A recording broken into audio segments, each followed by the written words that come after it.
let it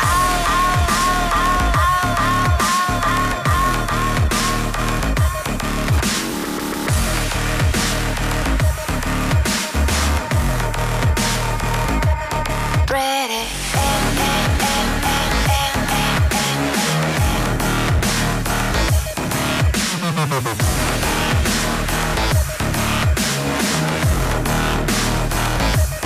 Let it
Sometimes do you feel electric?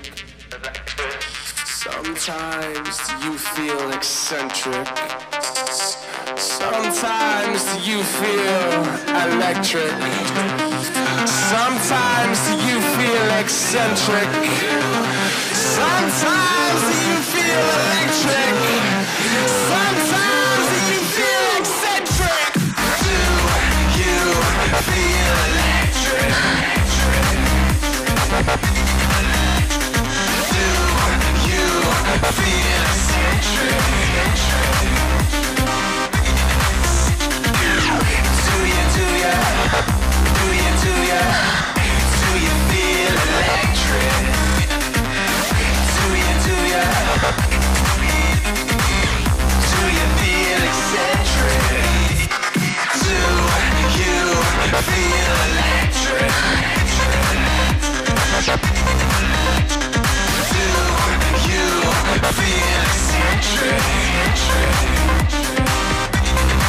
Do you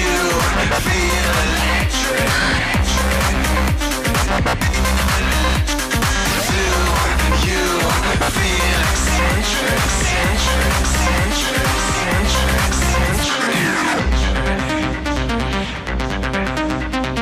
Sometimes do you feel electric? Sometimes do you feel eccentric? Sometimes do you feel electric? Sometimes do you feel eccentric? Sometimes do you feel electric? Sometimes do you feel? Do you feel electric? Do you feel eccentric? Do you feel electric? Do you feel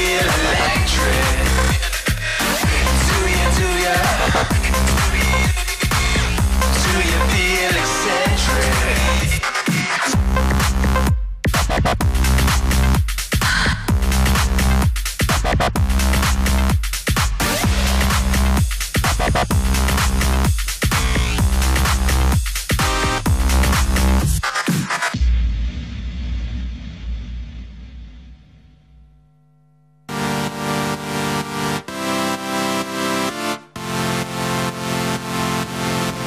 Here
in the moment, two hearts will connect.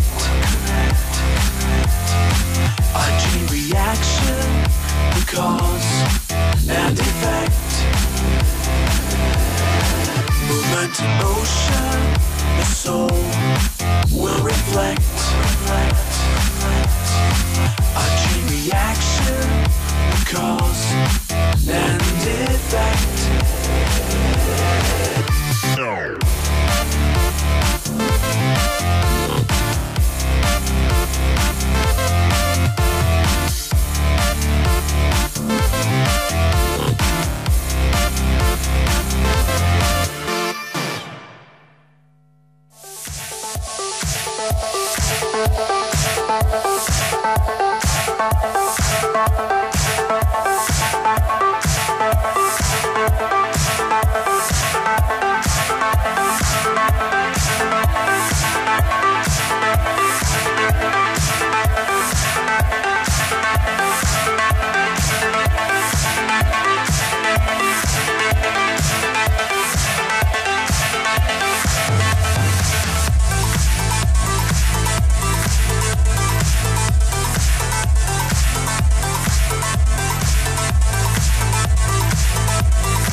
Welcome to the European League of Legends Championship Series, live from Moscow, Russia. And here is your host, Ifya Sharks Depotler.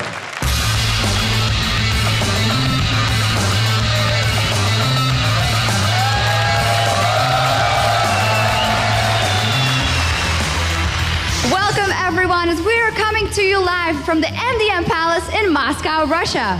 And once again, give a warm welcome to my co-host, Vitaly Vodnev. Hello, Sharks. Hello. Привет, Москва! Привет, Московский дворец молодежи! Мы ведем прямую трансляцию именно из него, и сегодня финальный третий день чемпионата League of Legends.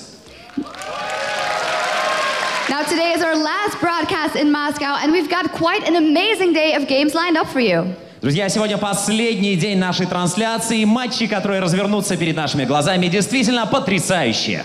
But before we get ahead of ourselves, let's recap what happened in yesterday's games. In our second semifinal of the CIS Championship, Gaming Gear EU set aside Good Team Multigaming 2-0. And in our first LCS game, the Lemon Dogs defeated SK Gaming. That was followed by Fnatic securing another win against Evil Geniuses. The Lemon Dogs couldn't take back-to-back wins as they lost their second game of the day against Ninjas in Pajamas. Team Alternate bounced back from Friday's loss to reclaim first by beating Meet Your Makers in the fourth match of the day. And our last match, of course, featured Gambit Gaming continuing to shine in front of their home crowd as they handed SK Gaming their second loss of the day. Ну что ж, друзья, освежим в памяти события вчерашнего дня. Полуфиналы. Во втором полуфинале чемпионата СНГ команда Gaming Gear EU выиграли у Good Team Multigaming 2-0. В первой игре европейского чемпионата Lemon Dogs смогли одолеть команду SK Gaming. Fnatic выиграли у злых гениев. Lemon Dogs во второй игре проиграли, к сожалению, Ninja in Pajamas. И Alternate выиграли у команды Meet Your Makers. Ну и в конце дня, конечно же, та самая яркая победа Gambit Gaming над SK Gaming. And we have even more European LCS in store for you today with 4 fantastic matchups, including Team Alternate facing Fnatic and Gambit Gaming versus Meet Your Makers. Друзья, сегодня состоятся интереснейшие матчи, которые включают в себя матч команды Alternate, команды Fnatic и Gambit Gaming против Meet Your Makers. But before we start with our LCS action, we are kicking off the show with the final matches of the CIS Championship, in which Instruments of Surrender will battle Gaming Gear EU in a best of 3. Ну и перед тем, как мы начнем матчи Европейской лиги, у нас будет одно соревнование в чемпионате СНГ, где команда Instruments of Surrender встретится с командой Gaming Gear EU в серии «Лучший из трех». And of course, if you want to let us know what you think about today's games, you can comment all things LCS via Twitter. You can tweet us your thoughts at LOL Esports, #LCS to get in on the conversation. And we're going to get things underway with a question. Does playing in front of a home crowd give a team any advantage? Hit us up with your answers and we will be discussing them later in the show.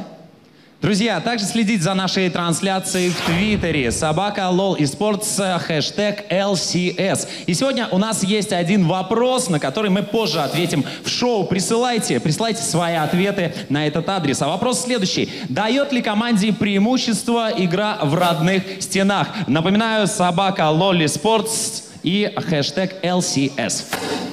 All right, it's time for a quick break, but stay tuned because we will be right back with the finals of the Regional CIS Championship between Instruments of Surrender and Gaming Gear EU. Don't go anywhere.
and welcome back everyone to the majestic MDM Palace in Moscow, where we're ready to kick off the finals of the CIS Championship.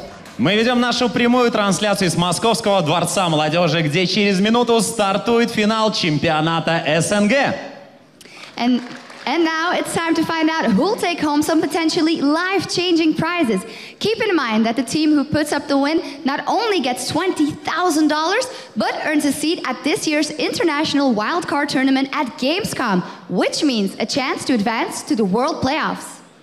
Ну что ж, друзья, призы, которые сегодня получит выигравшая команда, действительно могут изменить их жизнь. Это $20 тысяч США и возможность поучаствовать в международном турнире на Gamescom. And it is time to introduce the teams on stage. First off, on the blue side with newborn superstar Mazarin, give it up for Gaming Gear EU.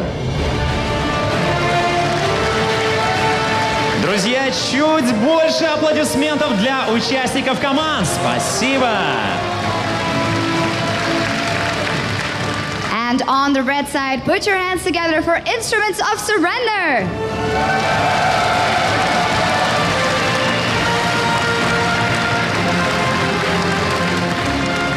All right, time for some League of Legends action. Let's go over to our casters for the English stream, Jason and D-Man, and for the Russian stream, the lovely Ulsi and Shesha. Thank you very much, Sok. So it is time for the Commonwealth of Independent States Regional Finals. And as you just saw on stage, the teams are Instrument of Surrender facing off against Gaming Gear EU. Yeah, can't wait to see what happens because we saw yesterday, or not yesterday, well, over the past 2 days, just how explosive these games can be, how much fun they are to watch, how much fun they are to cast, and honestly, pretty much how much fun they are to play in.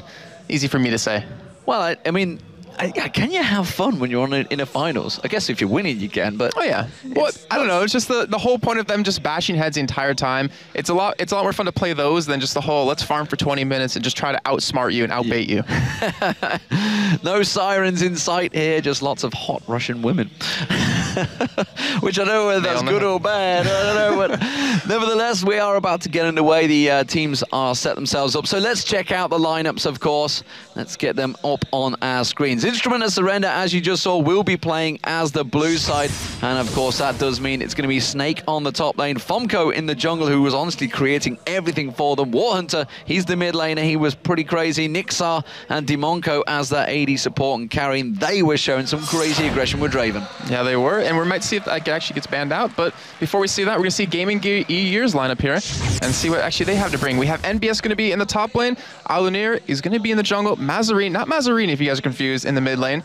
Deadly Brother as AD carry and Spyro as a support. And apologies to Gaming Gear EU because those names are incorrect. The actual real names are apparently incorrect. They've just aliases right. They just pointed it out in chat. They're like, no, that's not my name. I was like, well, you could have told us like yesterday maybe. But of course, what do we see from these two games? Because the first day we started here in Russia, it was the very first match of the day in Moscow. And you know, honestly, he went the whole series. He went best of 3, but they were so aggressive. I mean, one of the final game finished in 24 minutes. I don't think any of them actually went over the 30-minute mark. And this is actually what the Russian commentators had told us. Upiprox was on there yesterday and Aussie, and they were basically saying, if the Russian teams, if they get beyond 30 minutes, they're kind of not sure what to do. Right. Okay. So let's talk about Instrument of Surrender real quick, just specifically about them.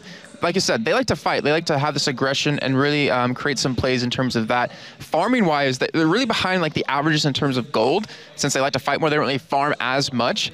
But the real trick is over on Gaming Gear, they have the point where they're not really aggressive. They're a lot more passive. They like to farm a little bit more, but when both teams hit that 30-minute mark, it's just like, where do we go from here? And Upiprox pointed it out. It's the Russian meta right now. It's you just fight and fight and fight until you win. It's not really like you just try to out-farm them and really get into that late game kind of phase. But that's what's really curious. Are we going to see a lot of early game champions, or are we going to see those banned out, maybe try to force both teams to play late game? But as the picks and bans are already coming in here, which we'll get on your screen very shortly, we already do see Draven taken away. So just like we kind of expected, that will be taken away from Nixar. We do also see Mazarin being a lot more relaxed today than he was in the interview possibly yesterday. Draven and Kale were banned out, and of course Malphite also being taken away, as well as Twisted Fate. So a lot of champions that were played, which we've already seen in the semi-finals being removed. That's going to be Jarvan removed from Fomko. He played a magnificent Jarvan in game 1. It does also mean that he's got a couple of champions open. Remember, he went Nautilus as well. Jace, kind of a standard ban, honestly. He's been a pretty strong champion, certainly in 3.7. But Thresh getting picked straight away. No messing there. They wanted that one locked in very fast. Well, the thing is, Twisted Fate and Jace both weren't played by these teams over the past 2 days, which is kind of interesting to see those two taken away specifically. Twisted Fate was played in game 1 by the other team. But it was by Good Team Multigaming. Yeah. So for me to say. It's easy for everyone. But it's really interesting to see bans on those when you know they're not going to play it. It seems like maybe a wasted ban, but obviously we're going to tell that they don't want that Twisted Fate just in play at all. We saw Xpeke on him yesterday. Fantastic play by him, just a split push like crazy. Kind of prove why you will still ban Twisted Fate against Peke. It's like, exactly. No, still can't let that one through. Even after the nerfs, still extremely strong. But as you said, the Thresh is locked in, so a very strong support. And actually, just as fast as the bans came in, looks like the picks are coming in at the same speed, or as I say, thick and thin, apparently. Well, thick and thin, indeed. It's interesting that Orianna got picked as one of their first choices. They really seem to want that for War, and he obviously used Kayle. That was what he banned against him for a reason, because he absolutely dominated on Kayle against the Cassiopeia. But Shen being picked in there, kind of standard pick. But as you mentioned, Nautilus getting picked in very quickly, taking that away from Fomco as well. Are Gaming Gear simply doing their picks to take everything away from Instrument Surrender? I'm not sure. I mean, I'm thrown off by having an AP pick this early on. I mean, because Orianna, you can obviously go top lane. You technically could go support if you really want to, but you would never really pick her right off the bat because you could now be countered over by Gaming Gear if they really wanted to. But the whole Malice and Elise coming in, we saw just how strong Elise is over the past couple of days in CIS and of course in LCS. And then Malice is just a strong jungler overall, but they are responding with a Xin Zhao and a Nami pick here. So we've seen Nami really frequently over the entirety of these 2 weeks, and it's worked out quite well for most teams. But to have a Nami, I don't know. I just don't like the order they're picking it. It just seems a little funky to me. Oh, Syndra getting locked in. A little bit of trolling with Mordekaiser and little Teemo as well. Wait, is it Hugh or Hue? Hue, yeah. I don't know which one it is. More sense. When you were in Brazil, you should know. Yeah, I was, but they got very angry at people trolling with that if you weren't Brazilian. So, but we do have Ezreal actually locked in here. So, Ezreal, Syndra. Okay, so they have a lot of damage. It looks like they're trying to maybe cocoon someone, and then, or actually, there's a couple possibilities. We saw this happen with the Wallace and Thresh yesterday. Yeah, it's land the hooks on them, land the CC, and just blow them up right away. And once you do that, it's a 5-on-4 fight for your team. Which right now, Instruments of Supports, they have Surrender. I was looking at Nami there the whole time. They don't really have a very squishy team at this point, so it's gonna be very hard for Gaming Gear to blow someone up like right off the bat. Well, and as we saw with those hooks, it can backfire on you when they hooked in wrong champions. It was Meteor Makers actually ran the double hooks yesterday. And there is again Teemo being highlighted on. What are we going to switch it to? The AD carry. Of course, Teemo is perfectly viable as an AD carry, ladies and gentlemen. Feel free to play it in solo queue. Nobody will be upset with you. And that's why I don't like playing with your team. Sorry. No, you're actually really fun to play with. They do quite a few ARMs, but hey, don't pick Teemo. Teemo is awesome in ARMs. Oh yeah, absolutely. He's actually legit there. It's one of his roles. It is going to be Misfortune, the final choice, and we saw it actually. It was Gaming Gear that used Misfortune the other day for that double up. It's the opposition team, Good Team Multigamer, walked in and were like, yeah, we're going to get a kill. Oh, wait a minute. Boom, triple kill. It's a trap. And yeah, I mean, Misfortune, very strong champion. I'm not sure, honestly, if it's the right pick for this. Looking at it, you don't want to get caught. Misfortune doesn't have an escape unless you have your flash up, obviously. With that many hooks, yeah. Exactly. Like a Caitlyn, somewhere you can sit in the back, you can play safe, let your tanks do their job, let them be the front line, and then just attack away at the front line of GG, because they don't really have that many tanks. It's just Nautilus and maybe at least depending on how you build it, obviously. So I'm not sure if I favor it too much, but I guarantee if he's going to be, landing these ultimates perfectly, if he hit the double ups, if he can keep up in farm in lane, he's definitely going to be strong. Yeah, absolutely. It's a very strong, lot of interrupts. And like you're saying, you got the two hooks, the cocoon, and the balls that are being thrown at you, or as future, I'm going to be calling them orbs because I've put my foot in it a few too many times. Well, at least there's no Ari to get him in the face. Well, there is Orianna, though. But it's balls versus balls, so... we just look at each other like we could go anywhere with that one. I'm not going down this slippery slope. I did it yesterday by accident, and I'm going to avoid it today as best I can. There is Gaming Gear. Actually, tell a lie, that's Instrument Surrender on your screen right there. And they are ready to go. How is this one going to play out, Jason? What do we think? I mean, with that many hooks, almost certainly you want to avoid the jungle against Gaming Gear here. Yeah, so, I don't know, Instrument Surrender, we saw them on day one. They were very aggressive early on. Like, they wanted to make these fights happen. And the thing is, Gaming Gear, they weren't like that. They were kind of the complete opposite in the early games, so I'm not sure if they're going to try to catch them off guard with being very aggressive, or maybe just play their own game that they know how to play and just sit back and prevent Instrument of Surrender to really do that, because with the current lineup that iOS has, they don't really have like strong potential early ganks just yet. Like they need more of the mid game to do a lot of damage to really catch people off guard. So here we go, ladies and gentlemen. It is going to be Gaming Gear EU, the Lithuanians as the blue team, and Instrument of Surrender as the red team. The Russian team, are they Russian or Ukrainian? I can't remember actually which one they are. I believe they're Russian. I think they're Russians as well. We, of course, probably should have checked that beforehand. Of course, it is going to be a slow setup. We're going to see the wards coming out here. No crazy aggression, fairly standard defensive lineup. We are on 3.7 patch here as well, which was because of the LCS teams having pretty much non-stop travel through from DreamHack to Moscow. It's been a long and arduous journey, and everyone, of course, will be back in Cologne tomorrow and back in their gaming houses as well. Crowd's cheering already for war kills right now. But taking a look at Runes and Masters real quick, while we do see iOS moving over towards the top side of their own jungle, Deadly Brothers actually using what he did yesterday, using his 8% armor pen, 8% magic pen, but no flat armor pen. Well, obviously no flat magic pen either, and also has 1% crit. We do see NBS. Uh-oh. This could be very bad for him. If he gets taunted, he's gonna die. If he gets anything, he's gonna die. Oh, that was, I tell you what, nobody flinched. And that ward's gonna give them away. So as soon as they move, they're not gonna go for, well, they could go for a lane invade. Are they in a position to try and defend it? No. So, okay, the Nautilus is actually down by the red side at the moment. He's not coming towards the blue. He's gonna be starting off on the race. So you can see the wolves being picked up by NBS and Mazarine, which I am going to call Mazzarini out. A normal point. There we go. They're pinging straight on him. They know they're going for the late invade for the blue. It seems like they probably could have done that earlier. Like they knew that there was a ward there. They might as well have just walked in a little bit earlier and just secured the place a little bit quicker, because then they wouldn't need to put this many wards down. But either way, they are going to take this blue away. We're going to have actually Snake teleport down to the bottom lane. So we didn't mention this earlier, but Shen, he does have teleport, which is going to be very interesting to see how he uses it, as we do see Gaming Gear invading the blue buff from iOS, and they're actually going to ward up the Tribush just to see where Snake's going.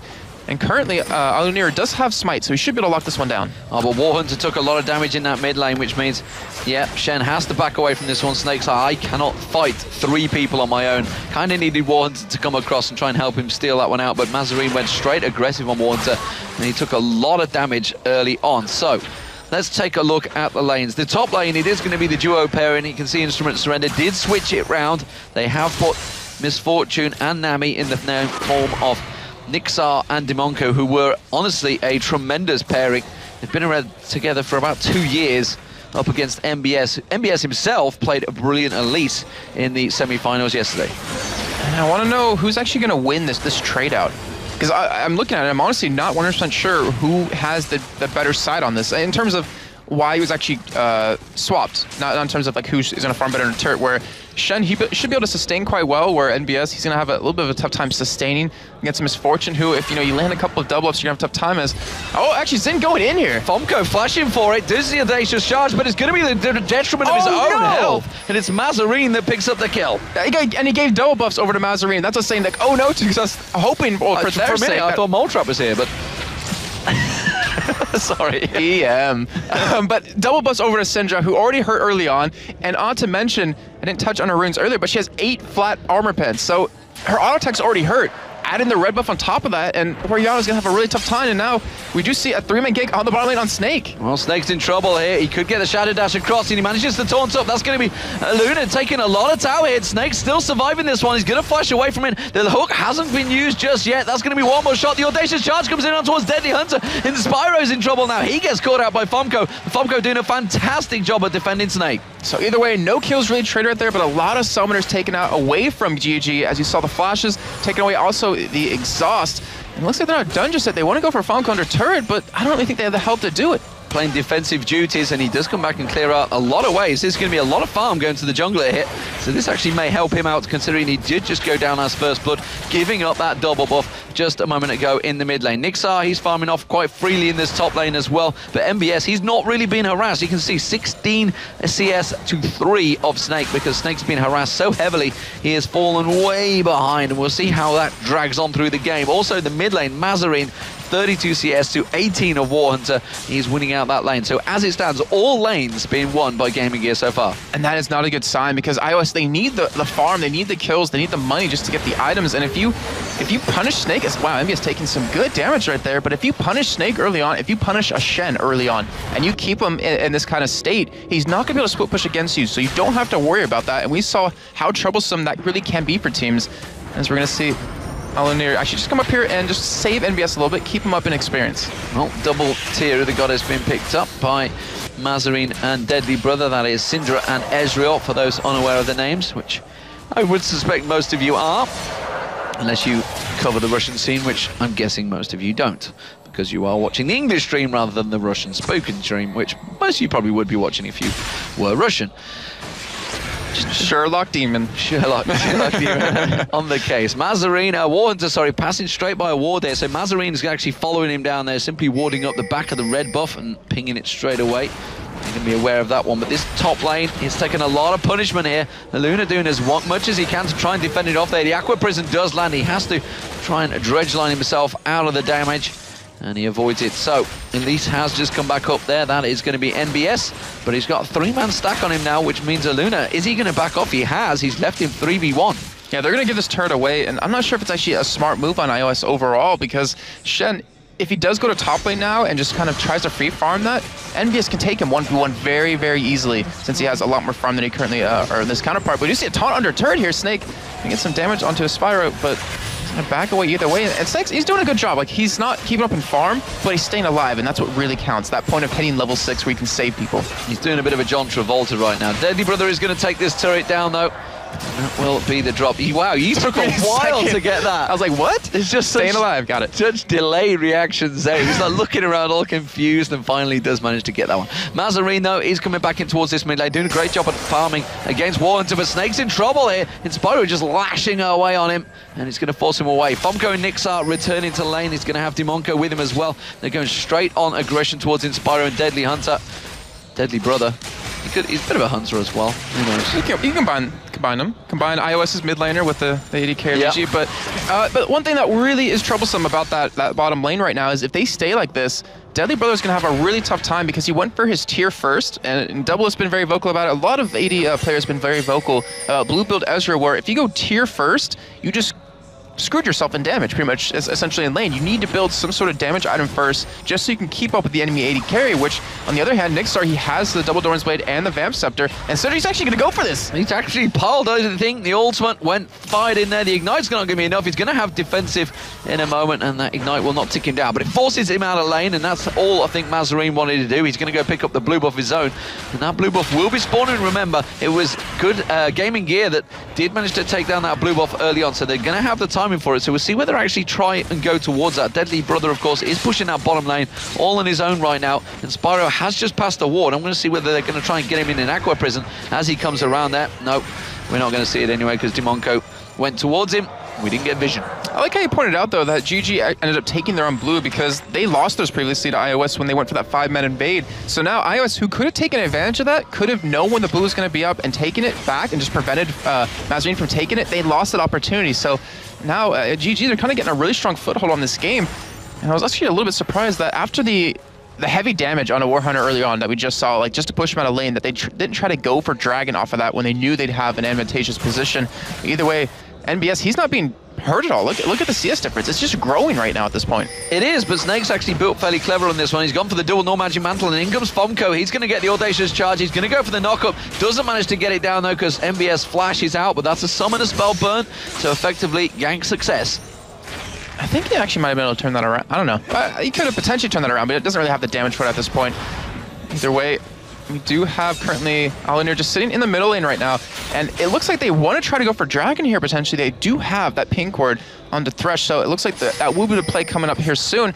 As Zambas, he's trying to hold Snake back, and Snake is just pushing that lane out. If he maybe tried to freeze it, it'd be a little bit smarter just in terms of MBS would have to either back away, go run around the other side of the map and prevent some farm to him, but Deadly Brother almost getting caught right there, and that means that they potentially have all 5 members down towards this Dragon. Yeah, there's 4 members there right now, and of course, as you mentioned, Snake with teleport and Stun United, he could definitely get in there. That's going to be the Aqua Prison landing on Aluna, immediately going straight in there. He has got the defensive ball. There's the shockwave used, and Aluna's going to get focused here. Warrens are getting hooked in though. That is going to be the kill on Aluna, but will they be able to get away from this one? Snake tries to go aggressive, misses the Shadow Dash, and Deadly Brother now starting to pull some damage on the back, but the Aqua Prison lands. Will they follow it straight up? They do get the double up there. Nixar getting the damage down, and Instrument and Surrender really making a case for the aggression there that they showed in game 1 of the semi-finals yesterday. Yeah, and they 2 days ago. Yeah, 2 days ago. Unfortunately, they couldn't go for Dragon right off the back of that as Deadly Brother wasn't touched, but the hook lands, and you just saw the damage. Warhunter's actually might go down. He's going to go down. He's going to put the Ignite in there. Tries to finish him off. You see Deadly Brother Arcane shift him, but just didn't land his combo there. And again, Mazzarini just throwing everything he has at Warhunter, but again, didn't quite have the damage. You know, I talked to a couple of teams actually yesterday about Syndra a little bit, and they're saying Syndra's kind of hit or miss pick for them, where you have to get an advantage early on, or you're not going to be able to do the full combo that you need to be able to do to a person. Like, you need to be able to blow them up instantly with just your full set of skills. And it looks like right now, Mazzarini, he's not held back, but he just hasn't built the items to really snowball a little bit. But with the tier stacked up now, with the Sork Boots and the Haunting guys coming in very shortly, he is going to be a pain for iOS to deal with.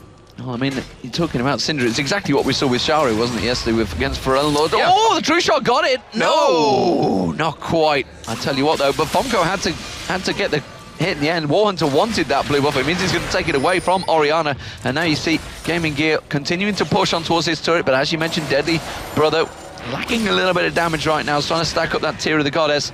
And he's just not really got a great deal to chunk that tower down yet. Thing is, though, he actually is ahead of CS right now of Nixar, which is, he was a little bit behind earlier on, so he's been able to catch up, been able to surpass him, and is pretty much almost even in damage with him right now. However, Swerchin obviously hasn't bought up in quite a while, sitting on 1,200 gold. Oh my gosh. I always love watching them contest over Wraith, because you get the jungler to smite it, and it's just like a, no, I don't want you to have this. I don't care if my smite's down. I'm going to use it just to take it away from you.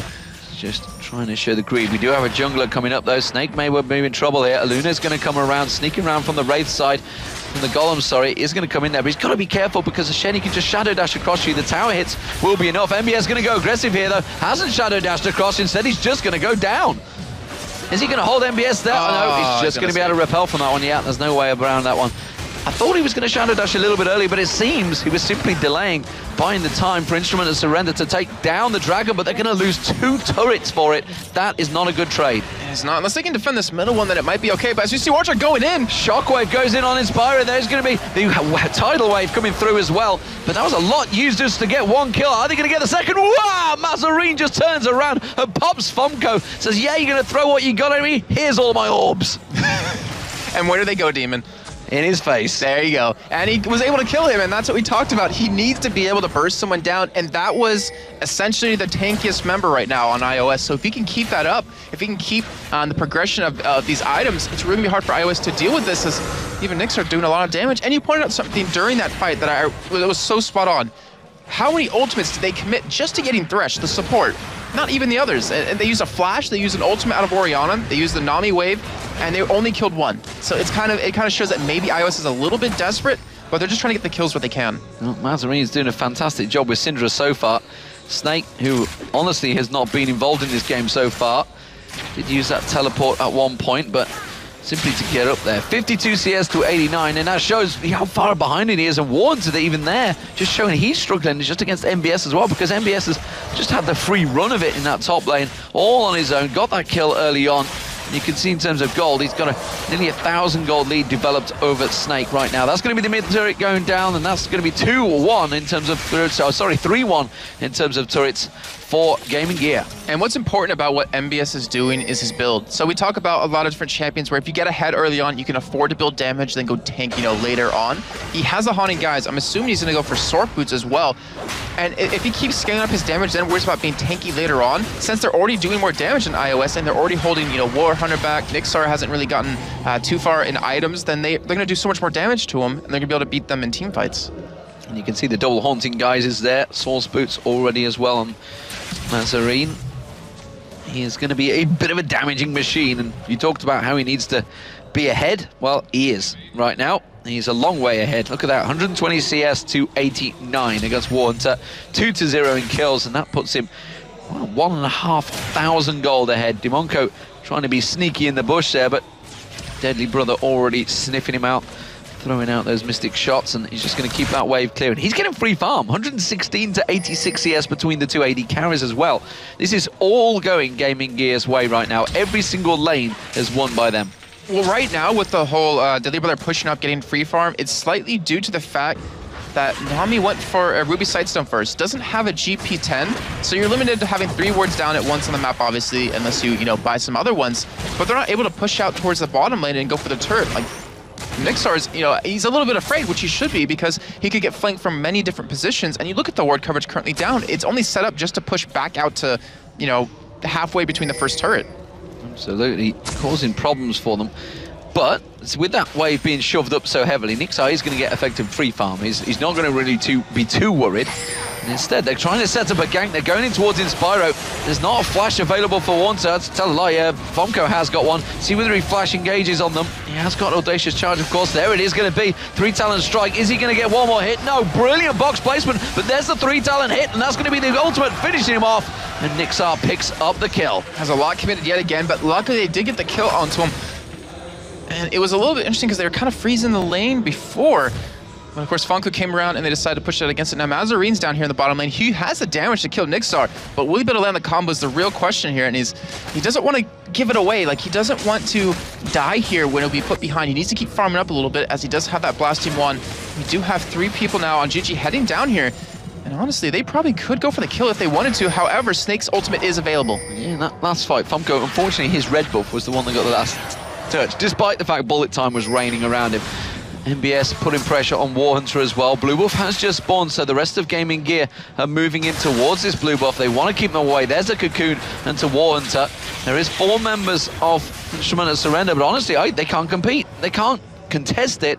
And Gaming Gear, just a 3-man Gaming Gear, well, 4-man technically, because just off the side was Mazarine, just easily keep them bullied away from that one. That's got to spell danger times for Instrument Surrender. And Warhunter, again, was unfortunately denied blue buff. I mean, obviously last time it was his jungler taking it just so it wasn't taken away in general, but Orianna, when you're this far behind, like, you just basically become support. Like, your ultimate needs to do what it does. It needs to be a shockwave. It needs to not just be a med wave against them. It needs to do a lot of damage and really catch out, you know, the squishies of the team, which at this point he just doesn't have. He has Anthenes and Holy Grail and a Doran's Ring right now, and that's not where he really needs to be. So he's being shut down really well.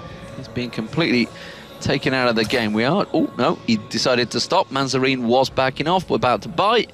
Cancels it instead. Where are they going to go? What target they're going to go for? As it stands, they're just gaining gold. They're gaining gold every second. 46 seconds until that dragon, which we see the wards start to be placed around that river area. I expect to see all of Gaming Gear collapsing around here. Just waiting for Deadly Brother to start heading south. Well, we're approaching that point, Demon, though. We're 18 minutes in effectively. 12 minutes is when 30, well, obviously 30 is going to hit, and that's the point where the game really changes. You know, we've been told by the Russian casters, we've seen it yesterday, we've seen it day 1, just how the teams kind of just seem to fall off, seem to forget where to go right after that. And I have a feeling that if the game doesn't end, it's probably going to be before 30 minutes. Either way, it looks like both teams trying to get ready here for Dragon, as everyone's heading down towards the bottom side of the map. And if they were to both fight for it right now, I'm pretty sure GG should win this, assuming that Mazarine can get that one shot off. Well, great map control from Gaming Gear as well. They've pushed all lanes up. You can see the top lane, that's going to push itself now. Mid lane was shoved up there. Bottom lane now just been cleared out by Mazarine. So now all 3 lanes are going to shove in there, and Gaming Gear start off the Dragon just on perfect timing. So very well controlled the map there. And honestly, they're going to let iOS come in here, but I'm absolutely certain they're going to engage. Pretty sure GG will win this fight. The hook does land on a snake. Not really the one they wanted. The Cocoon went in towards Demonco. And MBS just walks away from that one. Not the precise engage they wanted. And you know what? They completely backed away. They're just like, no, that's not the target. We'll back off from this one. We'll just bully them out a little bit, and we're trying to see if we can keep some position control. They have good wards as well placed around. No Oracle right now for Instrument Surrender, so no idea about that vision. They should be able to take this quick enough before iOS has anything to say about it, but we might see a fight break out. There comes the tidal wave, it comes in, Snake catches on towards Deadly Brother, he tries to arcane shift away, but instantly, protection from Mazarine, getting straight towards it. Fomko getting the stand united coming out from Snake, is it going to be enough? Shockwave comes out, that tries to pull them in, but it's not going to happen. MBS does pick up the 1 kill on Fomko, Snake taken low, the hook comes in, Demonco gets dropped, now Warhunter's going to be the next target, the lash comes out, the flay's there, it's not going to be enough, forces to flash away, but MBS flashes straight through, he sinks straight in towards her, and that's going to be be great control. Not quite getting the stun, but Deadly Brother coming around the side. Will it be enough? No, the basic attack was there. It didn't quite land. That's going to be the Dark Passage picked up nevertheless, and Gaming Gear, they can turn and keep pushing on towards this inner turret. Yeah, iOS, they're going to have to back away from this. Gaming Gear, they have the tankiness they need to go for this turret. It should be free for them, taking it forward to 1. And just what we saw right there, we saw Mazarine playing support for Deadly Brother. Like, they saw him get jumped on, he knocked them away with that stun, and then he ended up using his ultimate actually onto Falco. Wasn't able to kill him right off the bat from that, but just great team play overall. Like, that's what you have to do. Keep your AD carry alive, keep your AP carry alive, have NBS just run to the back line, really distracting them, and you'll win those fights. Not to mention that ultimate that came out of Nautilus was, I think it hit almost every single member of iOS. I think it hit about 4 there. Well, we just swung from 3K to 6K as well. Big developments. Instrument to Surrender falling behind here on Gaming Gear. And you saw that they took the Dragon, they took the kills, they took the tower, they took the red buff. They just swept through, just like Nami's tidal wave, but it went the wrong way for him. Dimonco kind of used it a little bit early, I feel, in that fight. Yeah, it might have been a little bit early, and that's the thing about Nami. Like, all you really have are those couple abilities, and if you don't hit them perfectly, then you're not useless, but you're essentially at that point where you're not going to be able to have anything, since your cooldowns are relatively long. But it looks like Gaming Gear, they don't have a pink ward. I was thinking maybe they want to go for a Baron very soon, but all they really need to do is just keep warding up the enemy jungle, keep going for some pushes here, force some fights that you technically should be able to win, and then you'll be all right. Still no Oracle, though, for Gaming Gear, which does surprise me. We do see an Oracle on Dimonco. He's going to be clearing out the wards, but yeah, no ward clearance. They've just went and warded up Baron, but they have seemingly no intention to go for Baron itself. Not going to make that mistake. They have the good advantage. 5-3 up in kills, 4-1 in turrets. Seems to be one of the inner turrets they need to do, but honestly, Gaming Gear, they're just going back to what they were doing before. They're going to clear all 3 waves. You can see MBS in the top lane. In the middle here is Mazarine, and down the bottom, well, you can see that wave has already been shoved up a little bit by Deadly Brother. I expect to see someone heading down this way in a moment to try and deal with Warren to make sure he doesn't get that turret. This is the thing, it's like iOS is just stalling GG right now at this point. Like, they're not letting them, get in a position where they can go for a certain fight or something like that. They just know where they're going to be, push out a lane against them, and they know someone's going to respawn and push out that lane yet again. They're not going to try to go for an objective off of seeing someone bottom lane, But we see the Ezreal ulti coming in, but Warhunter does, in fact, get his first blue of the game, so he should be a lot happier about that. First blue of the game, the pings go up, and they've basically pinged 1 up the top and 3 along the bottom, so now we'll see if they're going to split. No, MBS is going to stick with them, so all of the members of Gaming Gear are going to head towards this inner turret. Aluna is going to clear out that wave from the start. Deadly Brothers already clearing out the wave, and that's going to be a giant wave coming in towards the inner turret. It's plenty of warning, though, for Instrument to Surrender, and they are all starting to react and get into position. I think as Gaming Gear, they have the wards that, they have the position covered. As you even see MBS on your map pushed up over towards the top side, and he's trying to zone out Nami right now, and he's actually doing a quite good job. He actually gets the cocoon, but I don't think he's going to commit to this.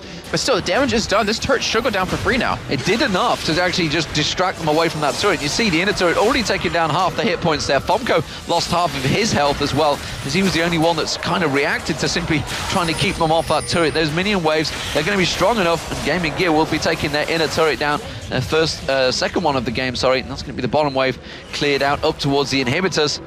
Well, that's all happening. Snake did continue that free farming in that top lane. He's doing what he can, as you would as Shen. It's what every Shen does in the game, and honestly, every team keeps making use of this Shen and just keeping the split push going, but I'm starting to be less and less convinced by it. Yeah, well, okay, so right now, the ability to have a split pushing Shen, it really comes when you're ahead in the game. Yeah. So you have the ability to split push. He's far enough ahead, tankiness-wise, that they have to send more than one person against him to really kill him. But right now, they're behind. And you just saw right there, if 5 members of GG group up and push a turret, iOS is just going to give it up. They realize we can't fight. Even with the Shen ulti coming in, there's no way we can defend against that. And if anything, I think maybe, I know what Snake's trying to do. He's trying to give them an opportunity, but they need to win a fight here. So you see now getting pulled here, but are they going to commit to the fight because they're in bad position? Well, the death sentence came out, that missed, and then the dredge line followed straight through, and that one landed. It wasn't really a great deal of damage between a jungler and a support, though. So it does mean that the fish got off the hook and instead escapes. NBS, though, he's going to try and collapse on towards Snake. Snake in that top lane, not really having a solid performance in this game. And he instead, he might go in straight towards him. No, he's teleported away from that tri-bush. I was watching him minimap anyway. That's what I was seeing. Well, I don't think he's having a bad game. I think just GG's been outplaying him in terms of what he's been trying to do. That 3-man gank bottom lane early on put him really far behind in CS. As you do have iOS, they're grouping up here. Snake, just to say they're grouping up, he heads back top lane. He's like, guys, there's farm up there. I see it. At least one minion. I'm gonna go for it. And iOS, they can't really push turrets right now. Like, if they get engaged on, it's over. Like, Mazarine should be able to land at least one stun with this combo on the iOS, and then the entire enemy team is just gonna pile on top of them and blow them up. I think Mazarine's going to be very smug right now. He's looking very calm and collected in that bottom blue corner. The blue box, that is Mazarine on your screen, and his turret is completely untouched. I reckon that cocoon landed, you know. I think that went to him onto the fountain. I'm pretty certain, but it is going to be Gaming Gear picking up another Dragon, stretching that gold lead once again. There's no way at all that Instrument Surrender can compete with this one. Sunfire Cape was just picked up by Snake in that top lane. He's going to be split pushing away. That kind of helps him, speeds him up, certainly, his split push. But in terms of CS, he's still behind. All the time he's been spending alone, MBS is still ahead of him in CS because he gained such a big advantage at the start. Not to mention 2 kills ahead of him too, and we do see the Aegis already come out of Famco. He wants to get that Runic Bulwark, which honestly he's gonna need against his double AP composition. But it looks like Snake's going for an Aegis as well, so maybe a little miscommunication. But MBS does get caught here. He should be fine to get away. Well, the rest of the team are going to come round. Actually, forced to flash. It's Snake they get caught on. The tidal wave not really catching on. Luna's going to be the focus target. He will go down before the rest of Gaming Gear can get in position, because simply put, Deadly Brother was nowhere near that fight. So that was a great engage for Instrument to Surrender, realizing despite the fact they were the ones that got hooked, we can turn this fight. This is the time for them to push. Like, they need to get some objectives here really bad, as it looks like Snake got lucky right there and actually got pushed out of the death sentence out of Inspiro, but they're backing away. Like, this is their time. Like, when they have someone down in a 5v4 situation, they need to be able to make a play off of that, and they're not. Well, they did have bullet time available as well as the Crescent Sweep, but so they could have gone in for it, as you mentioned. They could have maybe knocked someone towards them, thrown out that bullet time. But they are going to back away. They are going to go back and buy. Everybody seems to be happy to do that. He did have a needlessly large rod picked up, but Warnter, the fact that he was 2k gold behind, is a complete item behind as well now. And, you know, Mazarine we just see there, he's going to start decimating people in fights if they group up. And the thing is, it's the Zereth's Embrace that's completed. That's the item that's the difference between them. So you do obviously have the Mana Resist out of the Athenes and Holy Grail, but the shield you get out of Zereth's Embrace is going to make it so he's not burstable anymore. Well, honestly, he wasn't really anyways with just the current lineup that iOS has, so he's a lot more safe. The only real person that iOS can kill is maybe Deadly Brother if they do stack on top of him, if they do catch him. But the way Mazarine's playing, he's not going to let that happen. No, we do see Deadly Brother coming in, looking towards that blue buff. It's just spawned. So, Instrument Surrender all going towards it. He's just going to wait. True Shot Barrage, will it be timed right this time? Oh, I think he got it. Yes, he did. Very nicely played. It took him 3 Third tries. time's the charm. But yeah, third time is indeed the charm. Even if you have to go through thick and thin. What? Did it sound that bad when I said it? No, that was the correct phrase for that time. Oh, okay. All right. Well, I got it right eventually, I guess. Yeah. but right now, GG's going for a push on this middle inhibitor turret. They do land the hook on a Famco, but will they commit to it? Well, the death sentence was there, but there wasn't quite enough to take down Famco. You do get the poke towards him. All those balls flayed out from Mazarine. Did use his ultimate, but again, didn't manage to pick up that kill. Still not quite got that burst potential to drop those targets. The stun on Dimonco had him a little worried for a moment, uses the heal on himself. But this next wave is going to keep coming through, and everybody keeps backing away from Instrument there. Arcane Shift on Snake. Just getting away from that one. Shadow Dash. Didn't want to get caught out on the turret. Every time they get another wave, they get another little bit of poke on that turret. They do have, well, every ultimate up except the Shen and the Nami ulti right now, so they can't really combo this too well, especially when GG has all their ultimates available minus the one look on at these Syndra. Two. Look at those two at the side. They're want ready. Hook City. They want the Hook City from the side. They're waiting to see who's going to come across there. It's Warhunter, I think, was the target. Yeah, that's came flying towards Warhunter there. Didn't land it, but the rest of Instrument Surrender, all 5 members now back defending. They should be able to wipe this wave out. Siege Minion is there. Is it going to be enough to try and get some poke on it? There's more balls being flayed in towards Snake. Snake tries to get that Shadow Dash across again, and he does take more damage in the backside. And now he's going to have to go back to the fountain. That, I think, triggers GG to take this turret. And they're being really cautious about it. They're actually, well, now I say they're being cautious, they're just going to run right into it and face tank it. But they're being cautious. They want to be able to get this inhibitor down. Remember, this is a best of 3, and there's a lot on the line. $20,000, not to mention that spot at Gamescom.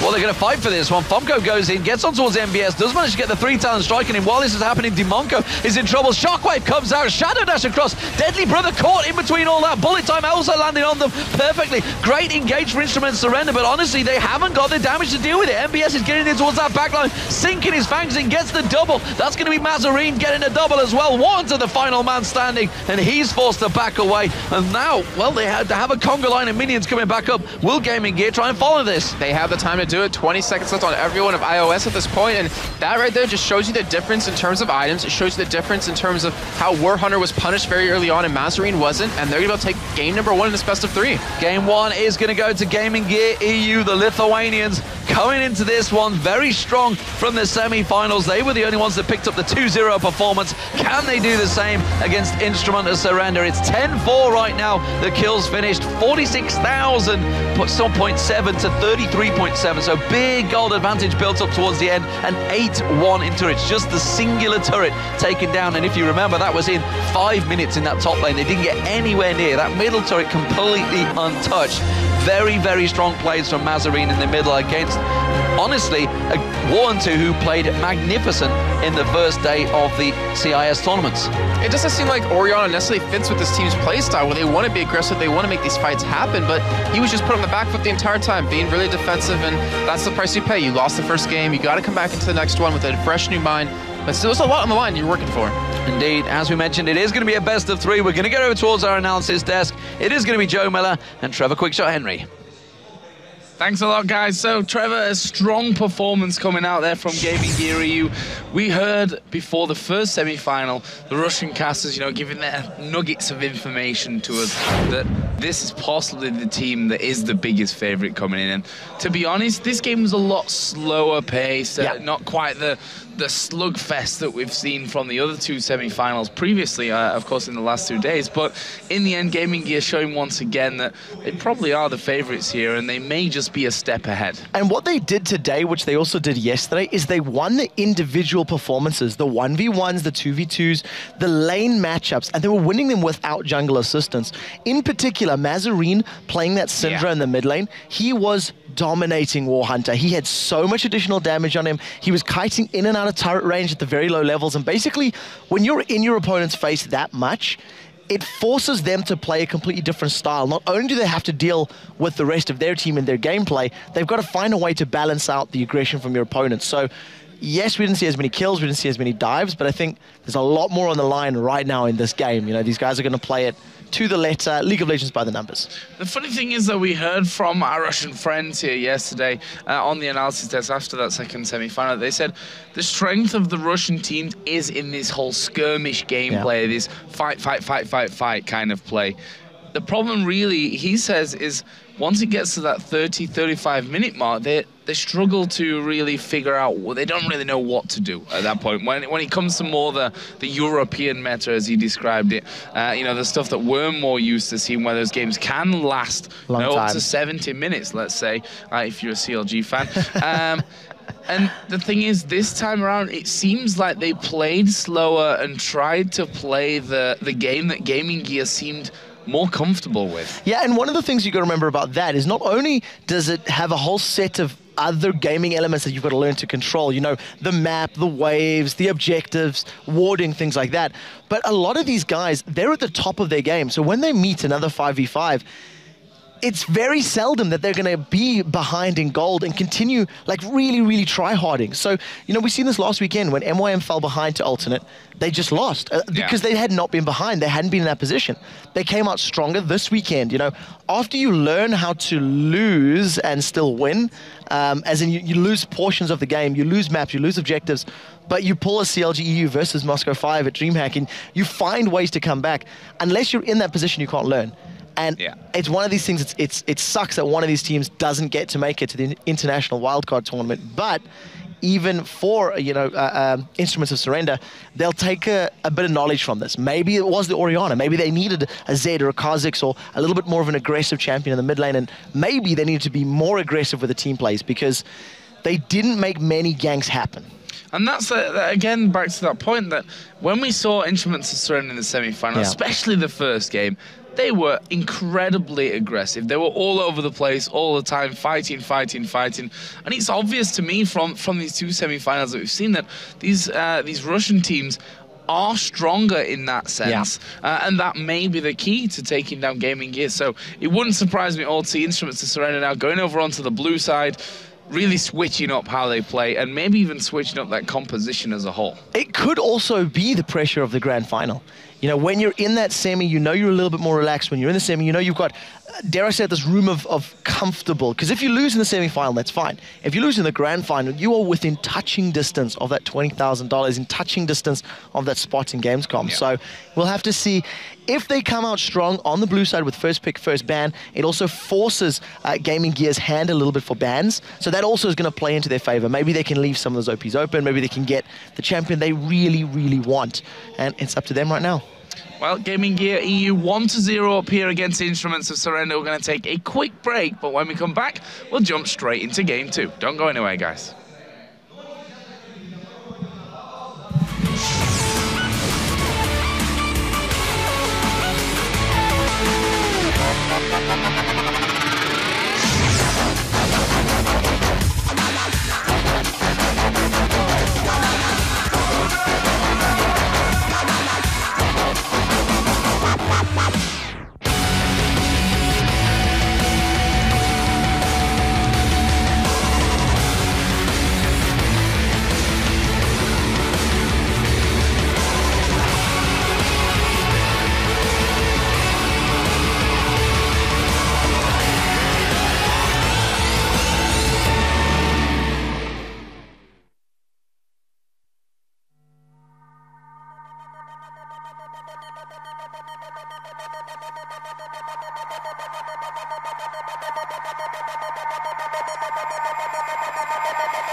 Let it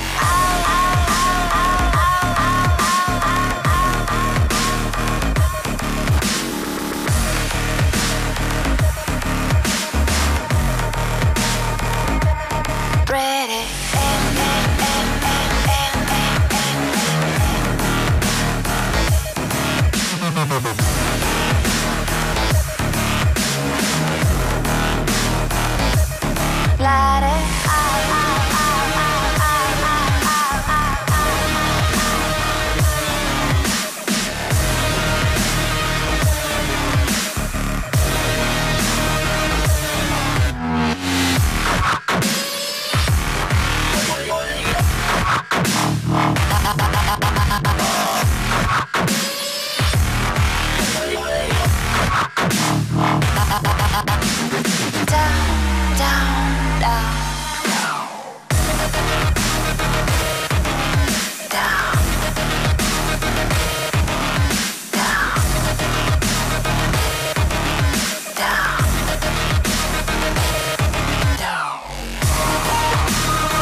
Welcome back, ladies and gentlemen. We are ready for game 2 of the Commonwealth Independent States Regional Tournament, which is ironic because it's between the Ukrainian team of Instrument Surrender and the Lithuanian team of Gaming Gear. Neither of them are actually in the Commonwealth Independent States, but that's because it is part of the old CCP, which is what, CCCP, I should say, which is why they've had to do it, because otherwise there was no tournament for those guys. So that it's kind of all huddled under one roof. I feel like I'm in history class right now. This is good to know. Riot did actually take the Mickey, I think is the only word I can use on I think what I've been saying. We're going to get you in a bit of a corduroy jacket, get a map of Russia set up, and maybe discuss the Commonwealth Independent States and have a little bit of an outline, and then have the old Federation, the Russian Federation, and then maybe have it all set up there. The USSR, back in the USSR. That's a song, right?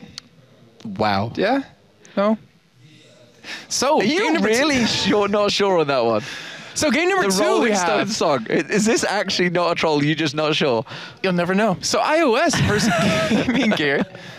Gonna be a cracker of a match. A cracker? Yeah. A cracker. Well, Gaming Gear actually, were dominant there. They won all 3 lanes and they were just absolutely stomping over them. But Instruments of Surrender, who are on your screen there, they have a lot of pressure of them. Haters gonna hate, apparently, according to his t-shirt, but right now, he's the one being hated upon. And Gaming Gear, who are in their Gaming Gear, by the way, you can see there, are ready and waiting to go. Frankly, the mid lane was dominated by what? Yeah, no, by Mazarine. You're pointing at me. I was wanting to say that before we got actually into picks and bans, Polly, is that I'm kind of expecting iOS to go for a different kind of lineup this time. They had 2 damage champions. One of them got shut down very early on. The other one didn't get as far as ahead as it kind of needed to be. Wow, he's always giving us a stare. Mazarine, yeah.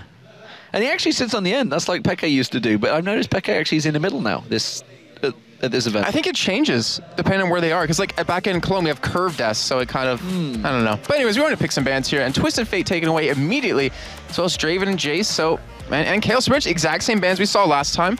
And I'm really hoping that iOS does go for a little bit different of a composition where they need more damage early on, more of an early game team, and try to make some plays off of that. It kind of makes me wonder if Nixar actually can play anything else outside of Draven. He didn't do too well there. He didn't do too well in the game, but I don't think it was necessarily something that was his fault. I think it might have just been a little bit of communication in terms of he couldn't push out past a certain point of the map ever to get some farm. And constantly they had all the lanes being shoved into them. They were being forced in team fights a little bit early on, but they at least will be taken away this time by iOS. So they don't want to deal with MES, who, I mean, he just kept the CS lead growing the entire time against Snake, which obviously they weren't against each other in the beginning. But as we found out, spiders do eat snakes. Indeed, and there was a whole lot of anagrams going on there as well from the IOs and the GGs and the NBAES. And have we got any other in there? No others. We were all right. So what did they spell out? Maybe they spelled something out. No, TJ, E, and DKJ. Maybe it's like the Russian version of TSM? I don't know. But Malphite being the first choice champion, I absolutely hate casting Malphite. It's just so boring to watch. Well, it's a rock. It's like you're casting a rock. Until you are casting a rock. That is literally what you're doing. Yeah. Until he actually pulls the Unstoppable Force out, which he does. And then it's like, great, I've got a great big cooldown again. I'm just going to slam the floor, which is great because you get the Riot Fist. Yeah. But that's about all. Not many people knew that, actually. There's a Riot Fist logo when he does the ground slam. It's very cool. Yeah, it is very cool. Orianna being picked up by Gaming Gear this time around, as well as the Thresh, which they had before. Nautilus, though, Fomko finally gets onto that one. He played a fantastic match in Game 3 of the semi-finals on Friday on Nautilus, so we'll see whether he'll just be able to repeat that performance. And Zyra, of course, being locked in for Dimonco. I'm looking at this lineup, and it's not what I was hoping to see so far. Very tanky top lane, very tanky jungler, very minimal damage on both of them. And then you have a Zyra as support, which is okay, gives you a lot of control. It helps stop with the Orianna, but you're depending on your mid laner right now to not get destroyed. You're depending on Warhammer to be able to hold his lane this time. You're depending on Nixar to get some sort of lead in lane. And they're just kind of missing on damage. I don't know. I agree. I'm not a big fan of Malphite. He's kind of come back into LCS in the summer split, which for good reason. He's a very strong initiate, which is the way teams are going now for some fighting. We can blame China for that one as well, because they started it. He was good, he was gone. Damn it. And then China brought him back. Well, that's what's great about League, is that there's all these cycles going on of what's good now, what counters that. It keeps going around in circles and circles, and eventually you might see Jax come back. You never know. Not the moment. Not now. Because he's banned. He is soft banned right now, but But, you it's never a pretty know. hard ban, to be fair. God, yes. He's pretty much removed because of a certain bug that was discovered. Graves, of course, has been selected for Deadly Brother, and that means it's going to be Varus, possibly for Nixar. A bit of aggressive champion. That may well suit his playstyle. We'll see how it works out. Demonko, of course, is already probably going to be that Zyra support, unless that is Warhunter going on towards Zyra. We haven't seen a mid lane Zyra for a very long time, though. The only mid lane Zyra players, if I remember correctly, are Exter from Giants. Yeah. And Charu, who actually plays it on Mutual Makers every once in a while. But mostly they give it over to Libic anyways, so... This makes sense to me now. Yeah. So Ari, you're very mobile. It's very hard for Orianna to do any damage to you. You're going to beat her in lane phase, or you should beat her in lane phase, we'll say. And then, of course, as the game goes on, with the amount of CC you have, if you have that Malphite initiate, you're going to have a very easy charm to land. So I like the lineup, but then again, I like the Kennen too. I really do. It gives you a lot of damage, a lot of control, because if you look at it, they have a jungle Shen now, but they have 3 DPS compared to the 2 DPS right now that iOS has. And they've got that ball delivery system as well. We could have Shen or Kennen going in with that defensive ball on their heads, and probably Kennen actually, because he's going to be looking in to get his Slicing Maelstrom in there, and then just pull them all into it. Beautiful. And you also keep him in it, which is like the key point of that whole thing. Though, look what you're up against. You have a Zyra who can lock you down so you can't even get there. You have a Malphite to slow you, to stop you from the Shen. You have the Nautilus ultimate. And then how are you going to catch an Ahri who can just zip around the map the entire time, or around the entire fight of the outskirts? And then Varus to lock you down with his ultimate. So iOS, actually both teams have really a lot of CC, but GG is going to completely counter them in terms of damage. You were thinking of another one, weren't you? CC, GG. I was trying to, yeah. And I was like, no, Jason, just no. Just stop. no, don't go for that one. There is Instrument of Surrender. There is Gaming Gear. They are 1-0 up and just one step away from reaching in towards that international tournament finals that will be happening at Gamescom alongside the European Regional LCS finals. Of course, both those tournaments will be tickets into the World Finals that will be happening later in the year. Actually, you know, it has been announced that it's between September and October. It's definitely rough dates right now. They're on that calendar. When I looked at the calendar, I was like, wow, way to be specific. just block off a 3-week period and say it's around here somewhere. Just keep you guessing, guys.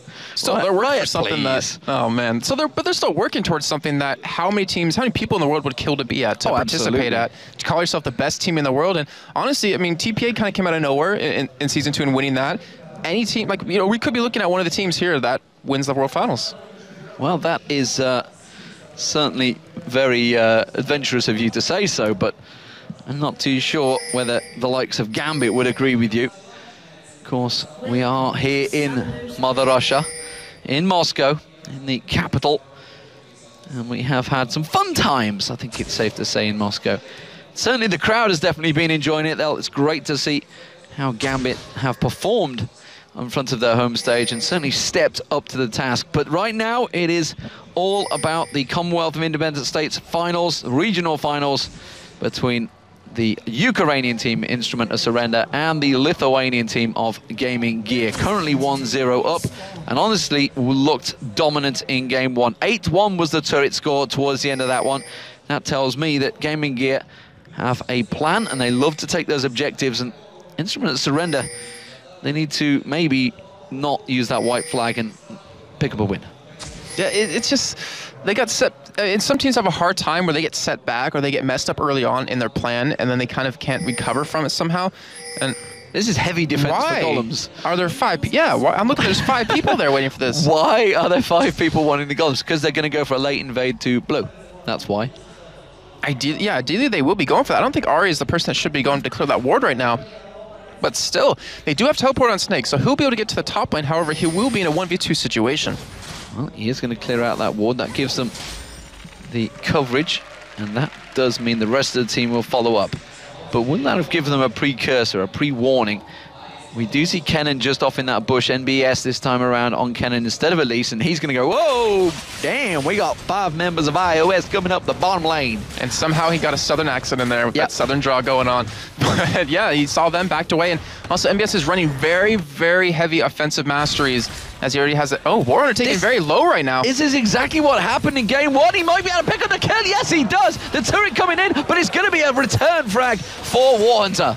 So that's not the position you want to be in. Like, I mean, yeah, to take the first blood's very smart, but to die that early. Like, you're going to be so hurt. Luckily, though, for Mazarine, the wave is pushing against iOS right now, so the lane will reset in time, and Warhunter will miss out on a lot more than he will. But I was trying to touch on MBS real quick. He's running 8 flat armor pen, 8% armor pen, 5 flat magic pen, and 8% magic pen. So he's very heavily offensive built. So he wants to get that damage in, and he's honestly going to need to go for that zone just to have some sort of defensive item. Well, Jason, only the good die young and evil seem to live forever. And as it stands, the mid lane. Song references. Yeah, do you actually know what that song is? I think I'm too young for that one. You probably are. That's for sure. Actually, no, yeah. Well, you know what, Demon, though? It looks like Backstreet is back here as they're just harassing him down at the bottom lane. But good job by iOS to kind of zone out Kenner right now, really trying to punish MBS, who might have a little bit of a tough time farming under turret without some sort of attack damage item early on. Yeah, we'll see how Nixar does in this bottom lane, putting the pressure on MBS. MBS did a great job of farming in game 1 on Elise. See how he does with Kennen. Kennen is a pretty good farmer. He should be okay in this 2v1 lane, but Nixar and Dimonko really being very aggressive on this top turret. Okay, that ward did get in the bush. I was worried if that got in or not, but yeah, they want to go for this damage on the turret. They want to punish MBS. I'm a little bit surprised, though, to not see the jungler come around and maybe try to go for a dive here with that huge wave. It looks like MBS is going to be able to pick up a decent amount of farm under turret since he is actually leading his counterpart right now. And Snake, I mean, he's pretty happy right now because he's Malphite. He has that free damage shield every 8 seconds of being out of combat, and it looks like with Shen sneaking in here, they might try to go for stuff. Actually, no, he was spotted by 2 wards. Spotted by 2 wards, yeah, on the way in. It's not so sneaky, which is why you can see Fomko already making his way down towards his bottom lane. He's doing that sneakiness of himself, getting in towards that bush. So, as it stands, it could well be a surprise for Illumin. But it is, meanwhile, going to be the leash and the fly and the hook on towards Snake. Well, are they going to have enough damage? The passive's not going to be enough. And Deadly Brother picks up the kill, top lane. And that's probably the worst thing that could happen in a 1v2 right now. 1v2 lane right now is if you die, you are so far behind. Your whole point of staying in there is just to keep up in terms of levels. Obviously get as much farm as possible, but now you're being doubled in farm, you're being out-leveled, and you're the big initiate for your team. Absolutely, which MBS is kind of doing, just keeping that a little bit ahead. Of course, the longer that Luna sticks around, the longer he's going to lose that experience advantage, but Luna doing a good job at keeping the defensive there. He's going to be not taking any of the CS, and he's simply protecting off that turret. The bottom turret, the top turret, meanwhile, has been worked over. And you can see Deadly Brother and Inspiro putting a lot of damage on towards it, but Fomko's coming up the river. There's no ward place. I tell a lie, he passed straight by the ping ward, and immediately Inspiro goes straight on towards that, flies on towards him. Not too sure whether the support player realizes it. He doesn't really have the coverage of Deadly Brother, and now he might well have to get her out from this one. The shard comes through. It's not going to be enough. Inspiro is safe. But you just saw Snake return to lane, drop down to a 3rd health, and all he has is that 1 health pot left, so he might have to leave relatively early on yet again, but it looks like he's going to push the way out and then go back and buy right after that, as we do see Funko going around to middle. However, his teammates nowhere inside to help out with that. Yeah, you just saw Warner going back to buy, gets himself that Chalice of Harmony. I don't know why I can't remember these names right now. It is going to be Fomko, though, having to go defensive on towards Mazarine. Mazarini putting the pressure down on towards him. Damn it, I said Mazarini. I tried so hard to get away from that, but no. Hey, the guy was a good COD 4 player and made an even better video. Well, there you go. I think he's somewhere watching right now, just like, oh, Demon, thanks, appreciate it. But either way, he works for Czech Republic TV now, by the way. Just to throw that out there. Little tidbits. Little tidbits. I like those. No, but nobody in League of Legends has a clue who he is, so it's all good. Well, either way, if we look at CS across the board really quickly, it's pretty even, to be honest, considering all that's happened so far. Snake being pushed out, he's still even with MBS almost, as we do see Warner going aggressive on Mazarine. He is actually halfway to level 6 right now, and Mazarine's about a 1/3 of the way through, so we could see Warhunter going in on him very early on since he doesn't have that tier. He might be able to get the damage onto him to burst him and kill him. Mazarini did hit 6 there. I keep saying it. Oh, that's it. Now it's in my head. It's gone. It's in my head. I'm going to blame Trevor for this one as well because he started it yesterday. While we can see it's going to be the jungler of Fomko chasing around a Luna on the top lane. Luna is going to come in to support them. Fomko will show himself there. That turret very, very low. And now we can see Warnzer. He's starting to head down the river. We could have many members of both teams all heading this way. It is going to be the top turret that goes down first, though. Deadly Brother will pick that up. And look at this. Instrument of Surrender all gathering in the bottom wave. And the moment it starts to happen, Gaming Gear just back well away from it. They realized the gang was coming. Yeah, smart play by them. They don't want to lose any more kills. They want to keep that lead that they currently have built up. Turrets are now tied here, and it looks like iOS might be able to take away blue buff here. They did it before. They might be able to do it again. Well, while they do that, of course, the top lane is continuing to be pushed, actually. They're not backing away from that one. This blue buff will go to Warhunter. Well, that's the plan. There's the charm that picks it up, and that's going to take it away from Mazarine. We'll see how that works out for them. Blue buff itself is also going to be taken away. Will Mazarine go over to try and pick that up? Yes, he is. He's had the call from his team. He's like, fine, let's come and get around, let's steal that blue buff away. And that will go across to Mazarine. So, despite the fact they've both gone for the invade, they both have benefited. Yeah, it's a little unfortunate that they didn't ward it up or maybe protect it, because Snake, he was right by it. He knew the top lane disappeared, and he might have been able to... Actually did have a ward spotting them going down there, so wasn't able to really stop them from doing that. But still, they have timers on each other's blue. Both middles have blue buff now, and I guess that's exactly how they wanted it, though. We do have level 6 coming out right now, and I think we're going to have a big fight actually break out relatively soon, as you already do see staring down the dragon. Yeah, he's trying to have a staring contest with it right now. Just meditating. He's doing, what was it, Raka? Reiki. He's gonna breathe 3 times and fall asleep, apparently, according to Ocelot. He's got his monk music playing right now, Shen has. Well, he's in water, so he's in his bath. He's in his bath. He's gonna start breathing heavily. He's gonna get himself sent to sleep. Ward's being put down, though, by Demonco. He's just checking out that dragon. Getting full vision of it, everybody backs away. That was weird, though. He sat there for a really long time, and nothing happened. Like, his team didn't... I don't know if it was miscommunication, or if he was trying to see if the enemy team had a ward on it, just to kind of bait them in. Stand there. Yeah, I'm not exactly sure, but... So that's all the ways of checking it, really. But then just standing there. Anyone moving towards me yet? No, I'll wait here for another 30 seconds. Don't worry, guys. Yeah. Sooner or later, someone make a trip up river. It's unfortunate because he's Shen too, so he wants that level 6 as quick as possible. And we've seen actually quite a few jungle Shens, mostly on Makade from Meteor Makers, who honestly did fantastic on it. He played so well every time. Even Snoopy off of Evil Geniuses and the playoffs played a couple times and did a great job on it. But in the meantime, we do have 2-on-2 now in the bottom lane, so AD carry supports have returned to a pretty standard position. And if you look at CS, if you look at items, it looks like right now Nixar might have the damage. He may have the damage. He went for that BF sword, didn't go for the boots though, which of course is why Deadly Brother only got the pickaxe, the Vampiric Scepter and the boots. So he went for very much a different build. Warner getting pinged on as he tries to head south, and that gives Gaming Gear immediately backs away. They have got a ward in the Tribush though, so they're not too overly cautious. They will see them coming from a long way, as well as that ward in the river just by the dragon, which Aluna was staring down a moment ago. And they're not using pink wards that much. I'm thinking about it, a little bit surprised, because, you know, if you're ever on iOS's side and you leave the lane like that, and that's Ahri against Orianna. This is Ahri against Orianna. We saw it before with Pharrell Lord. Shockwave, very hard to land against an Ahri, and now he's going to have to try and keep Warner actually zoned out. He's doing a very good job at it as well. Warner realized he can't chase into that one. Aluna does show himself, but of course that Stand United was available at any moment in that fight. And overall, a relatively calm game, considering it's 2-1, where previously... Oh, we do see actually the bottom lane engaging here. Knicks are getting low. The box goes down, the Ignite's there, but they succeed immediately. They do knock them up, and Spyro will get taken down. Demonco turns on towards Deadly Brother now. Demonco being aggressive. Flash comes out straight away. That's going to be enough damage. Teleport's coming in, though. Stand United replies, and Deadly Brother will try and dash away from this one. Unstoppable Force catches him out there. He's going to have to use the barrier, but he's not got enough. Tries to turn it back on towards Demonco. It's going to be Snake that picks up the kill. Aluna tries to flash on towards Demonco, but a great grasping roots there catches him straight out, and Snake's going to continue the aggression, but coming round, Galuna's going to have to try and get away from this one. Nautilus, he's going to knock him up. Is it enough damage? Immediately, Mazarine's just backed away. He's like, you are dead. There's no way around this one, and that surely will give the dragon to Instrument surrender. But look what's happening top lane around. Kennen is pushing to MBS, is trying to get this turret down, already at half health right now, and in the meantime, Mazarine was pushing middle lane, so they might lose 2 turrets for 3 kills, and for Dragon.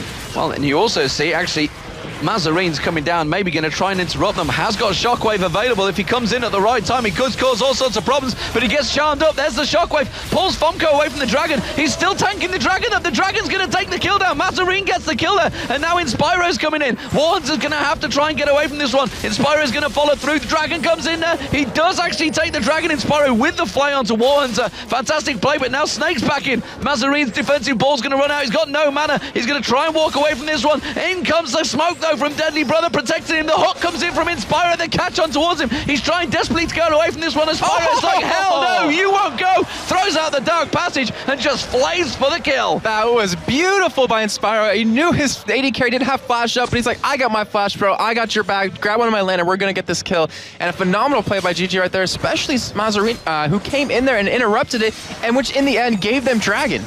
And while that was all happening, they put the pressure in the top lane. There's going to be Inspiro getting hooked in this time. Is it going to be enough? The charm lands. Straight away, Aluna goes in, tries to protect him, but I think Inspiro is going to be a dead man after all his heroics. It will be Warhunter that picks up the kill. At least he died a hero, though, Demon. Yeah. That is indeed exactly Get the purple heart for that boy. Yes, he did. And wow, this game, I mean, it's kind of almost dead even after all that fighting. However, we do have a nice goal lead for GG currently, since they do have that Dragon under their belt, but it looks like we're finally going to get into a quiet period here, which I guess we could talk about items a little bit, since we have seen some completed. We have Morello-Nomicon, easy for me to say, on Mazarim. So he's going to have the extra cooldown reduction and also the healing reduction, which would be very good for Nixar and even Warhunter, to be honest.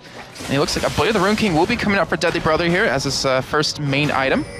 We have the Haunting Guys and the Sword Boots done for NBS. So he's going for a kind of penetration build. He's not really going for that Zhonya as his first major item.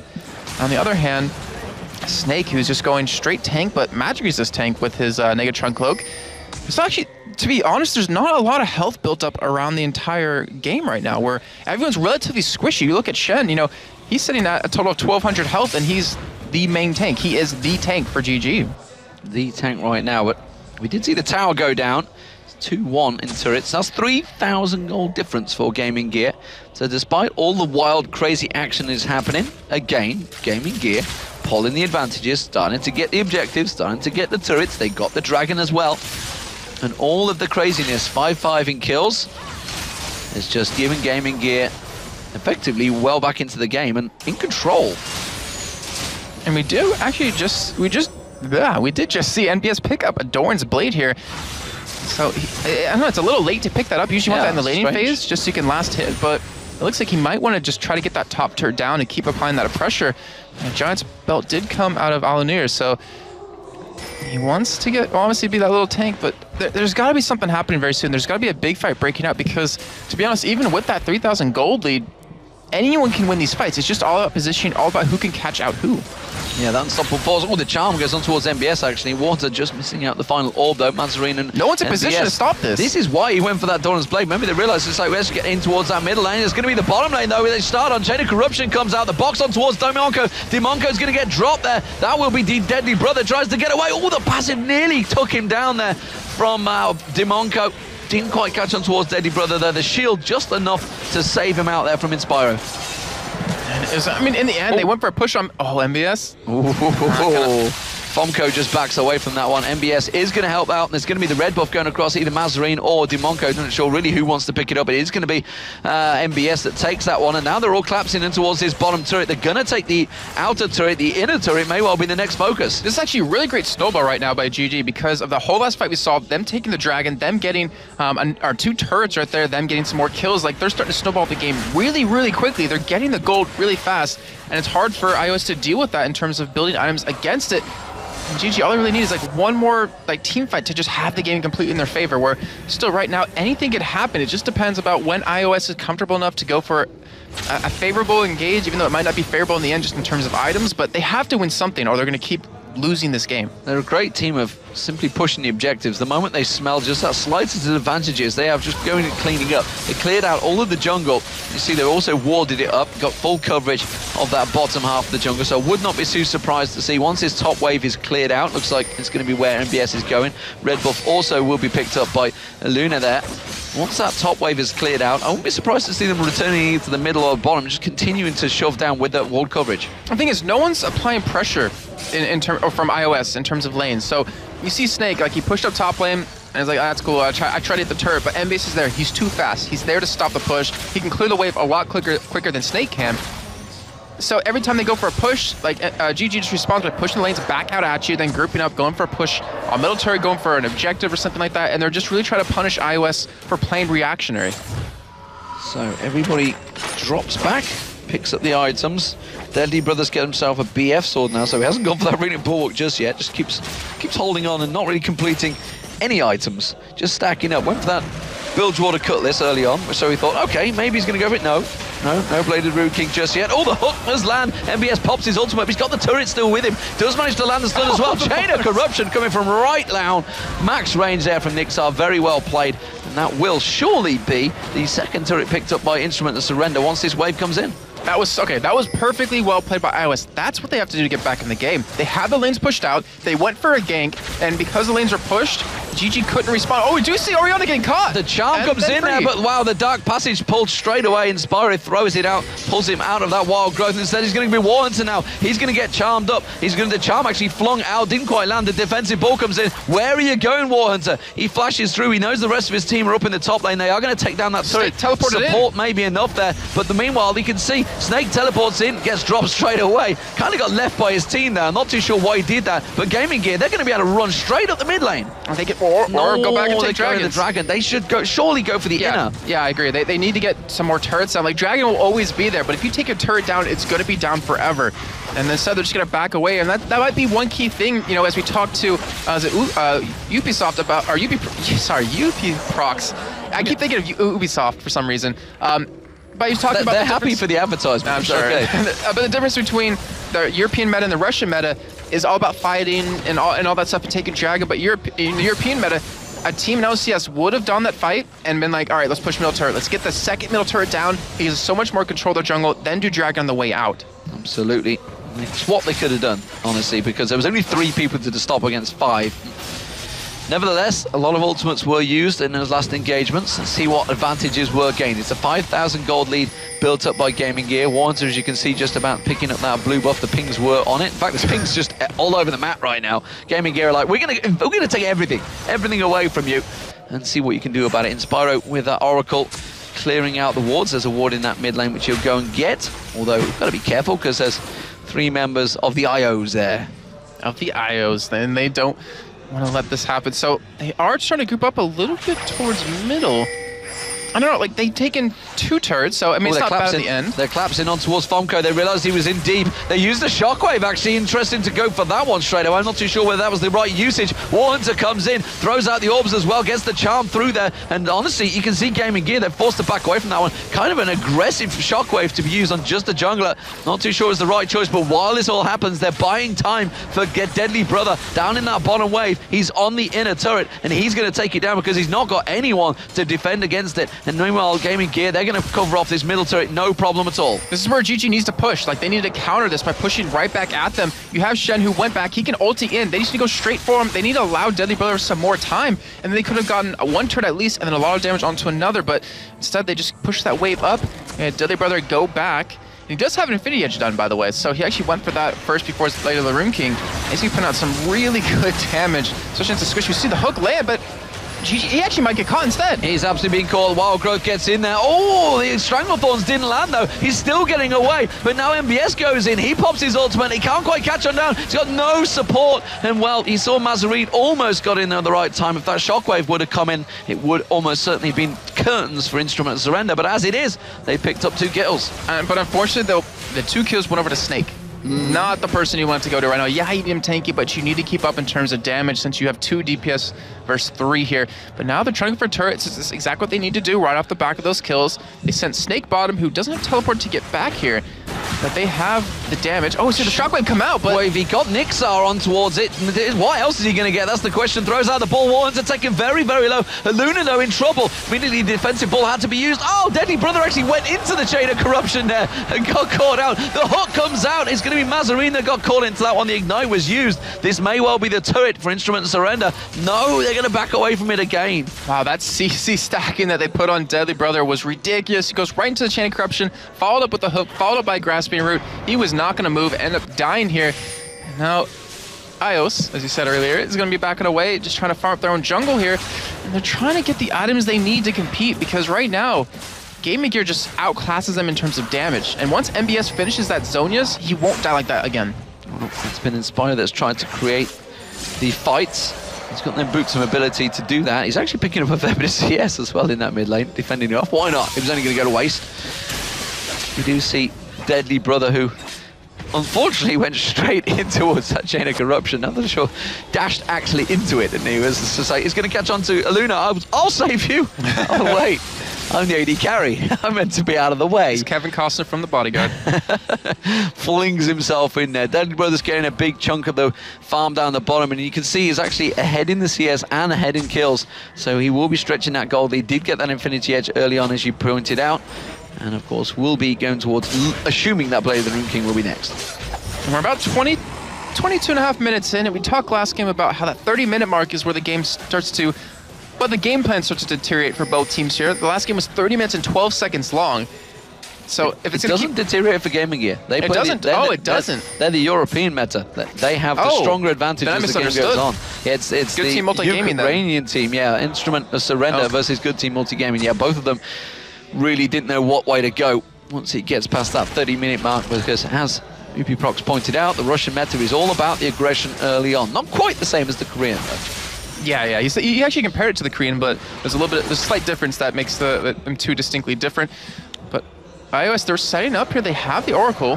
However, Inspiro has one himself, so they're trying to gain control and try to make something happen. But GG, considering they are the team that wants to engage, both teams really want to engage, but considering like they have an advantage right now, they're sitting back defensive, which is a little bit interesting. Sitting very defensive, Timonka with that Oracle. They've actually got pretty good ward coverage right now, Instrument and Surrender. Not a great deal from Gaming Gear. They're just sitting defending this. So are they just simply buying time to just keep that split push farm going for Luna, who's now effectively become that split pusher? He went for some 5k as the jungler, and he's just now starting to clear out that top wave. I don't think so, because he just went up there, and it was kind of like, what are you doing? Get up there in the top lane as we sit middle. But it just seems like they don't necessarily know where to go from here.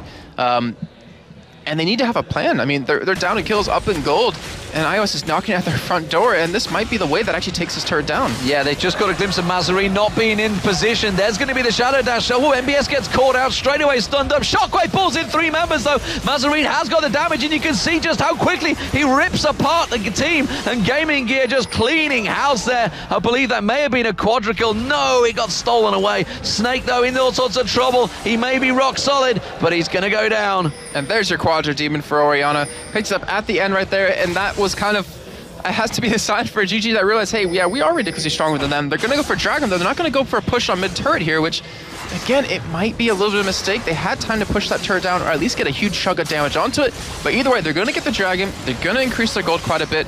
And right now, Mazarine sitting on 2,700 gold. He's going to have that death cap when he goes back. And look at that. The moment they realized they got the advantage, Luna went straight away. Can I get the red still? Is it there? I'm not too sure. I'll go for the big Wraith instead. Take anything, any advantage, every little bit of gold away from Instrument and Surrender. And you can see how that's working out for them. It stretched them, their lead, 7,000 gold lead now. Still protected that middle turret, I might point out. Only 2 turrets still for Instrument and Surrender, 3 for Gaming Gear. And they're all going to go back. Look at that gold split again. It is going to be Mazarine, a 3,000 gold lead, 3,500 almost over Warner. That is a complete big item. The fact that he's 7-1-2 obviously just picked up that quadrukill. Top lane, though, very close between those two. So surprising, really, considering it's 130 CS for MBS, but of course he hasn't got any of those kills that Snake picked up early on. Junglers, well, you can see that's a 1,300 gold lead as well. AD carries, that's about a 1,300 gold lead as well, and all in favor of Gaming Gear. And the supports as well, as you pointed out in the last game, we went for the Ruby Side Stone before getting a Philo Stone, before getting anything on, honestly, which probably is the distance build up here as well. That is a 1,200 gold lead for Inspiro. So, just like game 1, Gaming Gear effectively winning out in every single lane. That generally spells trouble for your opponent. Yes, it does, especially with the composition they have. Like Mazarine, we saw 100 play Orianna last game. He got set behind, had no damage. But now Mazarine, who's 7-1, Death Cap, Morellonomicon, Haunting Guys, even Sork Boots added into that. His damage is going to be ridiculous. You saw how quickly he shredded through Instrument of Surrender last team fight. It's only going to get worse, especially with the burst damage Deadly Brother has, especially if MBS gets in a good position with that ultimate. Oracle on Inspiro, he'll be wiping out those wards. Crowd not quite so lively anymore. They're not cheering for them, by the sounds of it. Well, I'm sure they'll wake up in a little bit of time as the Death Bush gets cleared out as well. And This is Gaming Gear effectively clearing out all of the Baron area. Still not gone for that Baron. They didn't go for Baron in game 1 either. They had no reason to, honestly. They had full control, and I think we may be seeing the same here. Snake, though, is getting that split push going. He's along that bottom lane. We do see MBS going over to deal with him, and he may have enough to kill him now. Well, he's very close to it, but instead, he actually does go for the farm. Shen is still top lane pushing up as well, so they're trying to get the split push going on multiple fronts, or at least stop iOS from having the possibility of doing it. And then you look at the rest of GG, they're just sitting middle lane on their own turret. Just kind of playing defensive, because they don't want to get engaged upon, which honestly is a smart idea. You don't want Snake to teleport in and ult you and then catch you guys off guard, because the game could be turned around very quickly, which is almost what happened last fight over at the middle turret. Yeah, a little bit of a different style as well, because normally you'd see the AD carry going off at the top or the bottom and just make sure he continues getting that creep score building up. Instead, he's happy to sit in the middle with 3 members, actually. Let's have a look at the levels. How does that work out between them? It's 16 to 15 between mid laners. Junglers is, as you'd expect, the Luna is ahead, but that's because he's been pretty effectively the top laner for a fair period of time here, and the AD carries, they're the same as well. I think they're sending NVS bottom lane instead of currently Deadly Brother down there to farm, just so he gets level 16. So he's at rank 3 ultimate, so he really hurts in these team fights. Zony Hourglass is now done on him, so if we're going to see a team fight break out, it's going to be soon.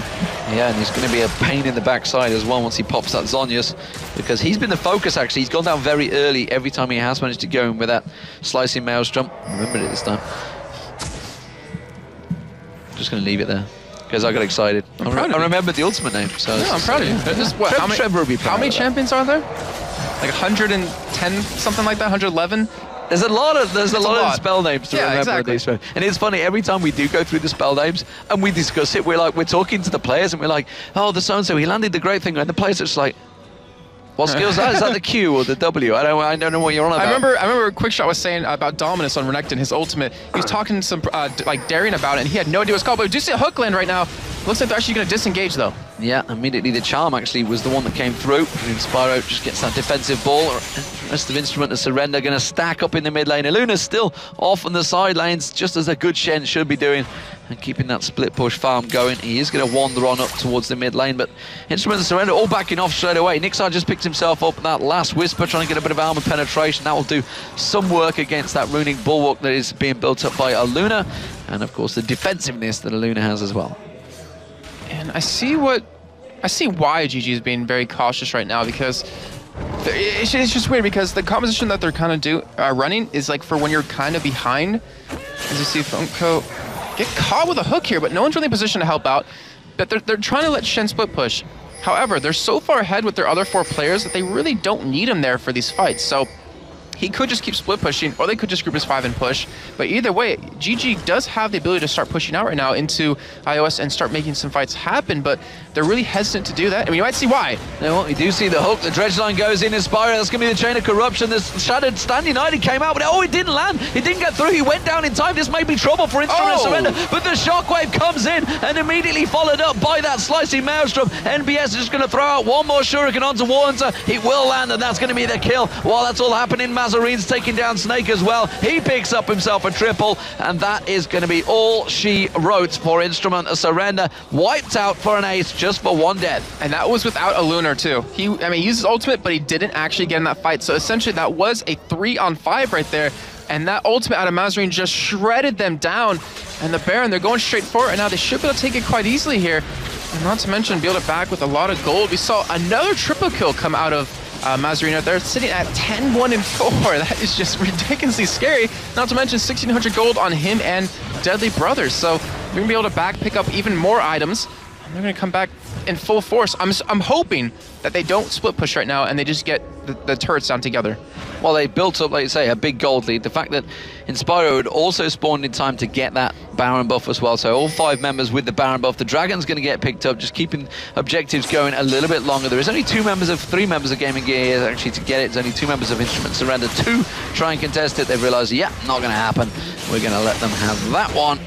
Or not so much let them, they had no choice about it. No, don't think that way, Demon. They said to him, no, we'll let you have this one, but we just want you to know that we could have taken it. Could have got it if we wanted to. Mazarine's going to be the individual that tries to do it, but he pulls him in with the shockwave just at the exact moment that they pulled in there. And Fomko, well, they thought, well, may well go down here. Ball control from Mazarine, has to flash away from the Stranglethorn there. Sorry, from the, God damn it, what's the grasping root? It's going to be a long day, I think, ladies and gentlemen. You still got it in the end, though, Demon. I'm proud of you. Got there eventually. As long as you got there. Yeah. Well, anyways, I mean, you just saw Mazarine. He took no damage from Snake and Fomko right there. I mean, yeah, he had Baron buff, but he took nothing. And now they're going to push here. They don't have the Orion ultimate available. They don't have the Shen ulti. The Ken ulti is just now up, but we're going to see a fight break out. Yep, we do also see Standing United is down, which means that, oh, the hook's landed on Warren's here. Whoa! He's dead. He'd be dead. No problem about that. He gone. Wow. That's the burst damage that came out of GG right there. If you get caught, you're going to get blown up like that every single time. And now without Warhunter there, this should be, honestly, be an inhibitor turret taken. I'm wondering if Aluna's going to come around the backside. If that hook goes in, he will certainly be dashing in. They're pinging on him like, whoop, someone's down here. We're not like too sure about that one. It's going to be an inhibitor turret. It's the middle one that goes down. The top one already was taken as well. The bottom one actually has a giant wave on towards it, but it's going to be the inhibitor turret they're going to try and focus on. They do come in. That's going to be the Hail of Arrows trying to slow down those minions, but it's not really happening, and it's going to be the inhibitor turret going down. The inhibitor will follow. They just simply can't defend this fight right now. They're so far behind in gold, in items, in everything, and honestly, Gaming Gear are looking very strong for reaching the finals at Gamescom. Yeah, and it's only getting worse for them. Like, the longer this game goes on, the farther they're falling behind, and the chances of them coming back are just getting slimmer and slimmer. And honestly, they still have that chance. They just need to make a big play happen, which it honestly could come out of them. In the meantime, GG's going to play it safe. They're going to go textbook about this and take the bottom inner turret. Oh, you do see Deadly Brother in there. It's going to get the shots down. Oh, the hook came through as well, but there is 5 members. But the shockwave again just rips them apart. Warrens are caught out as well. Nixar went down as in that one as well. Now you can see Snake. He's in the middle of them, but he's just doing anything he can. He gets melted away. That's going to be the cleanup crew. And that is the ace once again for Gaming Gear without losing a single passive. So tell a lie, because the passive snipe comes out and Inspiro goes down. I guarantee Demunco's like, yeah, I got one. We lost the war, but I won that battle right there. And then it looks like GG should be able to push us through and take the victory, get to Gamescom, win the $20,000, and have their chance to compete for that wildcard spot for the World Finals, Demon. Straight away going on towards the turret, and it's actually Deadly Brother tanking it up there. The Super Minions are going to come in as well. They will be able to get that Nexus turret down, and Gaming Gear, as you say, they're going to take it 2-0, just like they did in the semi-finals. It is going to be Gaming Gear going through to the grand finals over in Gamescom. They are the winners of the Commonwealth of Independent States Regional Tournament. I think the real question now is, Demon, who's going to be interviewed? Hopefully Mazarine. Oh yeah, we want to see Mazarine, that awkward little moment he had with Shocks. But it's great because he's popular now, and Reddit will know exactly who he is. And honestly, only, you know, there is no bad publicity in them sort of forms, as the Sirens prove. But nevertheless, they are going to go across and obviously congratulate themselves and iOS for a great game. You know, great sportsmanship is always done. This is never ever set up by us, by the way. We never ask them to do this. They simply do it themselves because they've all been in gaming for so long. And actually, Gaming Gear EU... He's getting the hug. He's getting the hug. Gaming Gear EU, I would point out, are top of the 5v5 Challenger Series rankings. They are the #1 team currently. In Nordic East or EU West? In EU West, I believe. Wow. Very, very good. Yeah, absolutely. Very, very good. We are, of course, going to go over towards our analysis desk. It is going to be Joe Miller and Trevor Quickshot Henry to take us through what we just saw of the destruction of Instrument of Surrender. Thanks a lot, guys. A fantastic performance, and we kind of called it in between games that Instruments of Surrender were going to play that more aggressive game. We're going to go for these big fights in there. You know, they had the likes of Malphite, the Ahri, the Nautilus to all go straight in there, the Zyra to tie them down, and really a fantastic game to watch. It was. One of the problem was they picked the wrong times to go in. There were so many times we've seen Malphite trying to use his ultimate just on Graves. And yeah, fair enough, Deadly Brother was very deadly, but he wasn't simply, it wasn't enough to try to focus him down. And as we go to the mid-game, the teams were actually pretty even. GG only had a couple thousand gold, 2,000 or 3,000 for the majority of the matchup, and it was much closer than game number 1. Yeah. But simply put, they didn't group up tight enough for the Malphite ulti to be completely game-changing. Yeah, and we saw then, I think around 20 minutes, that big fight, maybe a little bit later, in the mid lane. We're actually going to take that as a replay, but we'll show you exactly where that's going in a mile. But that was another fight where, you know, a shockwave from Mazarine, who honestly had such a fantastic game. Not just this one, but the best of 3 as a whole. He was really shown here in that fight in particular, where they managed to pick up the ace by the end of it, that, you know, he is probably the most important player when it comes to Gaming Gear EU's side. He's the one bringing it all together. He's the Bjergsen of Gaming Gear EU. You know, he's the one that makes the plays happen, makes the carries. The same happened yesterday when we were watching him.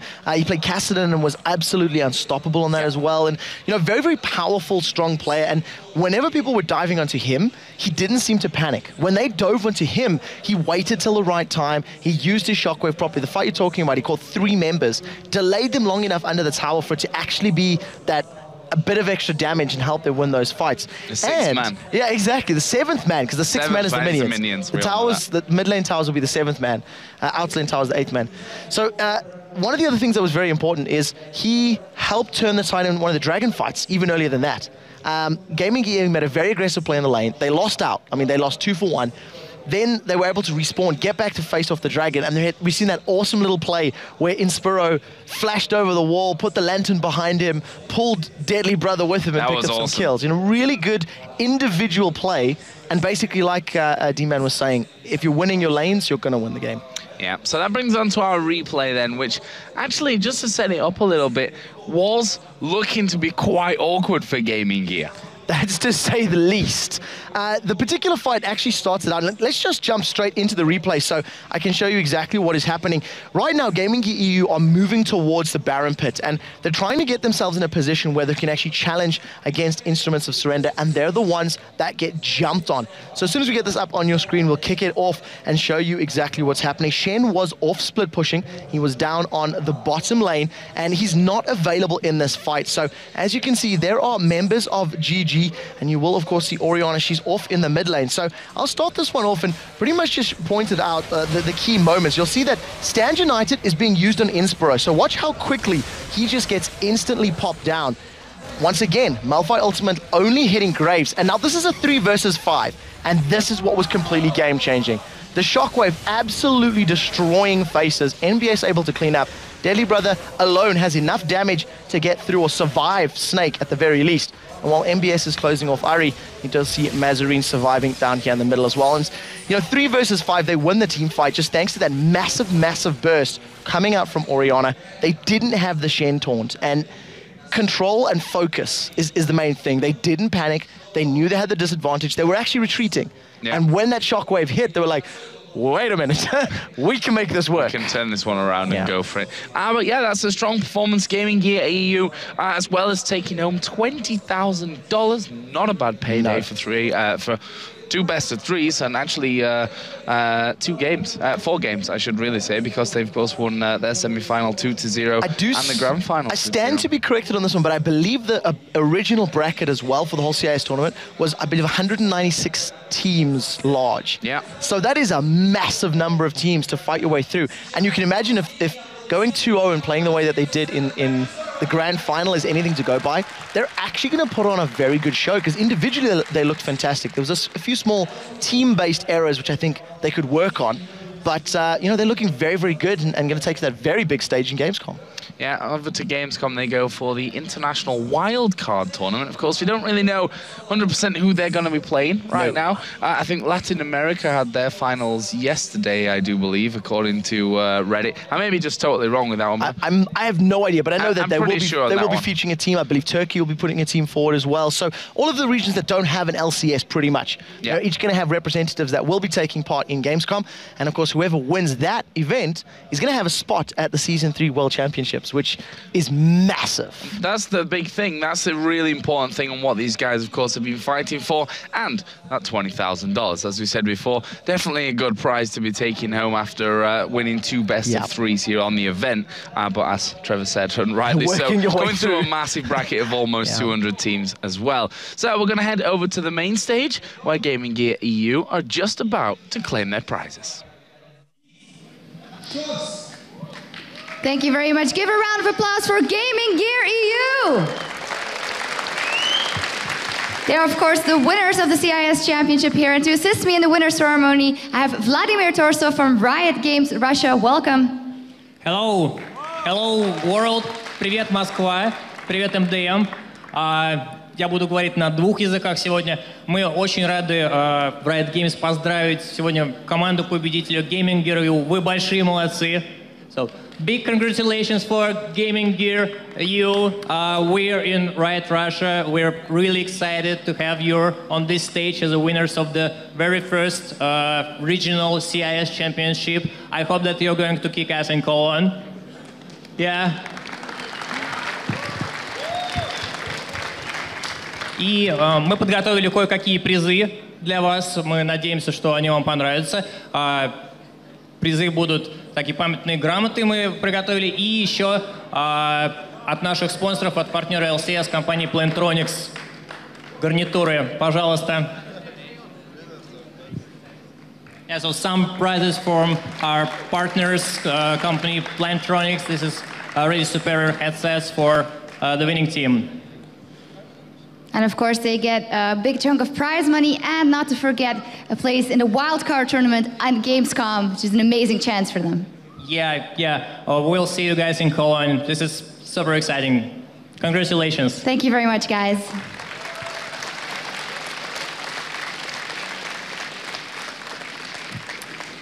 All right, guys, so we have an important announcement to make. Now, as you all know, the Russian CIS server was launched recently, and Riot Games Russia wanted to present something to you, something special. So, Vlad, tell us about the surprise. Yes, we have a really, really special announcement to make, and I'm really, really excited to announce that here in MDM in Moscow. У нас замечательные новости для всех игроков с русскоязычного сервера, для всех, кто собрались здесь. Возможно, уже многие долго ждали этого сюрприза, который мы уже давным-давно обещали. On behalf of Riot Games, I would like to present you the special skin that was designed to celebrate the launch of the Russian and CIS server. Any ideas who it might be? Nope. So it's Bear, Cavalry, Sejuani. Oh! How do you like that, guys? Надеемся, что всем игрокам на русскоязычном сервере понравится этот сюрприз, учитывая, что все игроки с нашего сервера его получат совершенно бесплатно.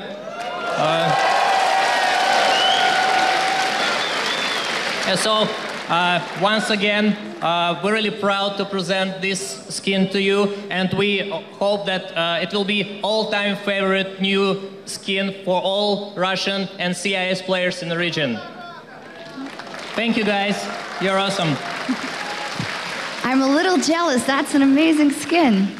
Anyway, It is. Yeah. Anyway, when we come back at 5 p.m. Moscow time, that is 3 p.m. Central European Summer Time and 6 a.m. Pacific, we'll be heading straight into the first LCS match of the day, as it is SK Gaming versus Ninjas in Pajamas after the break. Don't go anywhere.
Sometimes do you feel electric? Sometimes do you feel eccentric? Sometimes do you feel electric? Sometimes do you feel eccentric? Sometimes do you feel electric? Sometimes do you feel eccentric? Do you feel electric? Do you feel eccentric? Do you feel electric? Do you feel eccentric? Do you feel electric? Do you feel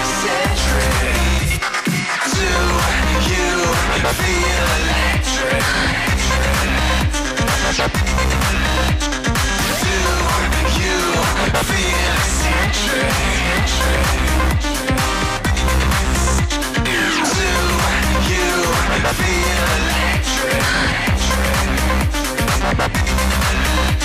you feel electric? Do you feel eccentric? Sometimes do you feel electric? Sometimes do you feel eccentric? Sometimes do you feel electric? Sometimes do you feel eccentric? Sometimes do you feel electric? Sometimes do you feel... Do you feel electric? Do you feel eccentric? Do you feel electric?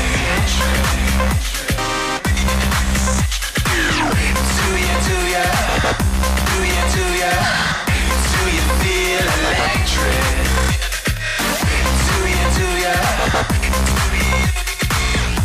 you feel eccentric?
Let it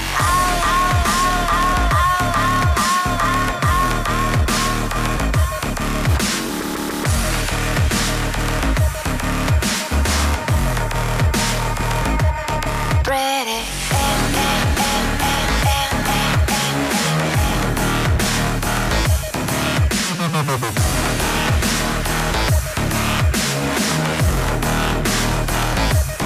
Let it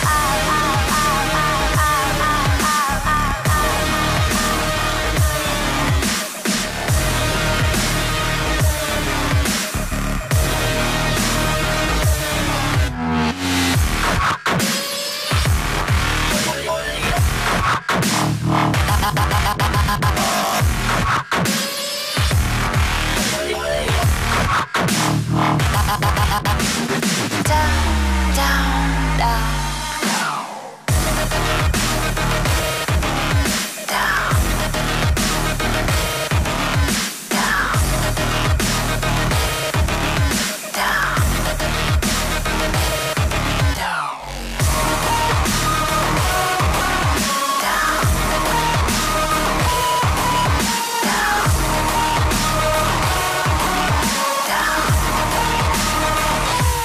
Let it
feel electric?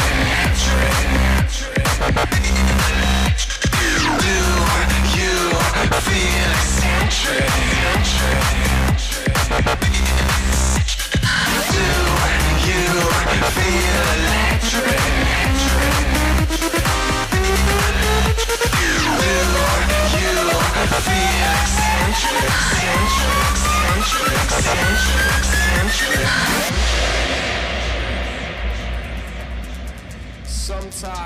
Do you feel electric? Sometimes you feel electric. Sometimes you feel eccentric. Sometimes you feel electric. Sometimes you feel eccentric. Sometimes you feel electric. Sometimes you feel eccentric. Do you feel electric?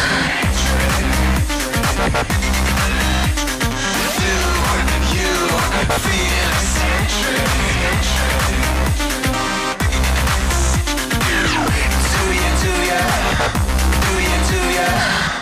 you feel electric?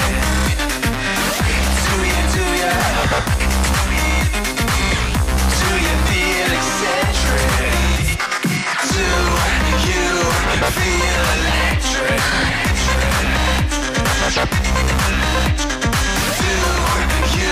you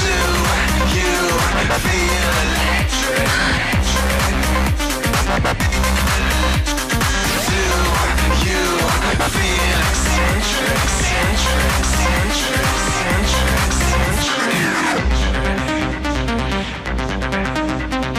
Sometimes you feel electric. Sometimes you feel eccentric. Sometimes you feel electric. Sometimes you feel eccentric. Sometimes you feel electric. Sometimes you feel. Do you feel electric? Do you feel eccentric? Do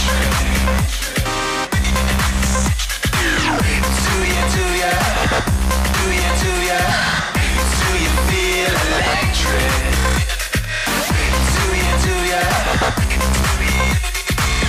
Do you feel eccentric?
Let emotion, the soul, will reflect a chain reaction, cause and effect.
Welcome back to the fantastic MDM Palace in Moscow for our final day of games here. We have had 2 great days of action already and have 4 more LCS battles lined up for you. So let's take a look at the schedule. Друзья мои, мы ведем прямую трансляцию из Московского дворца молодежи. Позади 2 полуфинальных дня. И сегодня, друзья, нас ожидает 4 последних матча второй недели Европейского чемпионата. Давайте взглянем на турнирную таблицу. We'll be kicking off the LCS matches as SK Gaming takes on Ninjas in Pajamas, followed by Lemon Dogs versus Evil Geniuses, Alternate versus Fnatic, and we're going to close out the day with Meet Your Makers versus Gambit Gaming. So our first matchup of the day is going to be SK Gaming versus Ninjas in Pajamas. SK is 0-2 so far this weekend, so this will be a heated battle. Let's meet the teams. First up, on the blue side, give it up for SK Gaming. Громче, громче, друзья! Приветствуем команду SK Gaming.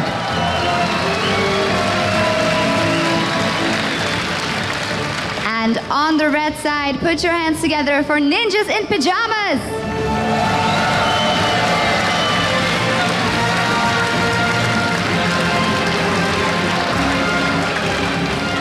Who will take home the victory here in Moscow? We will find out in just a second with our casters for the English stream, Quickshot and Joe Miller, and on the Russian stream, Aviartum and Yuppie Props. Thanks a lot, Shocks. SK versus Ninjas in Pajamas, a game that means a whole lot to these teams. SK currently sit at 1 for 6 in the league table, and NIP not much better with just 2 wins and 5 losses. And a win for both teams here in this final, in their final game of the week, I should say, not our final game. We've still got 4 more to come. Would be a massive boost. Yeah, you know, during the spring split, SK won all 4 of their games against the Ninjas in Pajamas, who were then known as the Copenhagen Wolves. But right now, both teams are looking a little bit out of shape. So we're going to see whether or not historically SK are going to be able to pull from all of that experience and take down Ninjas today. So before we get started, let's remind you all of where everyone stands this day. We just talked about the two teams that we'll be seeing here first of all, but if we look down the league table, we have one team up there in the number 1 spot, 6 wins and 1 loss for Alternate leading the table. Gambit now getting up to 2nd position with Meteor Makers with 5 wins and 2 losses, followed then by Fnatic, who are up 4 for 3. Yeah, and in terms of those results as well, Alternate, they had won all of their games up until yesterday against Gambit. Gambit are on a 5-game win streak. They lost their first 2 and they haven't dropped. Now we start looking down the bottom half of the table. Lemon Dogs and EG sitting firmly in that sort of 6th, 7th place, 3 and 4, 2 and 5 respectively, with Ninjas in Pajamas and SK Gaming, the matchup that we are about to see right now. They're sitting, holding down the bottom of the table. SK, it's not a position they were expecting to be in, and they're going to hope to pull off a play now that can, knock the pants off everybody in this particular game. So let's have a look then at the two teams here, starting on the blue side with SK Gaming. And in the top lane, of course, that man, Kevin in the jungle, Hercubot. In the mid lane, Ocelot, Candy Panda, and Nifty AD carry and support. And of course, 4 Ninjas in Pajamas, Godbro in the top lane, Sven Skeren in the jungle, Bjergsen in the mid lane, and of course the Tess and Deficio as the AD carry and support. So don't forget, guys, you can still vote over at lolesports.com as to who you think are going to win this game and our 3 games that are coming up afterwards. Right now, I can tell you it's pretty close. In fact, it couldn't be closer, 50-50. I don't think it can be tighter than that. And I think when you're looking at the bottom of the table at 7th and 8th place respectively, as well as how these teams are performing, Ninjas in Pajamas have been a little lackluster. SK have had moments of brilliance, but just not really there. So we'll see if it holds true, because whoever pulls out the big guns now will pick up a victory. And of course, SK this weekend have not been looking too good. They recorded 2 losses as they went down first of all to Lemon Dogs, and then later on in the day to Gambit. It leaves them rooted to the bottom of that table. And honestly, this is a game that they really have to win against Ninjas in Pajamas. Yeah, and in terms of the summer split, SK always did well in terms in the spring split, in terms of performing against the lower 4 teams, those guys there. Right now in the spring split, they're 1 for 6, but each game has shown them, has been showing improvement. So they've had some fantastic plays, but in order to win here, they're going to need better coordination, better communication, and better shot calling. We've seen yesterday an initiate onto a Jarvan, a flash volley bear fling onto Jarvan. It's not what you need to do. So the question is, have they improved enough to challenge the Ninjas in Pajamas? Well, on the other side from SK, Ninjas in Pajamas results are also lackluster, but a little bit better this weekend. They lost to Fnatic, a team they looked unstoppable. They were out for revenge, of course, against NIP, who took them down for their first win last weekend over at DreamHack, and then they took that solid victory over Lemon Dogs, which gave them that 2nd win. Yeah, exactly. And, like we said already, 2 wins, so that's 5 losses in total.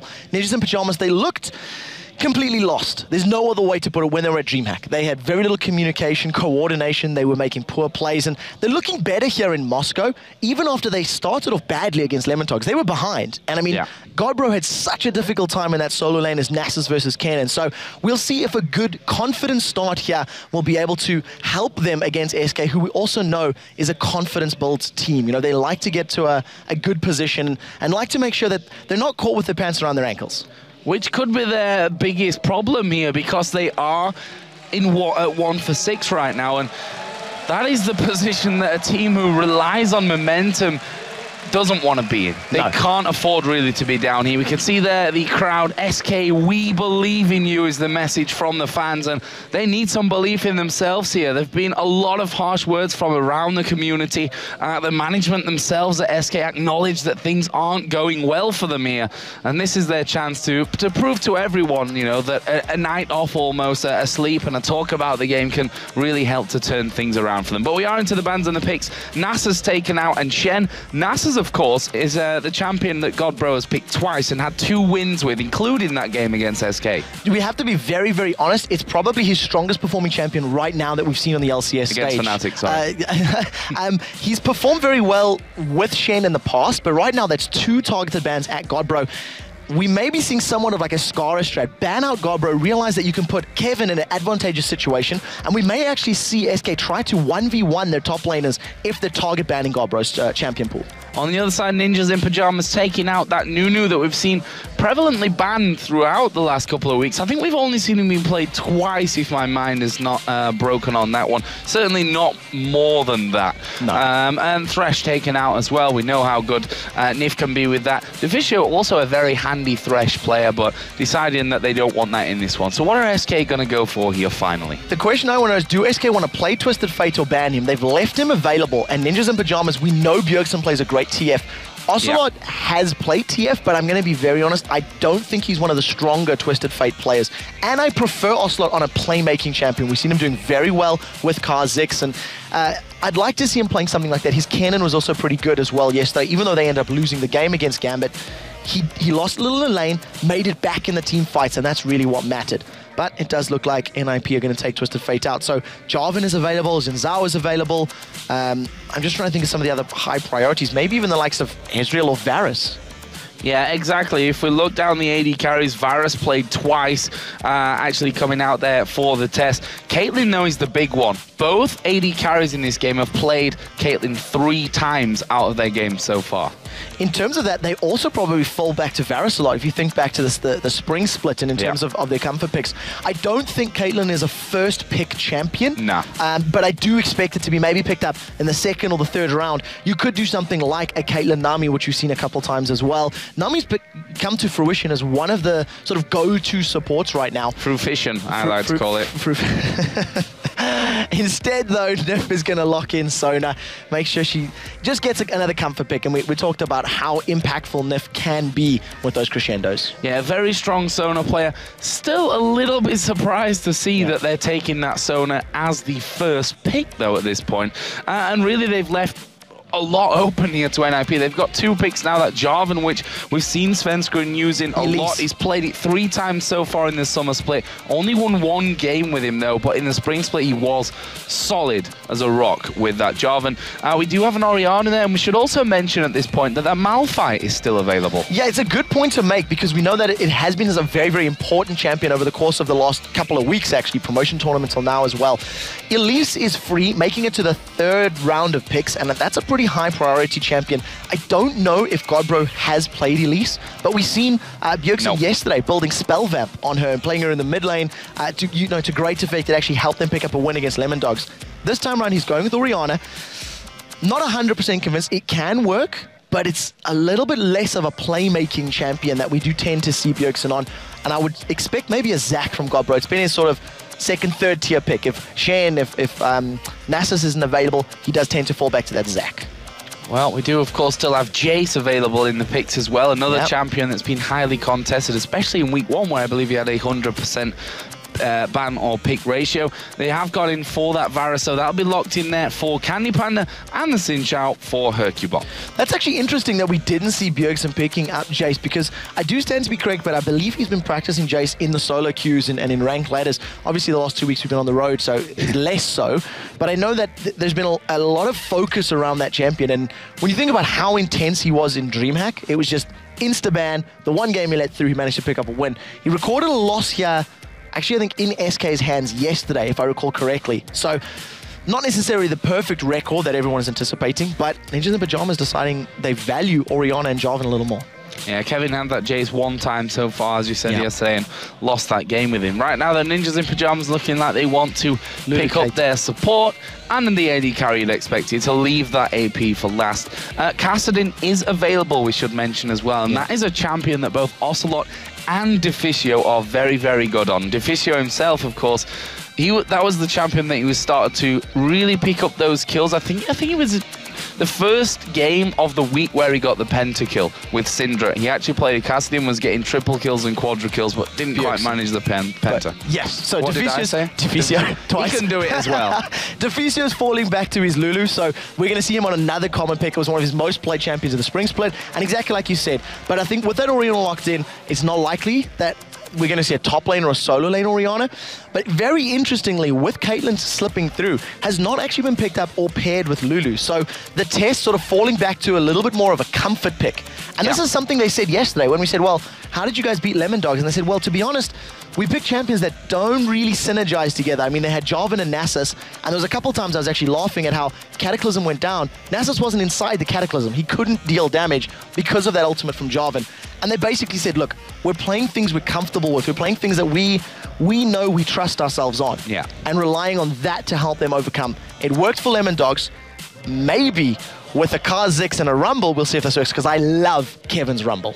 Yeah, Kevin's Rumble is a beast. We saw that in the spring split as well, and he'll be rocking that in the top lane. The Test has played Ezreal once so far in the summer split as well. Recorded a victory on it as well, so 100% win ratio for him with that. We'll see if that is a good omen for him here today. And it looks like they may possibly go to a Singed, which would make me a happy person. I can hear the crowd getting riled up about that, and it is going to be a Singed. So Singed has been locked in. Now, Singed has had some tweaks to his abilities in this patch. He no longer gets the tenacity from his ultimate. So when he does pop on that Insanity Potion, if you CC him, you can actually kill him. The problem is there's not much CC. You've got a slow from Kha'Zix, a slow from Rumble. Yeah, you've got the Varus ult as well, but you don't ideally want to focus that on Singed. So it does play into Gobro's hands a little bit.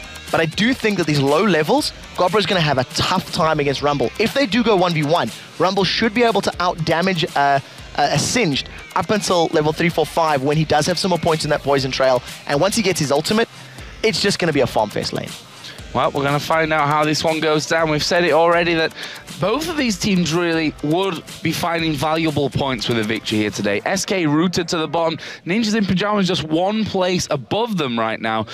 So it's an important game from both sides of things. And I'm interested to see how SK are going to come into this one. Because as we said, they've had a lot of criticism, not just from the community, but from themselves as well. Obviously, they're very, very hard on themselves.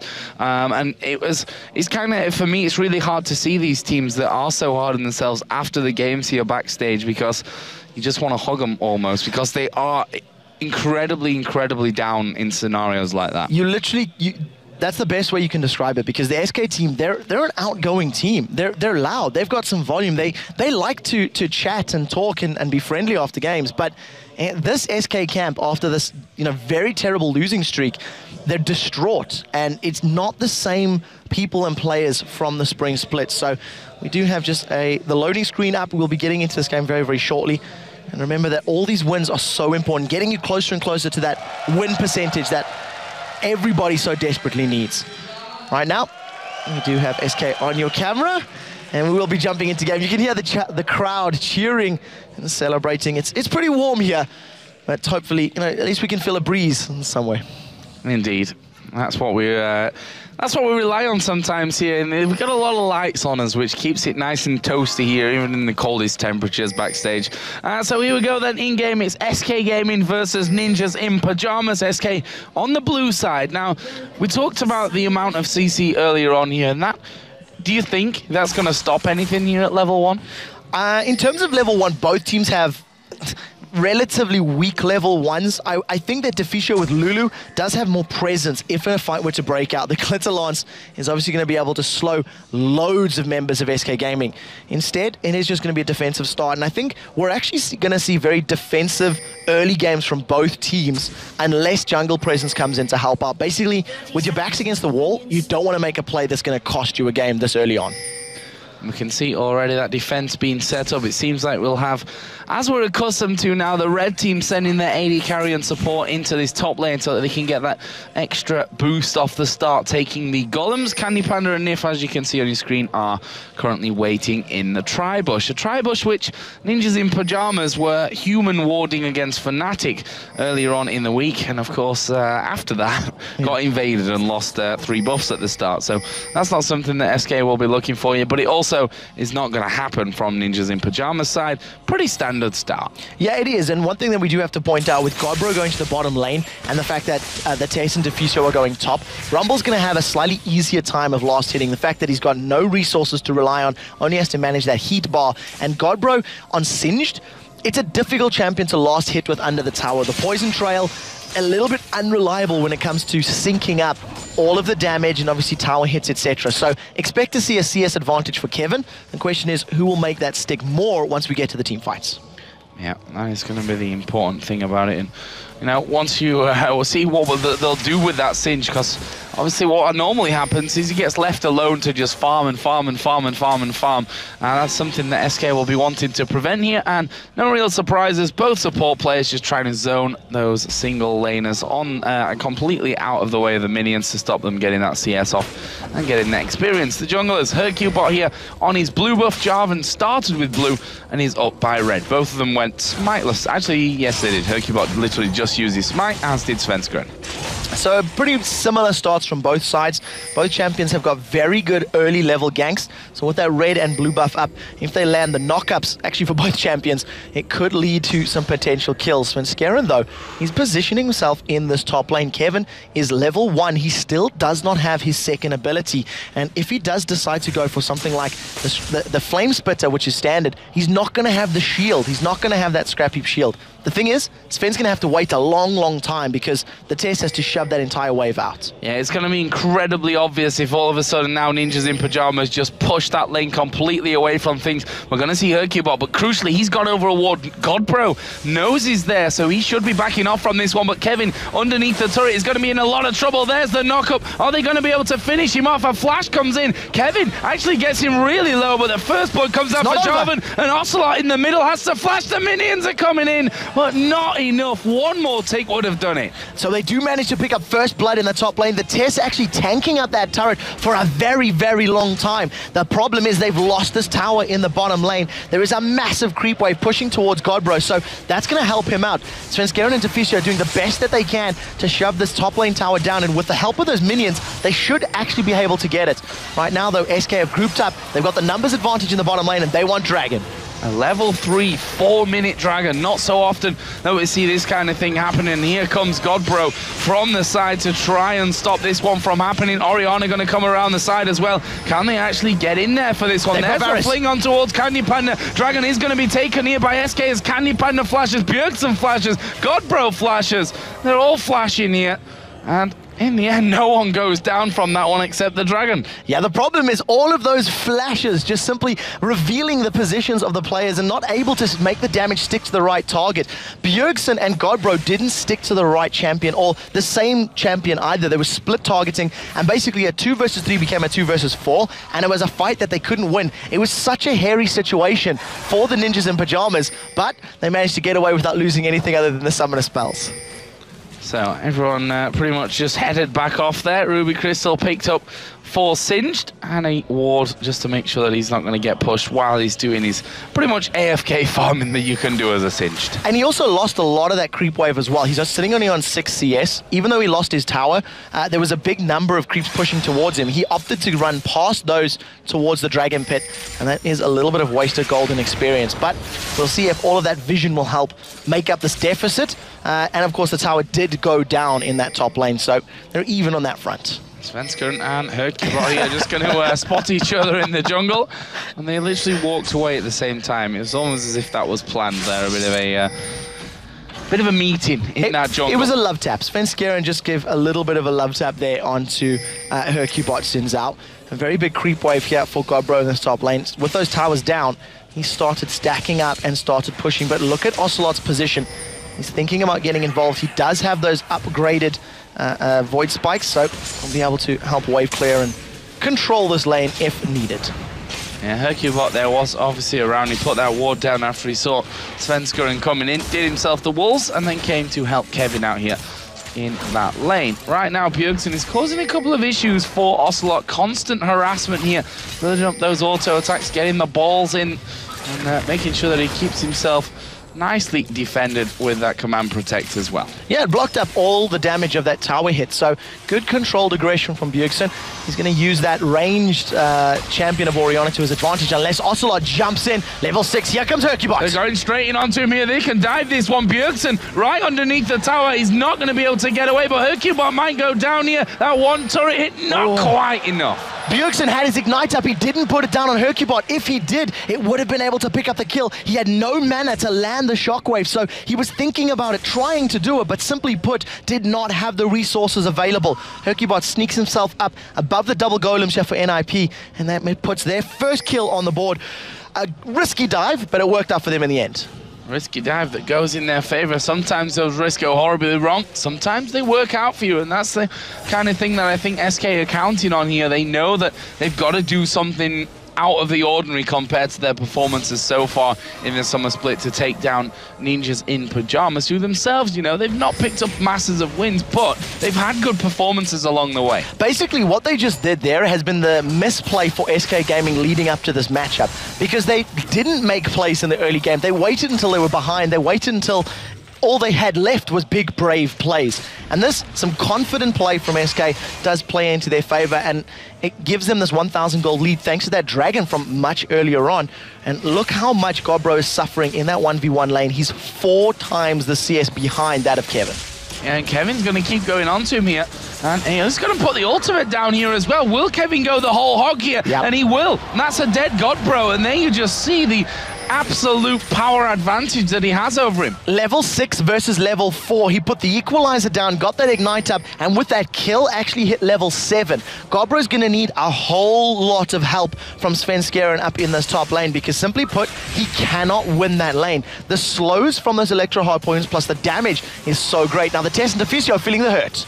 Yeah, bit of pain coming down on this bottom lane, and Candy Panda and Nif being very, very aggressive here. Pushed up onto that inner turret already. Hercubot now coming towards the middle. Bjergsen gonna have to run. He does have mana for that shockwave if he needs it this time around. And he literally just walks away with that command protect on. And that's exactly the reason that we didn't see Hercubot diving. He realized that a shockwave was an imminent threat. He knew that the ignite had not been used in the previous engagement. So instead of full-heartedly diving a tower on a full health Orianna, he simply forces her out of lane, puts a little bit of pressure, and allows Ocelot this wave to pretty much farm it up freely. Right now, though, Candy Panda and Nif, they've come to put some damage down on this mid turret, and it's a 4 versus 3 with SK having the numbers advantage. That's really ultimate just coming across there. Didn't really catch many of them. Okay, only hit 1 or 2 at the most. But SK, with that 4-man push, did get a couple of hits onto the turret. There is Kevin again, putting down some pressure onto Godbro. 22 to 46 CS with that kill coming down 2.7. It's 1,000 gold lead already after just 9 minutes for Kevin. Now that's a massive, massive number, and you've seen how quickly Kevin could chunk Godbro down in the previous games. But we have seen this before from Godbro and from Ninjas in Pajamas, that the top lane is sort of the, in case of emergency, leave him on an island and we'll bring him back later, because you know how well Singe does scale if you give him time. If NIP can pick up a few more towers, and you know, even if they lose that top tower, it'll actually give Godbro some safer farming, because Kevin's not going to be willing to overextend past the river. Well, Kevin right now is going to go through, 6 a ward down. Svenskeren was right there on top of him, and he's not going to take chances with that one. Nif already getting a pink ward down on top of this Dragon, and SK are all over it. Basically, it spawns at 10:20 on the dot. So with this coming up, or 10:21 on the dot. Almost. Almost there, almost there. Because of that incredibly early Dragon, SK had full timing on it. And the thing that I love is that Kevin arrived at the exact second that it spawned. He even knows how long it'll take him to walk from the top lane to the Dragon pit, put a ward down defensively, and basically this is SK signaling, we want to control this objective, we don't want you to have it. Godbro actually used his Insanity Potion to push that wave even further. Well, to be honest, he needs a farm at this point, so every little bit that he can get is a big help for him. But that means, though, that Kevin's going to be boosting himself even more from that one. Already got that Haunting Guys in there, picked up Pink Ward as well from this. So interesting to see what Kevin may be aiming for with this. Ocelot got himself the Brutalizer in there now as well. Seeker's Arm Guard picked up first for Bjergsen. The thing that I really like about those pink wards from Kevin, he's going to be able to now overextend and stay attacking the tower, because he's going to deny the vision of his opponent. Make sure that if he wants to fight right now, though, Bjergsen's been jumped on by Ocelot. Yeah, he's going to pop the ulti. Here comes Hercubot from the backside, using the shockwave, but Ocelot flashes over it there, picks up the kill. Nicely done. And Hercubot is still going in for this one. They need to be careful of Godbro Singed. And in the end, Svenskeren will just walk away. Hercubot decides not to follow through. But this is looking like a very different SK. This is looking like a confident SK gaming. This is the SK from the previous, but Hercubot jumped onto Jarvan. Yeah, they're going to keep going in this one. Gets the knock-up. Not quite able to get in there, and seems like Hercubot's a step ahead of his teammates through this. Yeah, I also think that's a little bit of maybe not listening to the same person, because if Hercubot made the call, let's go, and if Rumble and Kha'Zix had jumped on top with an equalizer as well as all their damage, they probably could have picked that kill up, which is why I got so excited. At the moment though, Hercubot is making dives and he's not being followed up. So if Ninjas in Pajamas can realize that and go, well, wait for Zinzao to jump in there, he's not very tanky right now. We can focus him down and then turn to the rest of their opponents. So let's have a look at the items here between the two AD carries. They're pretty much tied up on CS there, and it's less than 10, let's call it that. Double Doran's Blade boots at the moment for Varus. I'm assuming that Candy Panda does have plenty of gold to spend. Spirit of the Elder Lizard picked up already for the test, so it looks like he's going that more and more common now blue Ezreal build. Now the reason I like the blue Ezreal build here, it works against his opponent's composition. It works against Kha'Zix, against Zinzao, and against Rumble even. Get the slowdown, control the tempo of the fight. So even though it's going to take him a little longer and he's not going to have as much damage as his opponent Candy Panda, who's now just picked up the Greaves, the Cutlass, and is working towards the Blade, it works. It builds him armor, etc. So we'll see how effectively the test can make that work, as Godbro has been found out by Kevin, and that's quite a bit of damage actually from those harpoons alone. Yeah, throwing him back though, has to use his ultimate here. That Insanity Potion running. And in the end, it's going to mean that Kevin gets... Right, safe. Still sitting on that pink ward as well, so Kevin not really feeling like he can overextend or push this wave further than is safe. Luckily, with some of the free time that Godbro has had in this lane, he's caught up in levels. He was at 1.3 levels behind. Now he is only 1. Nif's presence is definitely hanging around, and we've seen some very good flash crescendos. And it's a combo that, if you're not expecting it at this early stage of the game, can really cost your team. Yep, certainly.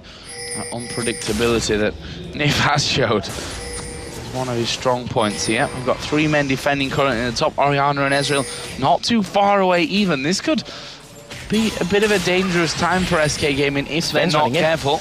Yep. Zinzao has just spotted one of them. They are going to go in on towards Svenskeren here. There is Bjergsen coming around the side, and they are going to go in. Where's the shockwave? Actually, Wild Growth coming out. There's a crescendo. Lands onto 2 of them. But they actually get knocked away to safety there from Hercubot. They managed to finish off Godbro. There's the shockwave, and it was, for me, far too late there in that fight. Completely agree with you. They were hoping for Svenskeren to put the shockwave down in the middle of the team, but as he did his dash combo across the members of SK, they were no longer grouped together. Bjergsen held on to that shockwave.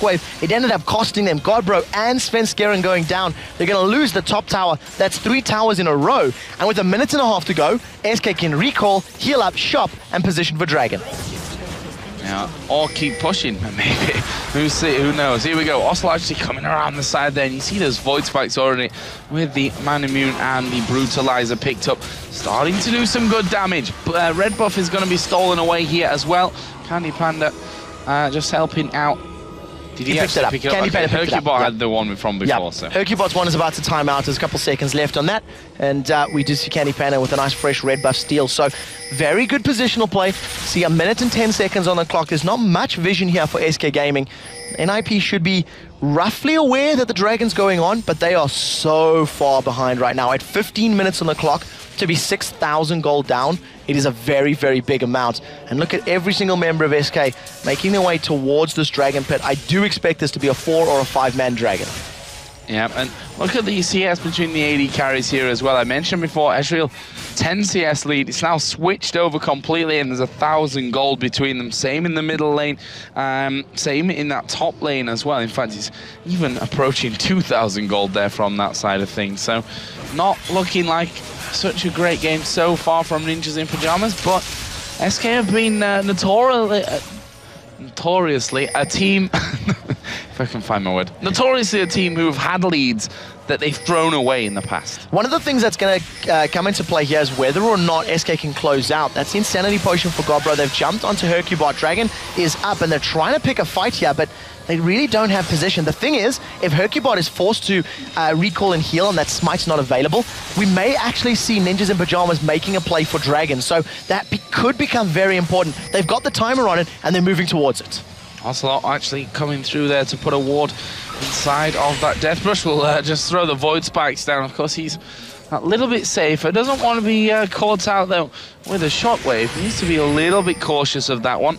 And it looks like NMP just going to be bullied away. So no Insanity Potion for Singe, no True Shot Barrage yet for the Tessa's Ezreal. In exchange, Hercubot was only forced to pop the Xin Zhao ultimate. So Crescent Sweep for 2, they'll be happy with that trade. And you can see the call from NIP going, we're actually not strong enough to pick this fight. Back off, back off.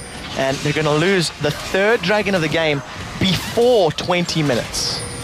Yeah, SK managing to force them away and not dragging their heels about picking that one up.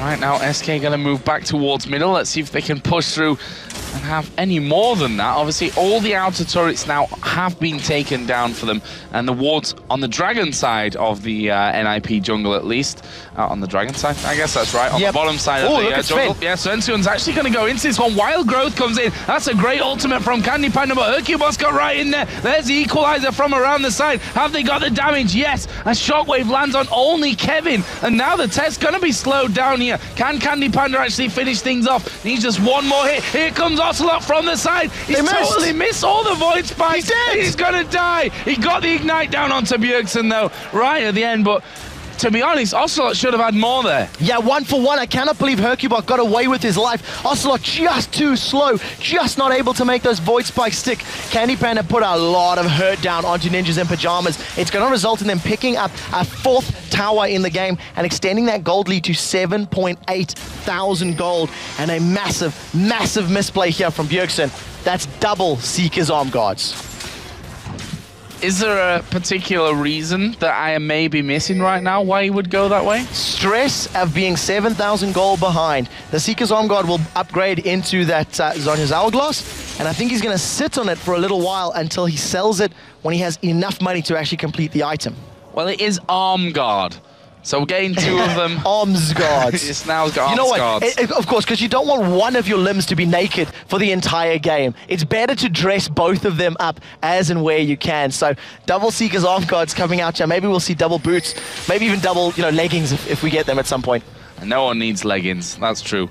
So let's have a look down the items after that then. We see the difference between the junglers, one of them with the Aegis, one with that Runic Bulwark already finished in here. That's a big difference between the two. Between the AD carries, that Spirit of the Elder Lizard just added a BF sword to that Vamp Scepter as well now, has the test. But on the other side, Blade of the Ruin King is already done, which was done before that fight actually. Yep. So I think Candy Panda's actually sat on a bit of gold. Yeah, Candy Panda's doing very, very well this game, sitting on about 1,700 gold. Most likely will be heading back to pick himself up a BF sword in the not too distant future. Right now though, SK are playing aggressive. They're getting very good ward coverage. I mean, if you look at that mini-map, it's like a Christmas tree. It's just blue dots everywhere, just absolute complete vision. And that's what's allowing SK to make these plays, knowing fully where their enemies are. They're trying to make a setup here, trying to maybe bait NLP in, but I think they're aware of it. I think they know something, fishy is up. Yeah, I don't think that they'll be pulled into that one here. They'd be very silly to allow that to happen. And they've gone over the top of a ward, which will be revealed here as Nif with his Oracle on goes straight over the top of it. This top lane actually pushed fairly heavily already. They're going to steal the red buff away for a second time in a row. Again, going over on towards Candy Panda. And NIP are expecting this push to come to the top lane. They're trying to clear out that wave as quickly as they can. Yeah, and the thing is, NIP, they do have relatively good wave clear when you do add in some of Ezreal's damage plus Orianna, as well as the Lulu. But it's not as powerful as the Kha'Zix's Void Spikes and the Piercing Arrow from Varus. So if a siege does come in from SK Gaming, they're going to have the advantage of staying at the tower much simpler than NIP will have from forcing the minion wave back from it. And look at that there, Nif spotting, thanks to his teammates, pretty much every single ward that was put down out of desperation there for NIP to spot where the SK push was going to be coming next. In the end, it came in the most obvious of places once again, that top lane where the minions were pushed. We can see Ocelot just waiting off towards the side here. His Void Spike's not quite landing onto the NIP team. And the pings on the minimap, quite furious here from SK. They want to get rid of more wards. They've got to be a little bit careful here because they have this massive advantage. But if you remove one of your members, one of your most farmed and fed members, it's going to set up a situation where a 4v4 or a 5v4 could come into play. So Ocelot does try to split push in that mid lane. And you can see that Bjergsen has decided to roll around and try to defend the wave. Now the rest of SK are on here, and the NIP are hot-footing it back as quick as possible.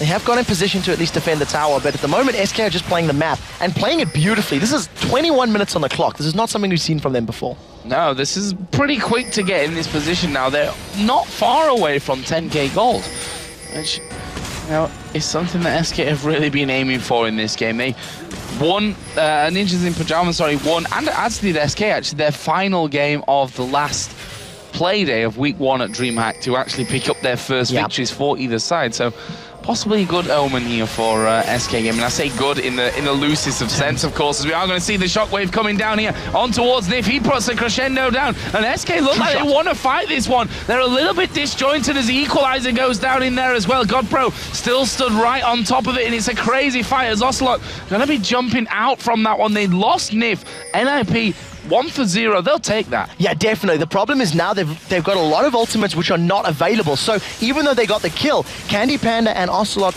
and Kevin moving towards this top lane, I thought they were going to try and put pressure on the tower. Instead, they're going to play it safe and go, well, we hung around too long. We didn't actually focus any turrets. They were dancing back and forth for 2 and a bit minutes and went, right, we need to have a proper concerted attack plan. Let's back off, heal up, spend some of that money, 2,700 gold for Candy Panda, and then continue the pressure again.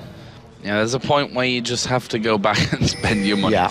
Bloodthirster picked up there for the test, and we can see the BF Sword pickaxe for Candy Panda. So, Dragon is available. It's pretty much a freebie at this point for SK Gaming. Not much that NIP will be able to do about it. As SK get those wards in again. And Bjergsen's build has been completely messed up by that double Seeker's Arm Guard, because he's recently picked up a KG's Lucky Pick as well. Sold one of his potions, and he's sitting on a mixed match, a smorgasbord, I think is the term, of items that don't really add up to a traditional Orianna build right now.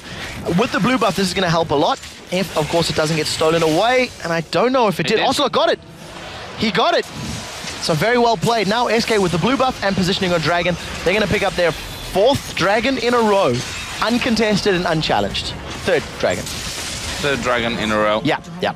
Either way, they're all in a row. NIP have not had a sniff at them yet. And that's the important thing coming out. Another blue buff taken away from Bjergsen.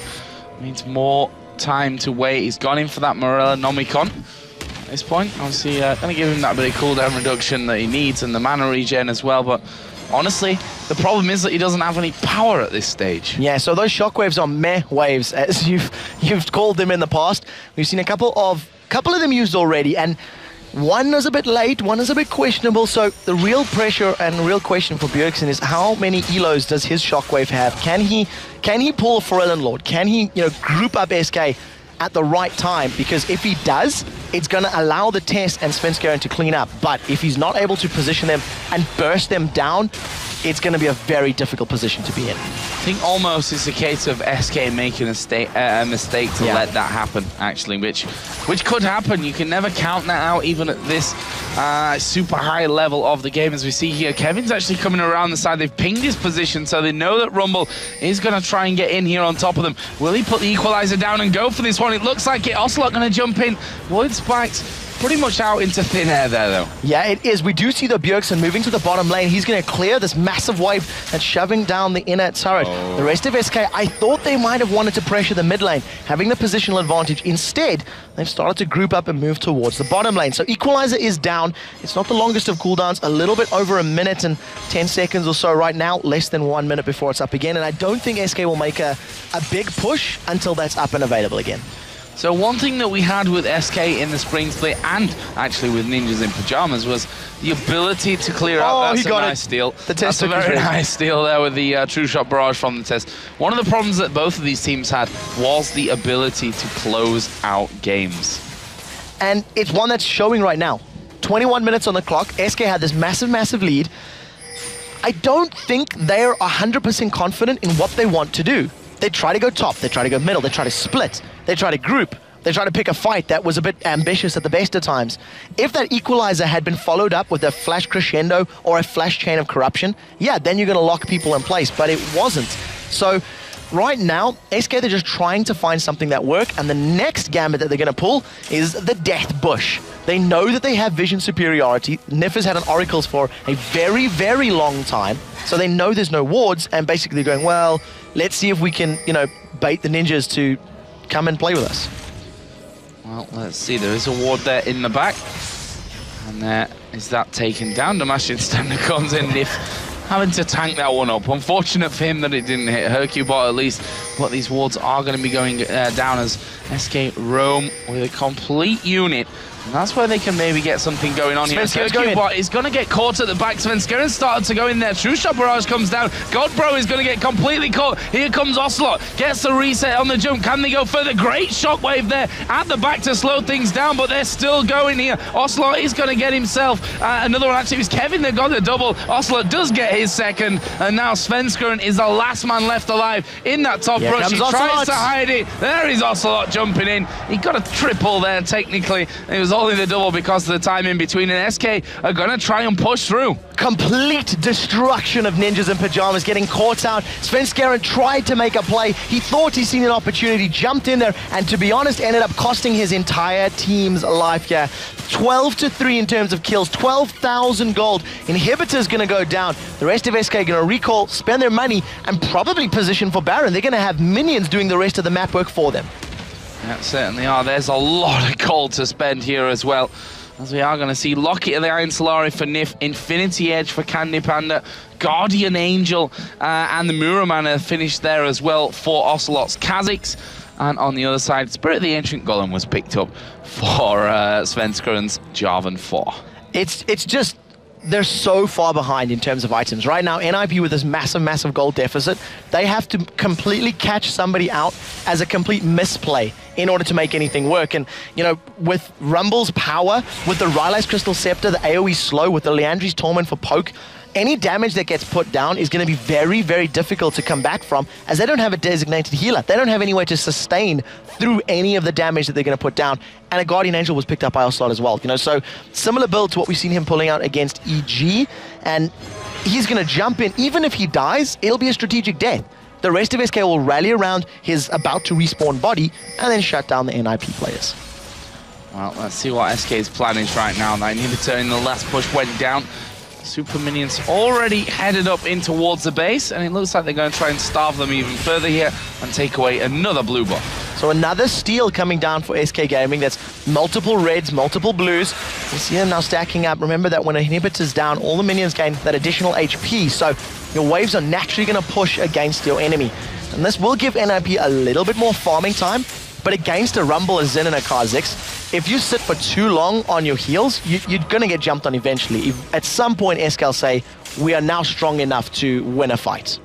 Yeah, and they're doing this the textbook way, you know, no risks.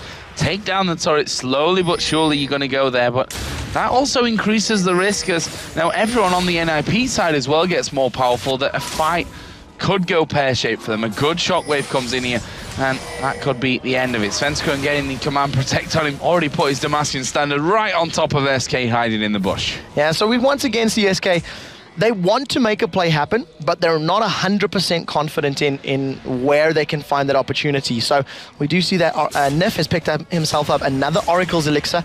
He'll be drinking that as soon as he gets within range of the Baron Pit. And I think these next few minutes, SK are going to be positioning vision, denying their opponent's vision, and forcing NIP's hands. They'll either take a Baron, or they'll force NIP to fight them at or around Baron. And that's basically going to be the position SK wants to be in, because they've got this great buffer of items and damage that simply cannot be overcome by NIP. Haunting Guys was just picked up there by Bjergsen, and he really is in a strange place when it comes to his build right now, with that double Seeker's Arm Guard pickup. Let's see what impact he has, because if he doesn't land the shockwave, I don't think that NIP really have a chance to win this game. And the thing about that shockwave as well, because he does have some penetration, and there's not the largest amount of magic resist coming from their opponents, but with that Runic Bulwark on there, with all the lifesteal and the active that Candy Pan is going to have from that Blade of the Ruined King, as well as the sustain from NIF plus the Locket, I actually don't think that the shockwave is going to be enough. It needs to be a perfect shockwave and a perfect point-blank true shot barrage onto the carries in order for Nip to do enough damage, and we'll see if they can pull this back. But basically, this is SK Gaming's game to lose. There is a final turret outside of the base taken down by SK Gaming. Also, Super Minions are still streaming up the middle lane as well.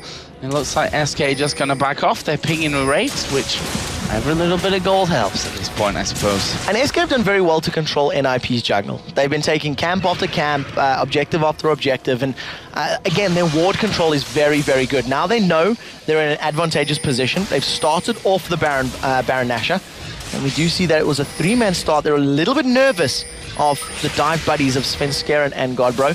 So they wisely back away, and they know they've got vision. There's the equalizer down. This could potentially be the final fight. NIP are scattering. Yeah, SK trying desperately to actually get around here and do something. They've outpositioned them. Yeah, they have outpositioned them. They can just literally head off towards this top lane. NIP would be better off recalling, I think, right now.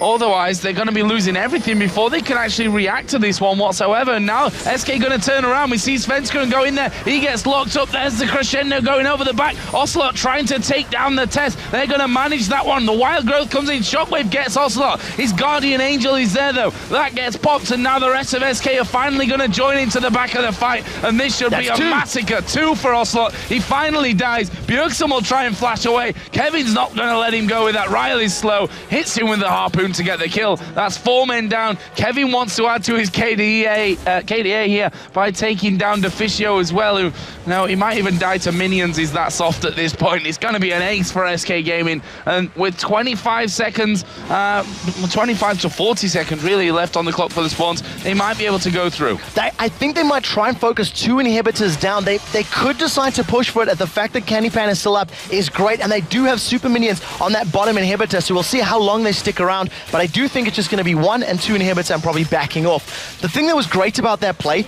SK pretty much said, we want the inhib. So the rest of SK focused it. Ocelot says, I'll distract them. I'll jump in with my GA, I'll put the Void Spikes down, interrupt the recalls, and pretty much buy time for you to get the objective. But NIP picked the fight. NIP was running towards the SK members, at which point they said, let's all in, let's fight, and they picked up another 4-for-1 exchange, or ace, sorry, 5-for-1 exchange, plus the top lane inhib. There's another Oracle being picked up here by Nif. It seems like he's had one for the last 20 minutes of this game, and I think he probably has as well. Only died that once. They've literally been timing out on him. That's how long he's had them. So, what is the plan here now for SK? There's a dragon on the map if they want that boost from that. Don't think it really matters at this point. Now, they're 13,000 gold in the lead. They've got the option to go, obviously, up towards that Baron and try and draw Ninjas in Pajamas in, but the scenario that they've got is a 1 inhibitor down in the top lane, the middle inhibitor completely open. There's only 1 turret left on the map outside of the Nexus. There's not much that NLB can do except for sitting on the towers that are left. That's all that they can afford to do, is sit back on a turret and hope that SK Gaming will pick a fight there. If SK decide to play the split push game, which they will, they'll have 1 or 2 of the champions pushing the other lanes, then NIP need to pick a 4v4 and win it. That's very, very important for them. Finally, Bjergsen has sold that Seeker's Arm Guard. He's picked himself up and needs a large rod, and is a couple 100 gold away from completing that Zonya's Hourglass. So that will help him in his team fights, but it's just too late. I mean, there's no other way to say it. Godbro has flung Hercubot backwards. Candy Panda is bashing away on the inhib, and it's not the fight yet, but they're pretty much just zoning to buy Candy Panda on his Varus as much time as possible to get the second inhib down. Relatively decent damage actually coming out there on towards Hercubot, but they've got that Sona, as you said early on. She's just going to be spamming that heal time and time again, and at some point he's going to be back up towards that full HP total. But it looks like SK are very, very nervous about coming into this one. Nif does not have flash up, and I think once he has flash, that may be the signal to go here for SK if he flash Crescendo's in. And there is a shockwave though. They're going to go in on top of Candy Panda. Look decent here for Ninjas in Pajamas at the start. There is a Cataclysm coming down. The inhibitor has gone. The test is going to be picked up by Candy Panda, and quite frankly, SK are just far too strong at this stage of the game. It's a double kill to end things off there by Ocelot. Get the ace as well. The turrets go down, and SK Gaming are finally going to break that horrible run of losses that they've had here this weekend and win a game against Ninjas in Pajamas. And in such fantastic style, I'm happy to see Ocelot back on Kha'Zix.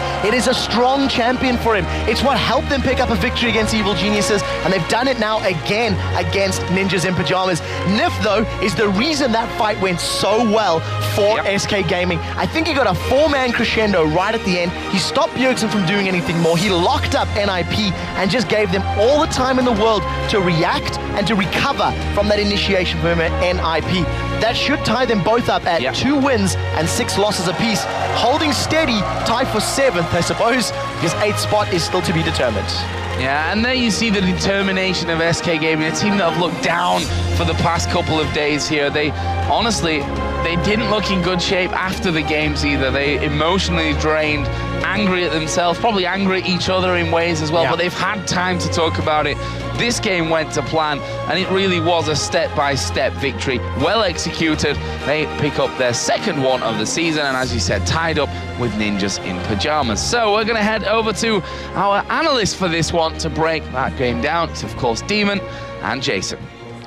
Yes, thank you very much, ladies and gentlemen. We are back, and a cheeky little wink from Ocelot just at the end there, just giving you guys some love. And you did see, actually, the Ocelot army is pretty strong here. There was a whole people holding up the Ocelot sign. They are very strong everywhere across the world, honestly. But when you have 200,000 followers on Facebook, I think you have a giant army. You got a pretty big army there. But SK Gaming finally looking strong, and actually, you know, they're continuing their dominance. I don't know how much they caught on it before. Obviously went 4-0 in the Spring LCS. They're now 1-0 in the Summer LCS. Will they go all the way? But that Bjergsen error, is that a double click? Just going back, mine not in the game. What is going on with Double Seeker's arm guards? I think that definitely was a misclick. I mean, the passives don't stack on it, so you don't get the extra 15 AP and 15 armor, but well, it was a little bit of a mistake, but luckily he didn't, sell it right away, like, oh crap, sell it, and then try to buy something else. He kept on to it, at least held it for a while, and tried to make something out of it. I mean, at least the armor-ish kind of worked against Kha'Zix, but that's the 2nd win for Kha'Zix. Trevor just mentioned it. They're the 2 wins that SK have got, and they're the 2 times that Ocelot has got Kha'Zix. It was actually the 4th pick this time around, so they held on for a long time. They saw Oriana coming in fairly early on, and they just waited, but that was very well played. Ocelot 10-2-7. Could have been way more, because obviously we saw it when he jumped in. If it had just flashed before the voice box quadrica was asked to be had there. I really think that SK just in general caught NIP with their pants down, because you just look at what happened throughout the entire game early on. They took that turret right away. They didn't get the first blood, obviously, but they took the turret and they rotated around and were able to just pretty much control the game and force NIP to react to them. And of course, every fight they took, they couldn't stop Kevin. That rumble on him, we saw it do so well back in the spring split. We wondered why did he stop playing it? Where'd it go? And he showed right there that he shouldn't do that, because he finished 7-1-10 from that game. Absolutely. So that takes Ninjas in Pajamas and SK Gaming to 2-6. And well, we're not going to hang around. We want to get a word from the man himself. It's Ocelot on stage with Shocks. Thank you very much. Here it's Ocelot, team captain, of course, of SK Gaming. A great game, a great win from you guys. And it seemed to me that for the first time this weekend, you were really playing as a team, getting those objectives, and you as well. Well, it's most likely we didn't have any training in between DreamHack and Russia, not even have any training in the last 2 months. So anything we try is going to be tried for first time in front of the crowd, in front of 150K people or 200K people. So it's really risky, but it worked out, and nothing else to say. I'm actually kind of happy, because if we would have lost, it would have been kind of bitter. So yeah. So Carlos, I was going to ask you what's going on with the team. We also saw the tweet of the CEO, of course, but I seem to be asking you the same question every couple of weeks. So when are we going to see a consistent good SK? Well, problem is that when players hit certain level of fame or whatever, they tend to stop being grounded. And I think we really need to make sure we understand this is a dream. We need to make sure we understand we have to train more than others to win and to play better than them. We are not just gifted by being born better than others. We have to train more than others. If we don't train, we don't win. It's as easy as that. It doesn't matter you're called Ocelot, doesn't matter you're called Kevin or whoever. If you don't train, you don't get better, you lose. All right. You guys are extremely popular here in Russia. What do you want to say to your Russian fans? Well, it's crazy. Like, I never thought, actually, I had this, well, we had, sorry, this fan base in Russia. I'm seeing like a lot of like banners with SK, Ocelot, and crazy. I didn't expect it. Even against Gambit, some of them were actually rooting for us, which is crazy. And all I can say is, well, maybe I screw up right now. Россия, спасибо.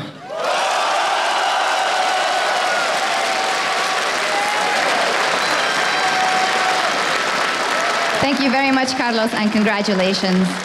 Now, we've put one game in the books, and there's so much more to come as the Lemon Dogs take on Snoopy and the veteran Evil Geniuses next, after the break.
Sometimes do you feel electric?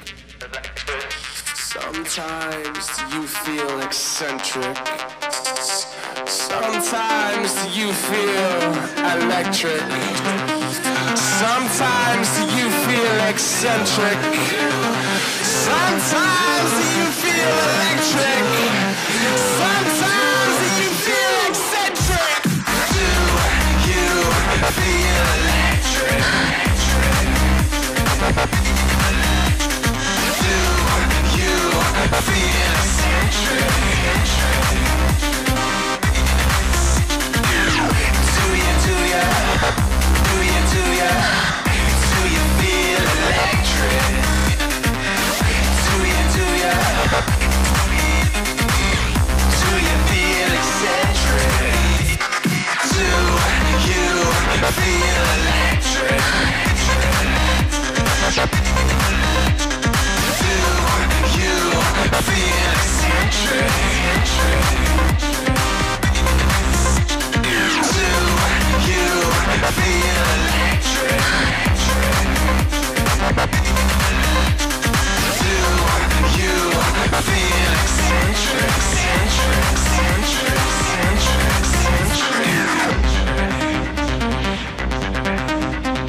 Sometimes do you feel electric? Sometimes do you feel eccentric? Sometimes do you feel electric? Sometimes do you feel eccentric? Sometimes do you feel electric? Sometimes do you feel... Do you feel electric? Do you feel eccentric?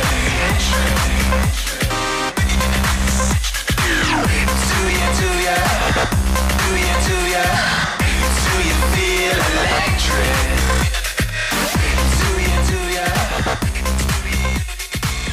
Do you feel eccentric?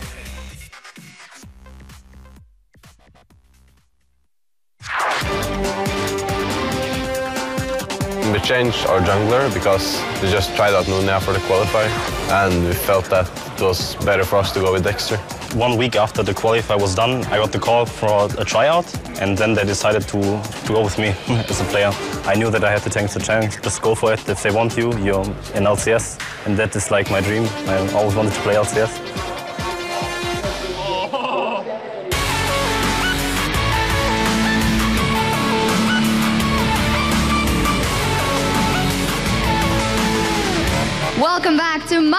Russia, to our second LCS game of the day. Time to meet our teams. Ну что ж, друзья, сегодня заключительный третий день. Первая игра была просто потрясающая. Может быть, команда SK Gaming выиграла благодаря поддержке зала. Покажите, как вы это умеете делать. Встречаем команды на сцене. First up, on the blue side, can they rack up a win? Give it up for Lemon Dogs!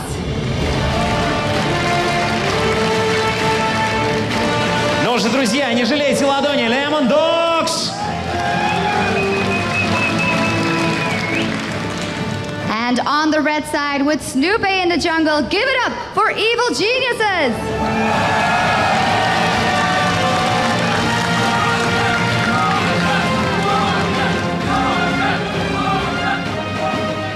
The crowd is hyped, so let's go. Let's check in with Joe and Quickshot and Aviartum and Upiprox. Thanks a lot, Shocks. Our second LCS game of the day is about to get underway here in Moscow's Evil Geniuses, and Lemon Dogs take to the stage. A win for Lemon Dogs would, of course, solidify that position that they hold right now in the mid-table. Yeah, the win for them would actually tie Evil Geniuses with the Lemon Dogs, and for both teams, working towards that positive win-loss ratio is very, very important. They need to be in the top 6 to qualify for playoffs, and in order to stay top 6, they need to have good wins at this stage. So let's have a look then straight away at the two teams that are going to be facing off here, starting with the team on the blue side, Lemon Dogs, and their top laner, Zoro0 in the jungle. We just heard from him there in the video. New man in the team, Dexter. Nuke Duck in the middle name, or Duck Nuke, or Duke Nuck. Duke Nuck, or whatever I'm going to call him here today.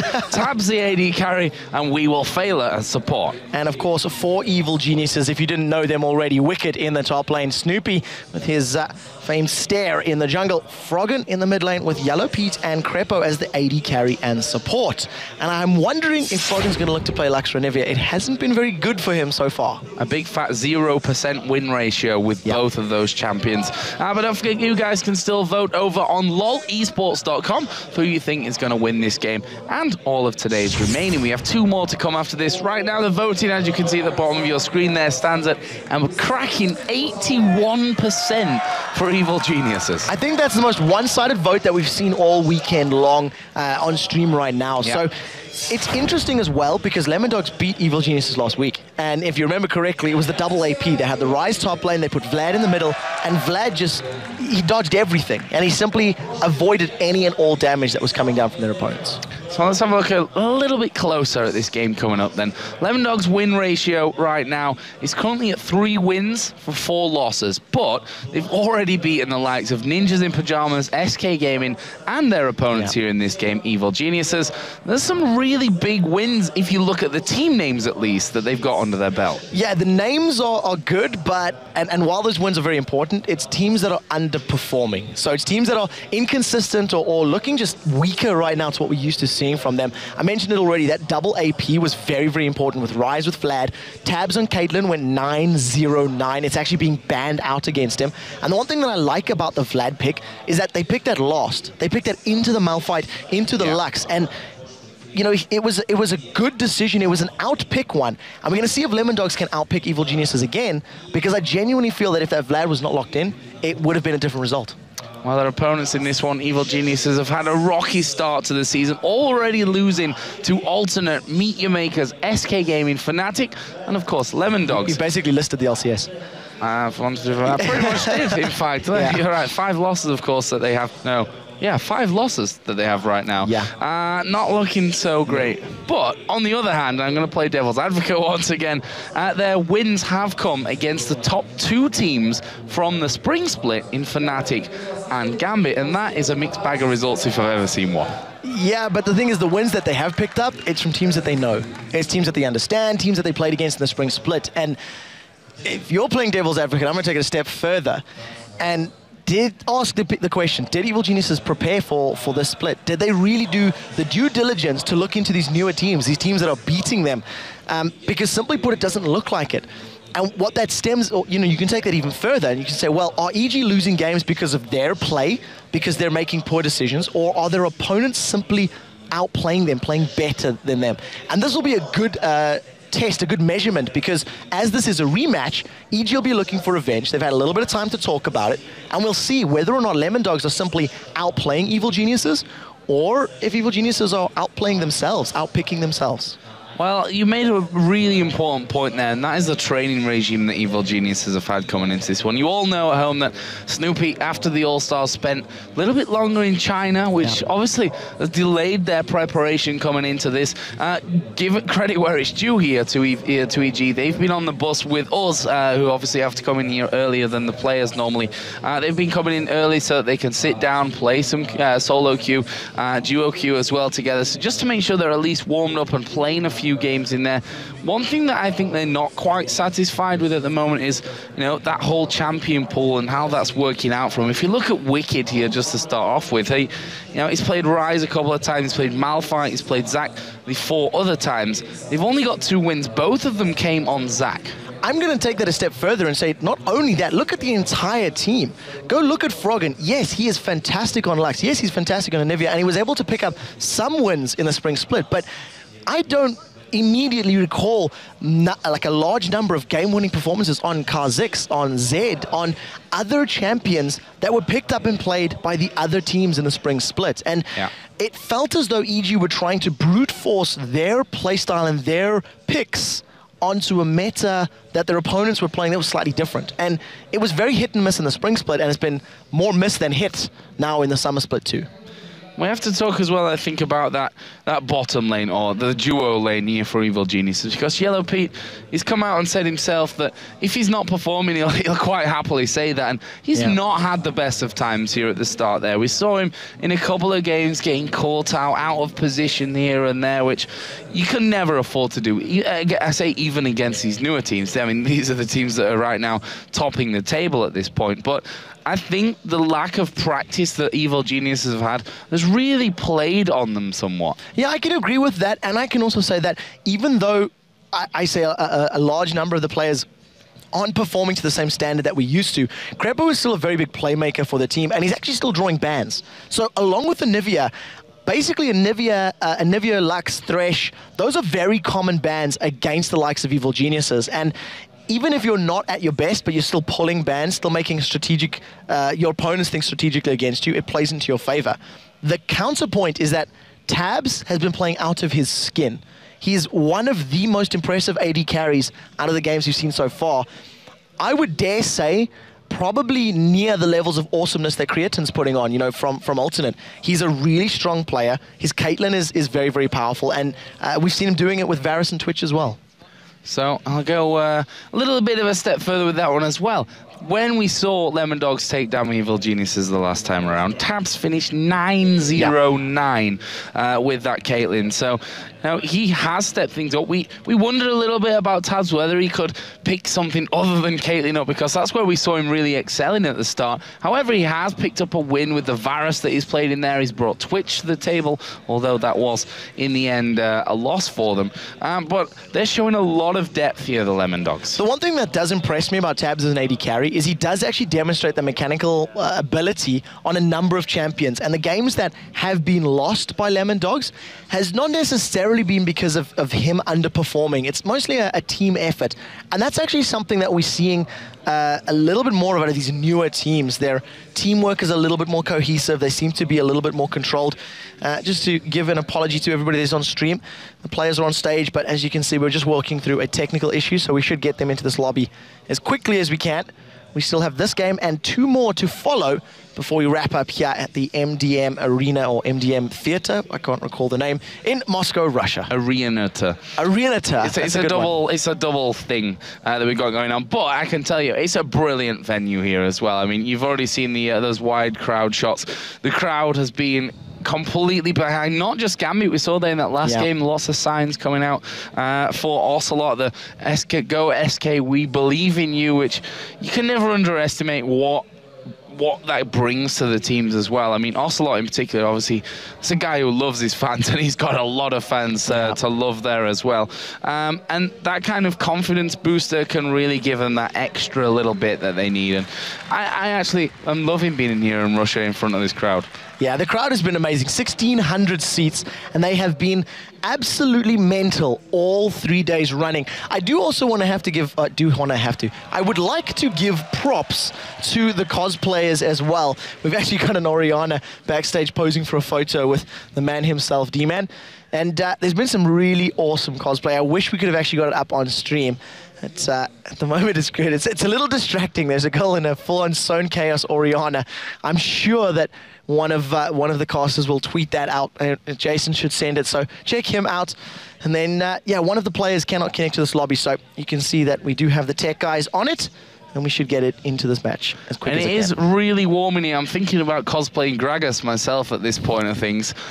Starting to melt under these lights. It is pretty hot. It is pretty hot. But the camera is, of course, going to be coming back to us, so I'll hold that. I'll hold off on that one. Yeah, we don't want to have another topless Joe moment as there has been in the past. I don't want to be scaring all you lovely people at home now. So we're just waiting for We Will Failer actually to have his PC all checked out. You can see the admins there all behind him and making sure that whatever needs to be fixed can be fixed. And while we're doing that, go check out lolesports.com. You guys can still vote for the matches that you think, who you think will win the upcoming games. As we mentioned, 81% of you in favor of Evil Geniuses, 19 in favor of Lemon Dogs. That poll is still open, as is the upcoming games for the day, because once this wraps up, we will be jumping into Alternate versus Fnatic and MYM versus Gambit. Two very, very good games that are coming our way. Yeah, they're amazing. I think whatever combination you put those four teams in playing against each other would actually be really highlight games at this stage of the season as well. So excited to see how those two go. And of course, Demon and Captain Kaplan will be coming onto the caster desk to make sure that you get all the action from them. Yeah, Captain Kaplan sitting at the helm, driving the caster seat as best as he can. MYM versus Gambit is probably my matchup of the day. You know, the all-Polish team coming up against the all-Russian team, and we've heard just how insane this crowd goes when Gambit is on stage. MYM currently sitting in second, and well, I think third place actually. Gambit looking to solidify their position. I'll pull up the... They're tied with Gambit. They're tied with Gambit, so looking to pull ahead and solidify that seat. Both of them, 5 wins, 2 losses. But I think because MYM got there quicker, they've got the second seed at least. That's my excuse. not sure that's how league tables work. We got there first, that's our spot. See you later. But that's the way I've decided it. So for now it is. For now it is. Until the end of this game, at least, or the end of the day. If we say it that way, people will believe us. So, yes. So please don't quote me on that. Please don't. Far too late. I'll get in trouble. Far too late for that one. So yeah, we are going to be starting off here with Lemon Dogs versus EG in just a few moments. But looks like we are actually going to be taking a quick break from this one. It seems like 5 minutes is what we've been told to get that problem fixed with We Will Failer's machine, and then we shall of course be returning here to bring you all the action from Evil Geniuses versus the Lemon Dogs live from the MDM Arena here in Moscow, Russia. We'll see you soon, guys.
Connect.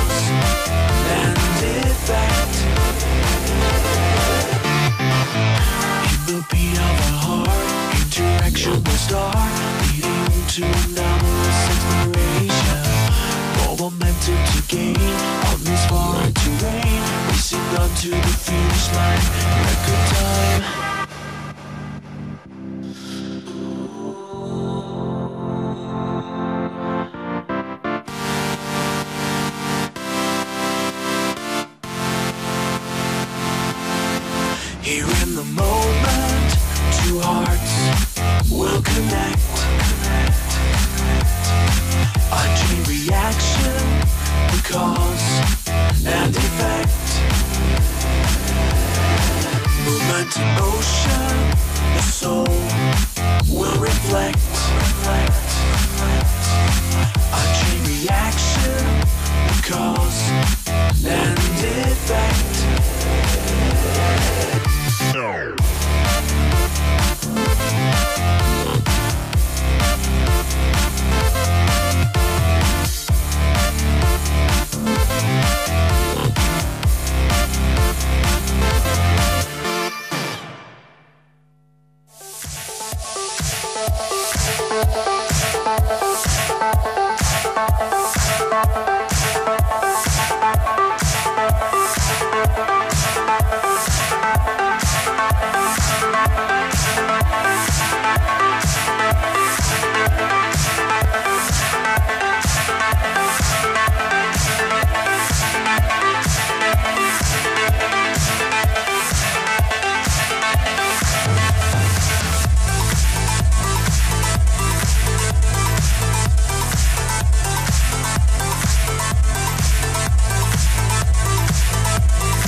And welcome back, ladies and gentlemen. As you can see, it's the analysis desk, and we are joined by Aaron from Team Alternate, who are currently top of the league, by the way, I might add. So, Aaron, I mean, you've been here. You've obviously had a fantastic start to the tournament so far.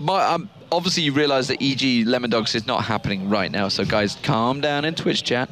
Just calm yourselves down. Or calm your tits down, as I said before. But just calm yourself down. We will be getting things underway. There's a small problem at the moment with network issues, so we can still stream, so it's all good. You can see our beautiful faces and, of course, the beautiful hairy face of Aaron. Hairy face. Well, let's talk about this. Just like you said, Demon, he's top of the league right now, and you guys came into LCS with months of practice. You had preparation for all these teams, and every single match you went up against, it's like they just got out of bed, didn't even put their pants on in the morning because you just completely caught them off guard. Like, how would you guys prepare for that? That was really bad, but well, we didn't prepare that much as people think. I mean, people is thinking that we train like hours per day and every day 8 hours, and we got super preparation for this, super boot camp and so on, but we didn't have that much time. I mean, I was on exams. I was having a lot of exams. Actually, I did 6 exams. I'm missing 2 exams more I will do when I will come back from Russia to Germany, then to Spain. So actually, we didn't practice that much, but still, we made to practice a little more than the other teams. There are many teams that didn't practice at all. And we still practice a bit. We still like playing solo queue, training new champions that people doesn't realize. Like, for example, was Lissandra, that people is like now realizing how strong is Lissandra, and other champions that people didn't just train at all. And like, for example, Listen, like no one is playing Listen or Hecarim. Like there are so many champions that people aren't playing and we are playing because we just like it. So at the end we didn't train at all, but still, I mean, we trained, sorry, but not as much as people think we trained. So I mean, what do you put it down to? We've talked off air about this, and you basically talked about it and saying, just play the champions you enjoy. You know, obviously if the team comp kind of works, but you also need to play the champions you enjoy, and that's kind of what you're doing with Lee Sin, I guess. Yeah, that's pretty much the philosophy that Alex taught me a long time ago. I remember when he was like at Kiev or in the last IM that they won, on the first IM they won, sorry. They said something like, we just play the champions we like. Because I remember that time Genji was playing Ken and 80. And he was the only one playing Ken and 80. Yeah. People was like, why Ken and 80? I mean, it's only an AP champion and mid lane, so why is he playing 80? But he said like, well, Genji just like to play Kennen, so we just let him play. Yeah. So it's pretty much what we are doing. Like, we play the champions we like, and we try to make like comps around that. Okay, so we've been talking a lot over these 2 weeks about Alternate and how they've been doing extremely well, and we've been mentioning that it seems like you guys have a plan for each team. Is that true? Do you guys have like a certain, well, in your notebook, because you have a giant notebook as well as Ocelot, and you have all these strategies, and we actually talked to you yesterday after the game versus Gambit, and you were saying the picks that we saw to Gambit, I had those written down ahead of time. Like, I knew what they're going to go for, and through that, do you guys have certain plans? Well, actually, Gambit was the first team caught me off guard a bit, because I predict 4 of the picks, but I didn't predict like Alex gonna play Lissandra. I thought it was Darren gonna play Lissandra and Alex gonna play Set. So that was the only 2 picks that I didn't predict at all. The rest of the team, we pretty much predict them. We saw how they play. I even keep them track on the screens they play, because in the client you can check what they're playing. So I keep writing everything. I keep writing everything that they playing against other teams. And at the end, it's almost always the same picks and bans they always do. The thing is also, like, no one know that, but we have a coach, and there's a really cool guy helping me a lot on bans and picks and analyzing every team. I mean, before every match, I go to the PC. I talk with him and just ask, like, let's analyze this team. And he give me, like, in a couple of minutes, what they do level 1, how to counter, what they're doing, what they pick, what they ban. So we analyze that as fast as we can. That's pretty much, that was on DreamHack, especially, because on DreamHack, the second day we had like 3 matches, and I had no time for nothing. In these days in Russia, I have like the night. I mean, every night I go to sleep. If I go to sleep, I talk with him like 1 hour to talk about every team. So we try to analyze every team in 1 hour and then go for a game. Do you think that gives you guys like a cutting edge against these teams? Because if you look around, you know, the entirety of the scene, you know, North America, we're seeing a couple of coaches. We've seen Alex Penn in particular, now the analyst for Cloud9. We look at Europe, there's really no coaches in terms of how they interact, usually just managers. And then in Korea, you have coaches, you have analysts, you have people who watch every single game that fill you in about every single team. Do you think that's one thing that gives you guys an advantage? Well, it gives us probably an advantage, but it's something that every team can do. I mean, if they don't do it, it's because they don't like it. It's because they don't want to win as much as we want. Is it not wanting to win, or is it egos? I mean, it's simply a case of you don't want to listen to what somebody's got to tell you, but.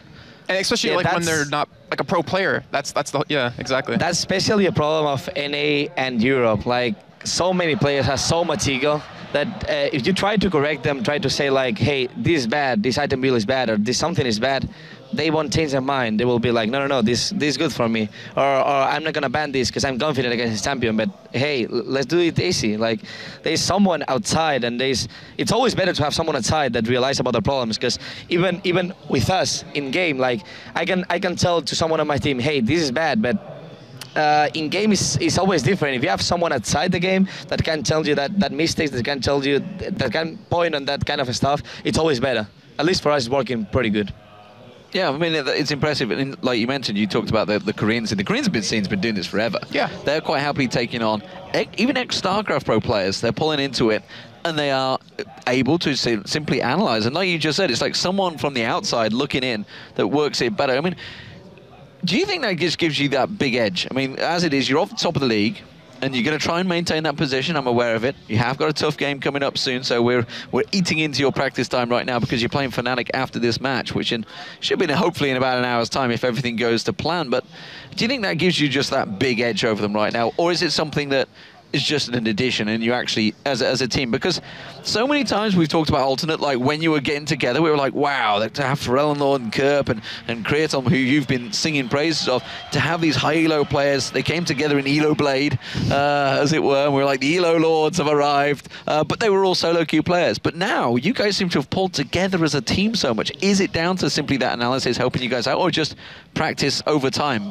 Well, when I joined the team, like, my main goal, my main focus was creating a family, creating a group. I mean, I was saying to my team, like, let's not train as much as being together. I mean, I want to go to boot camp, and even if we can train, even if we only go to eat something, to play soccer, do things together, and try to get well with each other. Like, that's a main problem that is happening now as well in Europe, that teams are not that used to each other, and they're not that they don't get that well with each other. I mean, they're not that friendly, and that's something. It's a really problem because at the end you have to train so many hours with your team, and that's gonna be a main issue. And I was trying to focus on that and on that first thing. Like it was my main focus to get along with each other, be a good family, and then we can start training. When you're a good family and you train, the good work and the good results will come. So your main focus was to get the team together to party. Yep, a party.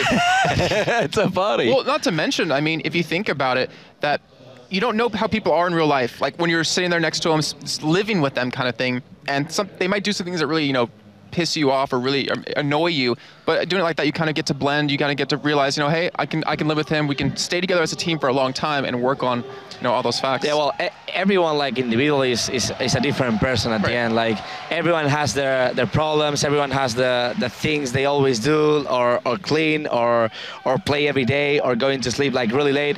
But you have to, at the end, get used to everyone. You have to, at the end, try to well, not like everyone, because at the end you can't like everyone, but try to be a family. And that's like what we are now. I really like how Alton is built right now, because we all like each other. We are really good. I mean, we are really friendly with each other, even with the manager. The manager is also a part of the team, and that's something I really love on the team. And I kind of want to focus just a little bit on Pharrell and Lord in particular, because I've talked to you, or we mentioned it back when Joe, Dean and I were casting, EPS, EMS back when when they were ELO Blade. Sorry, ELO Blade at the time. And I always mention that Pharrell and Lord, he seemed to play like he was very selfish, like he's in that solo queue mentality. And then you come onto the team, and we've seen Pharrell and Lord playing the Sandra just selflessly going in. How do you feel about that? Like, have you seen that change in his play style? Well, that's only about training. I mean, if you don't train enough with a team, and you try to win a game, at the end, Pharrell was trying to win the games individually.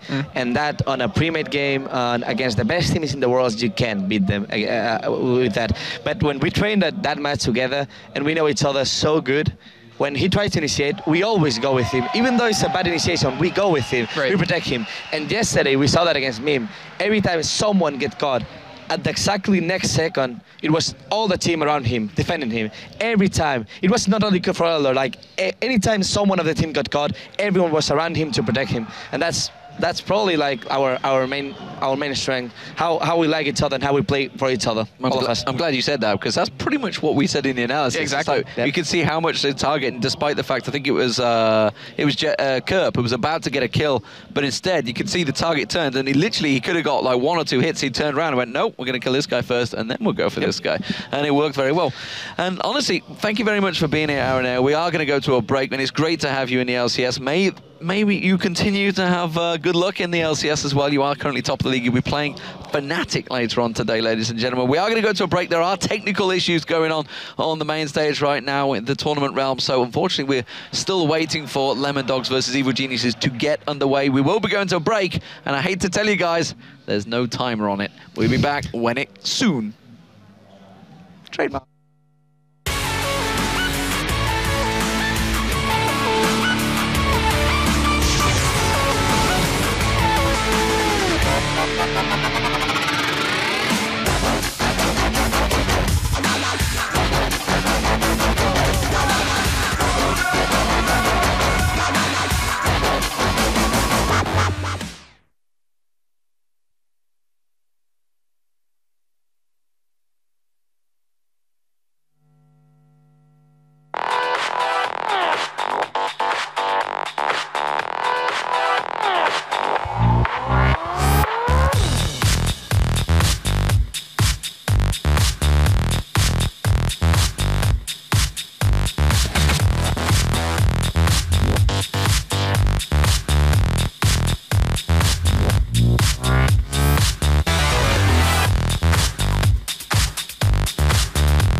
Sometimes do you feel electric?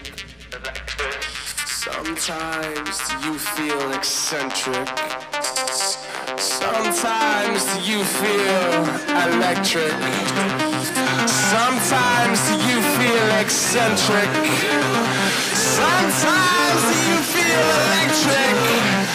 Sometimes do you feel eccentric? Do you feel electric? Do you feel eccentric? Do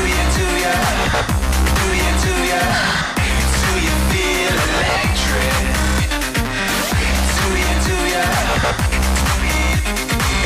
Do you feel eccentric? Do you feel electric? Do you feel eccentric?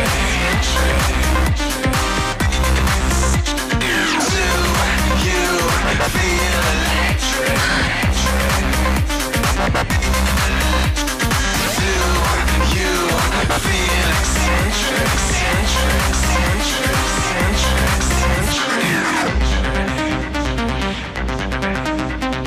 Sometimes do you feel electric? Sometimes do you feel eccentric? Sometimes do you feel electric? Sometimes do you feel eccentric? Sometimes do you feel electric? Sometimes do you feel... Do you feel electric? Do you feel eccentric? Do you feel electric?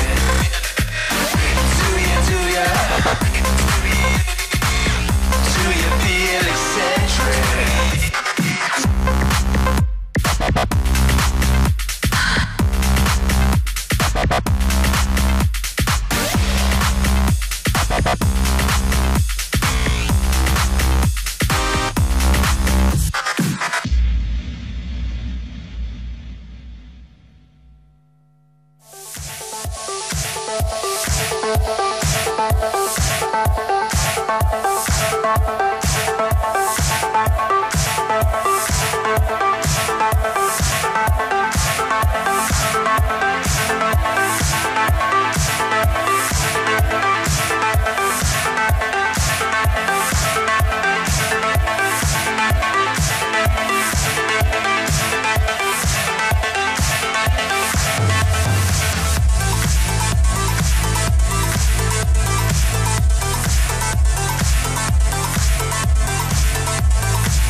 So welcome back, guys, to Moscow, Russia. We're about to get underway with Lemon Dogs versus Evil Geniuses.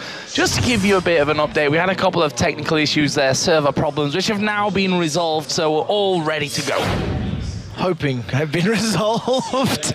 Yes, so we are about to get underway with another awesome LCS matchup. Lemon Dogs taking on Evil Geniuses. It is a rematch of last weekend's game, and in theory, we should be getting into Champion Select very, very quickly. All 10 players are in the lobby, and it was something we could not accomplish before this. Yeah, we've fixed all those problems now, so like I said, fingers crossed we're all ready to go in this one. So, all 10 players in.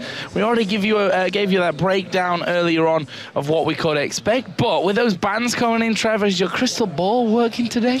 Nami is going to be very high priority. I also feel like maybe the thoughts of Vladimir will be there for EG, but I don't think it's ban-worthy. 2 victories have been picked up by Nuke Duck. That's going to happen when playing Vladimir, but I don't think they're going to anticipate it for a ban. They might consider banning Malphite, though. Well, let's see. Up to now, we've seen Shen and New. Oh, this is going to be a long one. Of that one.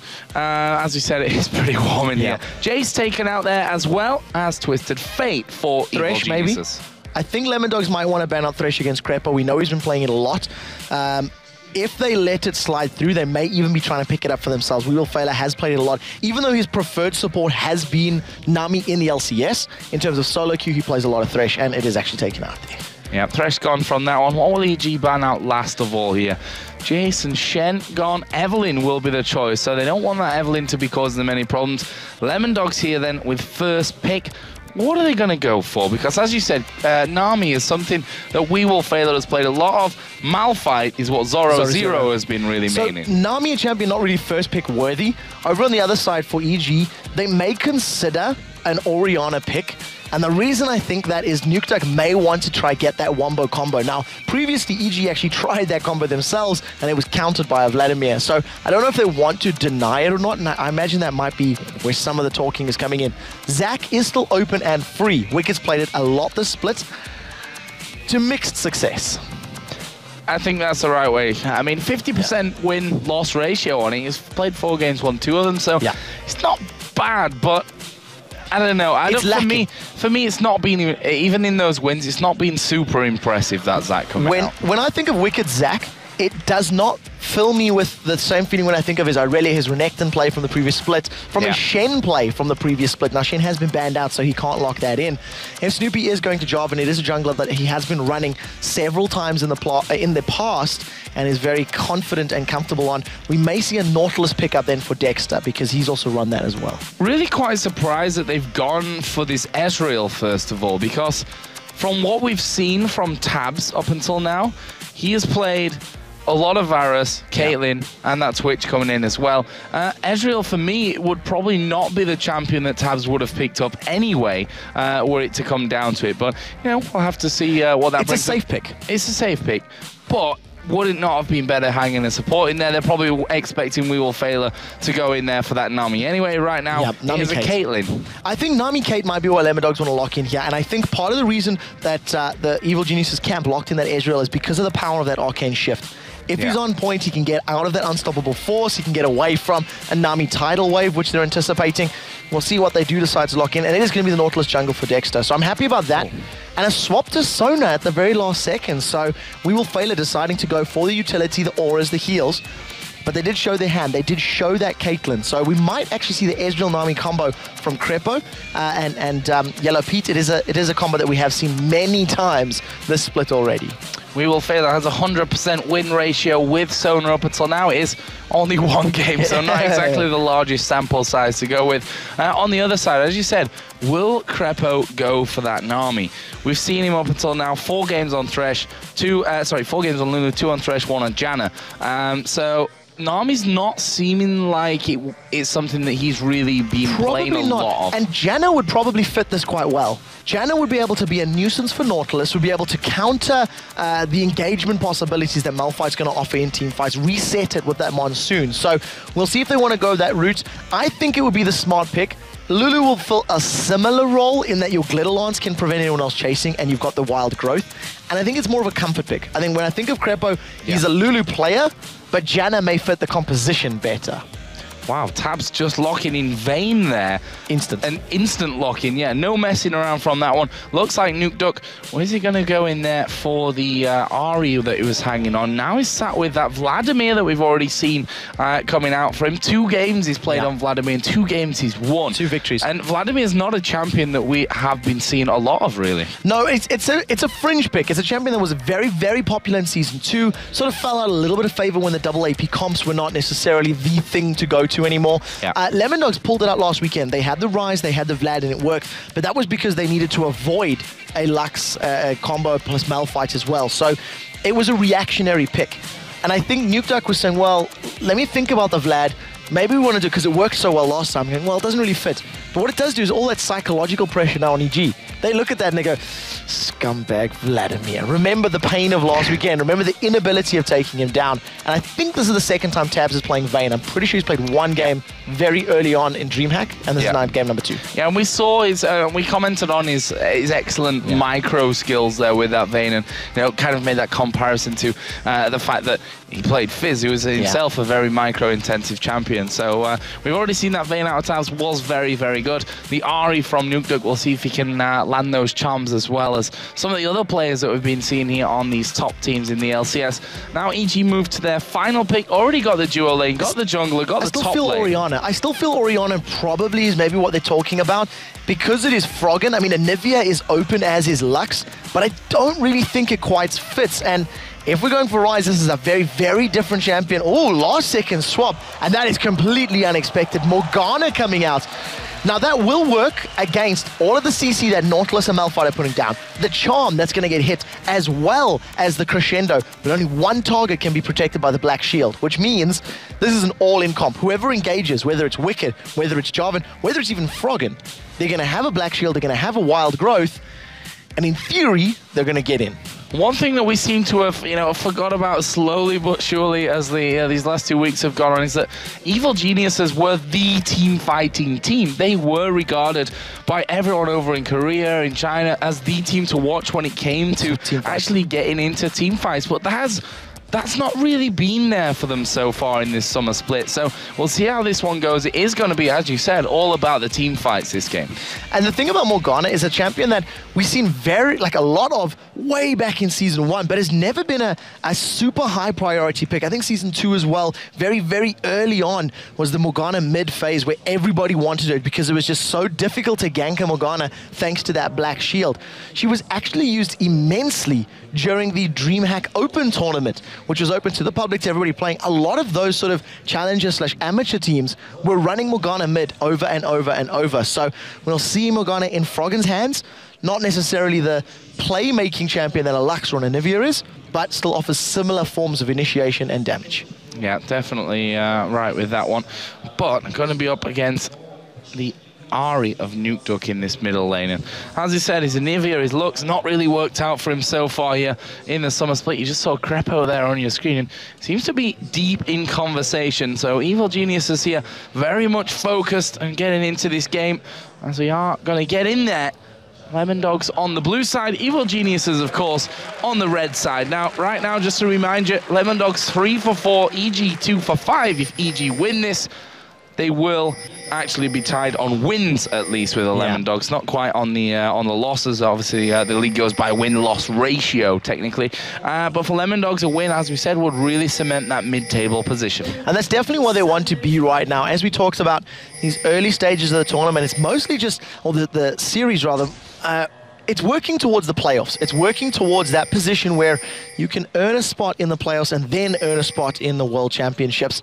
Right now, Lemon Dogs, Zora Zero on his Malphite is very, very strong during the promotion tournament, not quite as dominant at the LCS, and he's opted to go for Flash Teleport, so keep that in mind as we see the game progress. Yeah, no doubt we'll see that teleport called into action here. Let's see what happens at level 1, as already a couple of wards are down. One thing that I do note is that Tabs is running Flash Barrier on his Vayne, so he's more scared of burst damage, which I find quite interesting when you consider it's a Morgana and a Zac and a Ezreal. Yeah, if he gets hit by a lot of abilities, there will be a lot of damage going down, but I definitely think a cleanse would probably have been a little bit more effective. Get out of that dark binding, maybe get some of the slowdown from Lulu, and more importantly, cleanse off the exhaust that gets put on him. That's going to be very, very important as the game rolls on. Well, we'll see if that comes to maybe haunt him later on, or whether we say, good choice, Tabs, Barrier saved you again. Very, very good point. We'll count the times that he survives or not. So let's have a look then at the starts here for the junglers. We can see Dexter starting off with his Wraiths. Wicked going to be doing exactly the same over the other side as Wicked takes away the big one from him. And Zoro Zero headed up towards the top lane. Snoopy is going to be starting off with the blue. So, opposite side starts here for both Nautilus and Java. Yeah, and also straight up matches. So 1v1s and 2v2s. So we're not going to see any of the lane shenanigans that we have been seeing. Yellow Pete and Crepo getting to lane a little bit later than that of Tabs and We Will Failer. So they will be a little bit behind on CS. You can actually see them pushing the wave a little bit more aggressively in these opening stages, pretty much to try and balance out the difference that double golems gives. So here is Tabs hitting level 2. And Froggen actually with a very good ward. That's very early on. And if Dexter goes a little low, he still has his smite. So look to see if Snoopy, as well as Wicked and Froggen, maybe try to contest this blue buff. Well, right now Dexter is going to kick that one off. Not going to know that ward is there.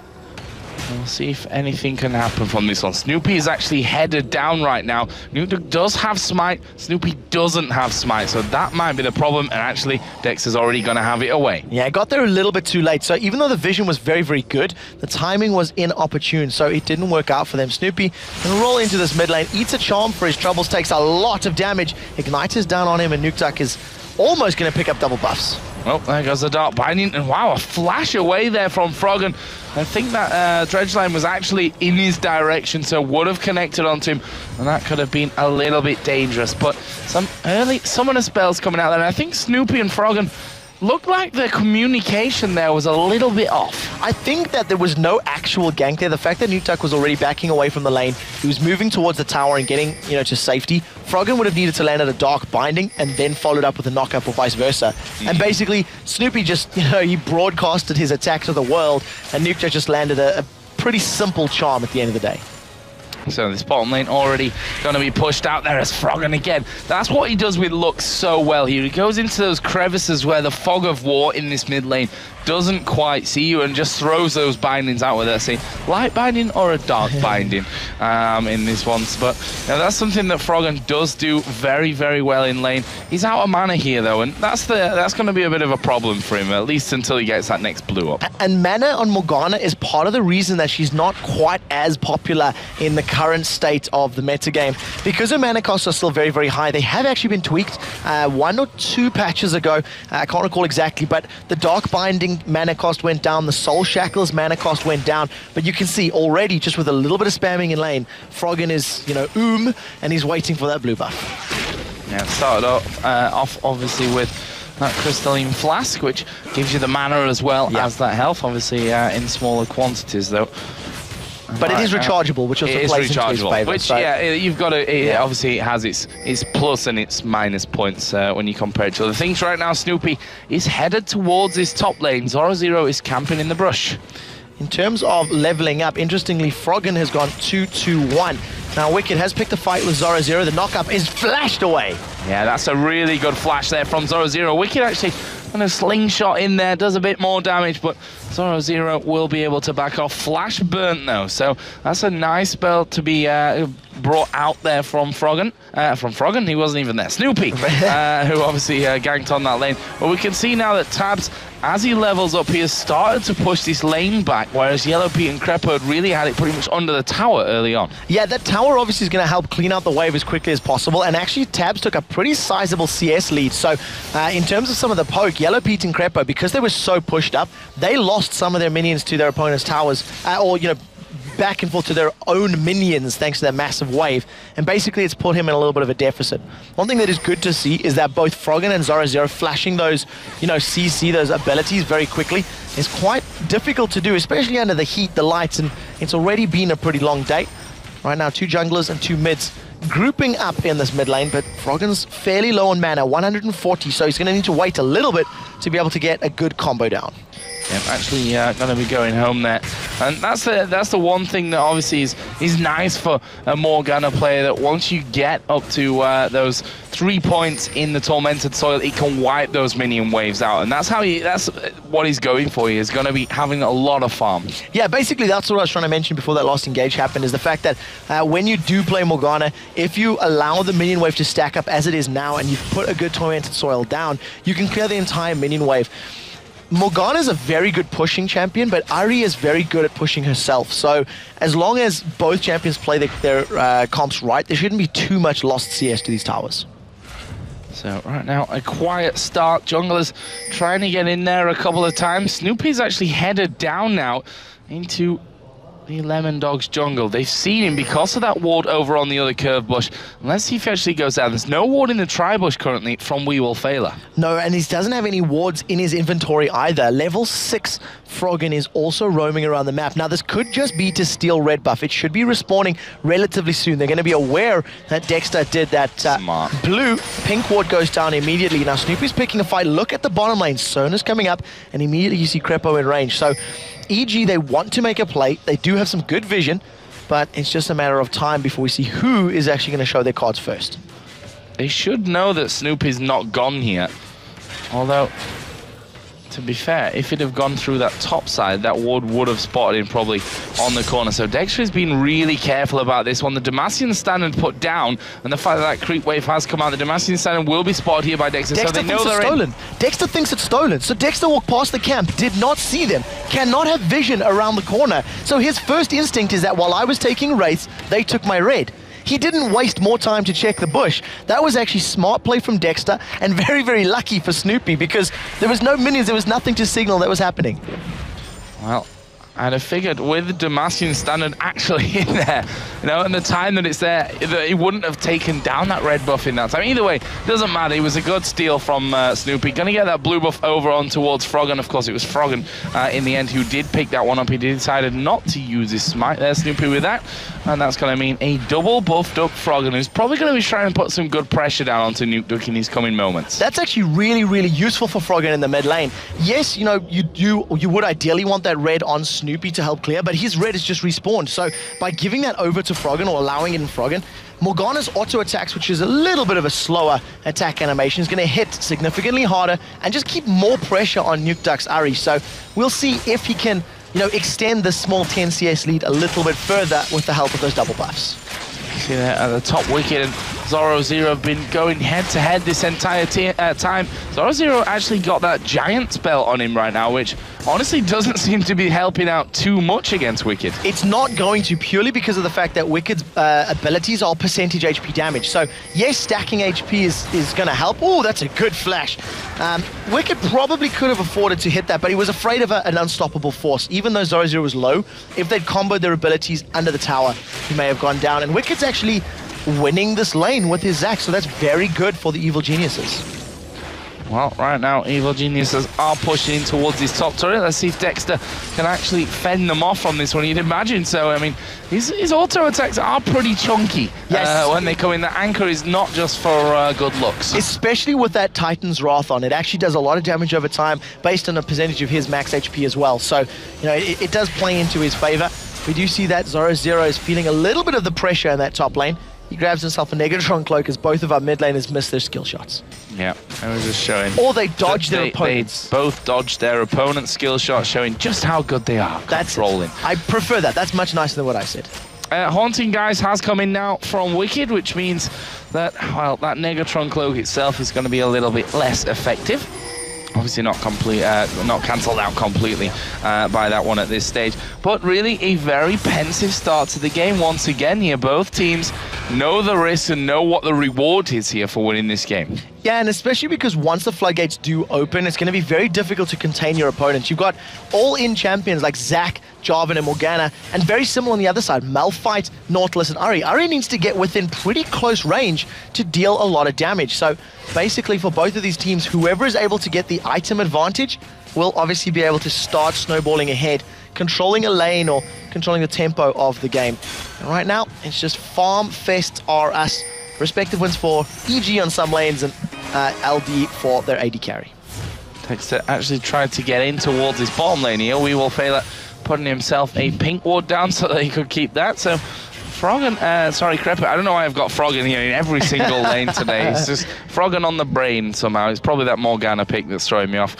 Dexter is still trying here to get in. And as I say, that does, as you can see on the minimap, start to recall. And Snoopy says, hey guys, red buff's up again. Yeah, and he's waiting here for a very long time. There was a ping there on Tri-Bush, so they're thinking that Dexter may be pushing towards the bottom lane. Now take a look at vision. There is no vision down in this bottom lane here for either of Tabs or We Will Fail. I think they they've just realized it. Here comes Snoopy from behind. He does have a Cataclysm. Is he going to catch anybody? That's the question. No is the answer. Yeah, he actually gets pinned to the wall there, and they're going to try and turn this one around. Brilliant crescendo comes in. Snoopy is going to go down. The teleport was actually cancelled there, I think. First blood going over to We Will Fail, but Tabs may end up going down. Now Yellow Pete's going to carry on chasing double flashes, and there's the barrier. There is that barrier that we were talking about earlier on, and now Dexter coming in here. Has he got the damage to take down Yellow Pete? Probably not, but Nuke Duck will have as the charm lands in onto him, and that is 2 kills in the bottom lane for Lemon Dogs. Massive, massive play there for Lemon Dogs, getting the double kill. The teleport was interrupted by Zoro Zero because Wicked dove in there.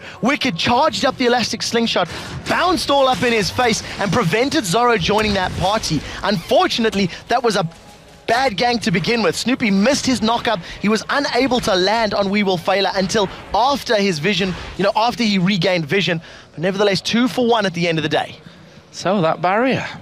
That barrier, 1 for 0. Sorry for doubting you, Tabs. It appears in that engagement it worked perfectly. Yep, saving his life there, got himself the assist and got away. Yellow Pete did pick up a kill, which has given him the Sheen and the Spirit of the Elder Lizard for now going in there, so working his way up to that blue Ezreal build. But if we look at this year's CS, he is starting to fall behind, and as we know, Vayne just going to get harder and harder to play against. Yeah, going to be so difficult, and especially when you start talking about the actual damage output that can be put down. Blue Ezreal is never ever going to match up with a Vayne in terms of straight 1v1. You can actually see the duel right here. Yep, knocked away there. Tabs didn't want to do too much or take too much damage there, and some shots. Yeah, and that was pretty much max range there as well, I think. Tried to dodge it, but not quite. So in the other lanes, let's have a look down and see us. Froggen doing a great job of the farm. 141 to 121. Nice solid 20 CS lead. Got Negatron Cloak, got these Sorcerer Shoes and a couple of Doran's rings in there as well. On the other side, Phoenix Codex, but that's pretty much, you can swap that out actually for that Negatron Cloak. Other than that, the same. Yeah, but exactly the same for the time being. Nuke Duck, however, is that CS behind because he roamed to the bottom lane. So because he ran down there to pick up that kill, it worked out for him. But of course, Froggen was continuing to push, and it's actually, there's not all that much damage in those 2 mid lane turrets just because both champions are able to clear waves. And now that we actually look at it, there's a lot of wave care from all of these champions involved. You've got splash damage for Zac, for Jarvan, for Morgana, even Ezreal a little bit once he gets those gauntlets completed. And then of course, Malphite, Nautilus, Ari, they'll be able to clear waves very, very quickly. So when sieging does begin to happen, probably that little bit of extra range from Ezreal will play into EG's favor. And we've got 14 minutes and 40 seconds into this game without seeing a dragon being taken down right now. And I know that Lemon Dogs are pretty much the most prolific dragon-taking team in the LCS Summer Split so far. Captain Kaplan would have to give you the exact stats on that one, but we definitely know that out of them. And as I say, that EG started off. So they do start it off, but the question is, will the prolific dragon killers be able to score themselves another one? Teleport coming into the river. Dragon is picked up by EG. The hook misses, but they still want to play. Yeah, they've actually gotten onto We Will Fail, but the crescendo will land onto a couple of them here. Crepo will put the wild growth on himself. A little bit selfish, but does the job. As a Yellow Peak comes in from the side. Snoopy going very, very low. It's Ari that picks up the kill, but Dexter is falling low. He will dredge line himself away. Zoro Zero starting to fall, gets slowed down by Wicked. Has to use the Unstoppable Force, which I honestly thought had been used a little bit earlier on, and I'm somewhat unsure as to why he didn't. Actually. So he does manage to get away. One thing that was very important there was that Morgana jumped in with the Soul Shackles, tried to stick to Vayne, and she was instantly condemned into the wall, stunned up because the black shield had actually worn off. So Froggen's ultimate was on Sona as well as Vayne, and it did nothing other than initial damage. Good on Snoopy to land that last auto attack to pick up the kill. They get the dragon, they get the tower, and they get a couple kills out that. So Evil Geniuses will be very, very happy with that trade. Yeah, 2,500 gold is the lead that they have from this one, with that tower going down as well. And a 1,200 gold purse here for Ezreal. Obviously Yellow Pete to spend the next time, I say the next time he goes home. That's exactly what he did just do, and picked up that chain vest. We see Morgana with the Abyssal Scepter now done. On the other side though, for Nuke Duck, we have the Needlessly Large Rod done. The one thing that I'd like to see how this battle actually plays out is how they deal with the super tankiness. Wicked is being very aggressive, jumping onto Nuke Duck. putting some wards down, and this is something that we haven't seen EG doing yet throughout the LCS, is aggressive warding and aggressive jungle play. They're well aware of their opponent's buff timers, and I mean, you've seen their Wicked. He jumped in because he knew blue buff was up, and he's still running some interference while the rest of his team takes this mid turret. Yeah, and that's nicely done from him as well. We Will Fail, obviously, is very, very squishy. Actually flashes away there as a true shot barrage comes through as well. They're going to try and hold them off this turret, but I think they might have it here. So it's going to go down completely for free. We Will Fail is running a little bit scared. Very nervous of that Dark Binding Soul Shackles combo that could come out from Froggen, plus all that additional damage. I still remember when we were watching competitive Morgana, if a Dark Binding lands in the mid to late game, that's it, you're pretty much dead. So basically, you have to avoid that. That's a must-dodge ability, no matter what it costs you. Now as Tabs in the meantime, though, pushing out this bottom turret, gets Lemondogs their first of the game, and gets rid of the 500,000 gold difference. 500 gold difference that was on the two. Never mind. I have no idea where I was going with that. It was 2,500, it's now just 2,000. There we go. That's a lot more simple. Zoro Zero might be in trouble here at the top, though. Yeah, so it does look like they're caught out a little bit. Dexter eats a Dark Binding as well as sitting on that tormented soil. Remember that the longer you stand on it, the more magic resist you will actually lose. So that combined with your Abyssal Scepter is going to make Morgana and Zac actually hit very, very hard, especially because you've got another penetration item in Zac with the Haunting Guys. So EG still showing that there is safety in numbers, and they're playing a roaming game. They're sticking together in these little groups of 2, 3, and 4 and pushing objectives down. If they had stayed group in the top lane, they may have gone for that third tower. Instead, they see there's an opportunity by roaming through the jungle, but they both walked over a ward. Well, the thing is, Ari is in that mid lane right now, which, in the top lane, which may allow a bit of pressure into this mid lane, but in the end, just backing away. So, some Fire Cape was just finished in there as well for Zoro Zero, and we go into a bit more of a passive time in this match. It's actually been a very passive game, to be honest. It's been a full laning phase. We had straight-up matchups, which is something we don't see all that often at all. So, this is now the abnormal game, so to speak. And basically, as far as mechanics go, both of these teams are very, very equal. Froggen does have that additional CS thanks to Nuke Duck roaming around in the early stages of the game. And, you know, top and bottom 10 CS apart, but swapped opposite, it basically balances out. Snoopy just picking up Spirit of the Ancient Golem there. Pretty much the same time as Crepo got the Ruby Sightstone. So plenty more vision going to be coming out, and that's going to help them.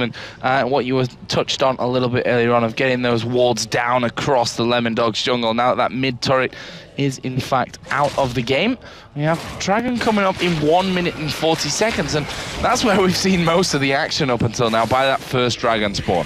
Yeah, and that's basically the signal that these teams, they're not I don't want to use the word confident, but they're not able to push one another's lanes.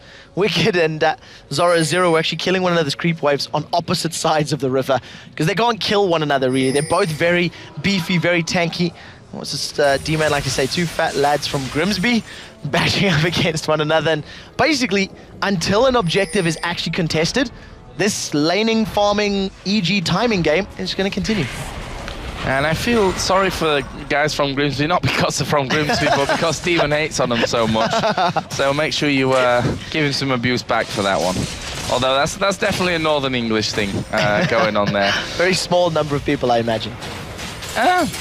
Yeah, I think so. Probably the same amount who come from my hometown. Pretty similar size there. But anyway, enough of that. The game... I say that, and you know, really the game at this point is farm from both teams. But with that Dragon now in half a minute, we may see some action. That's the thing about this. Because of the compositions, even though it is still incredibly slow placed right now, the moment somebody overextends or puts themselves in a poor position, we're going to see a very hard engage. And remember that Zoro Zero does have teleport, so he's going to be able to, you know, join any of these fights as quickly as possible. Wicked is about to run up here, and I think Zoro Zero might get himself baited into a 2v1 situation. It does look like he's backed away in time. The rest of the Lemondogs are simply not in the right place, so another almost fight becomes almost nothing until Froggen shows up. If this Dark Binding lands, Zoro's in trouble. Yeah, he does, and actually Les Bounce almost knocked him away there. Soul Shackle's coming in, and there is the unstoppable force. The elastic slingshot from Wicked and the slow will surely tie this up. Froggen lands it with a tormented soil, but while there's 2 men top, Zoro wasting time for his team to be able to pick up the dragon. Definitely a fair trade. Losing that little bit of gold, or giving that over to your opponents, but being able to pick up dragon is much more important. Wicked needs a charm for his troubles. Nuke Duck puts a lot of damage down to him, but now we see the Lemon Dogs are out of position to defend this mid turret. Tabs went a very long way around, so by the time they get you, it's already a third of the HP taken off. Are they going to be able to push through to this one? Next minion wave coming down here shortly as they try to latch on to Wicked. What? That doesn't quite work for them. Yellow Pete and co pushing in there now. The Dark Binding's coming out from the side, and that's the danger with the Iceborne Gauntlet now. The danger is that they can slow someone down, and it makes a Dark Binding, for example, a lot easier to land. And if that one isn't enough, you can get slowed by that, you can get slowed by a Glitter Lance, and that's just going to allow Froggen to set his sights and lock onto you. So, and we talked about it, if you get caught by Dark Binding, you're practically dead. So, for the first time since that first red buff, second red buff rather, Evil Geniuses are going to steal the buff away. And is a very good invade, and it's thanks to those wards. Look at the vision in and around the mid lane. Unfortunately, because they've backed off, Lemon Dogs now have positioning on this mid turret. They're going to have to tank it if they want to take it down. That is a lot of damage going out very quickly. Just shows you that Vayne with extra attack speed coming in, Blade of the Ruin King, and doing good amounts of damage. There's another Dark Binding coming in, not quite got the range to lock down one man from Lemon Dogs. Wicked, 20 CS ahead here, is doing a good job of constant pressure in this top lane as well. Got that Spirit Visage now added in. Good magic resist, and of course going to help him when he picks up those blobs. Yeah, exactly. Just helps all of those health and regeneration effects. So it's going to make it even more cost efficient to actually use your abilities, especially once he starts to lose a little bit more effective life. Right now, he's all the way down on that inner top turret. Zoro's teleport, we've seen it used twice. Once was interrupted, second time resulted in a team fight, which they technically lost if you look at the bigger picture. And we'll have to see whether or not he can make it effective. EG still holding on to that 2 and a bit 1,000 gold lead. Well, it looks like they're going to go for another turret here. Inner top lane as Lemon Dogs are coming around from the backside, but Vayne is in the bottom lane, and with that, EG should know they've got a chance. Yeah, as long as she's in the wrong lane, Vayne's not going to be able to make it any impact. Zoro eats himself a Dark Binding, shot barrage to clear out the wave, and right now, EG are just doing the best they can to put damage down, but look how quickly that wave dies. They do have very good wave clear, that is the Lemon Dogs, so it makes sieging just a little bit more difficult. They're able to heal up as well. We talked about this in the last game with that Sonar in there. That heal, not to be underestimated when you're trying to siege up turrets and putting the poke down, although, you know, the likes of Froggen and Yellow Pete will have their Mystic Shot and Dark Binding on pretty low cooldown anyway, so it's hard to keep the heals in sync with how much damage has been done. In addition to that as well, there's actually some natural sustain coming out of the EG lineup as well. Morgana's got built-in spell vamp. Zach's going to be able to get a lot of HP back. You see, we've even got a lot of HP and mana per 10 in Yellow Pete thanks to that Spirit of the Elder Lizard. So they've got some natural or some items and some passives to get health back, which does mean that if they take any poke themselves, they can bring it back a little bit more. And outside of Ari, there's actually no ranged poke at all for Lemon Dogs. And you can't really counter Orb of Deception as poke when it's one of the primary damage tools. Exactly. It's rather dangerous to use it for that. Tabs here going to be taking his red buff. They started finally now, Lemon Dogs, to get a few wards out as EG backed off, but Crepo quite frankly backed off to pick up an Oracle, which means those wards probably all going to be weeded out here. There's one in the Baron Pit, one just off to the curve brush at the side there, and they're going to find themselves once again in a bit of a stranglehold position. Yeah, that's a very new Oracle's Elixir, so he's going to be clearing out these wards as best as possible. We actually seen the True Shot Barrage going across the Baron as well, so EG were a little bit nervous that they'd given up positioning and they used that cooldown just to investigate, just to see if it was going on.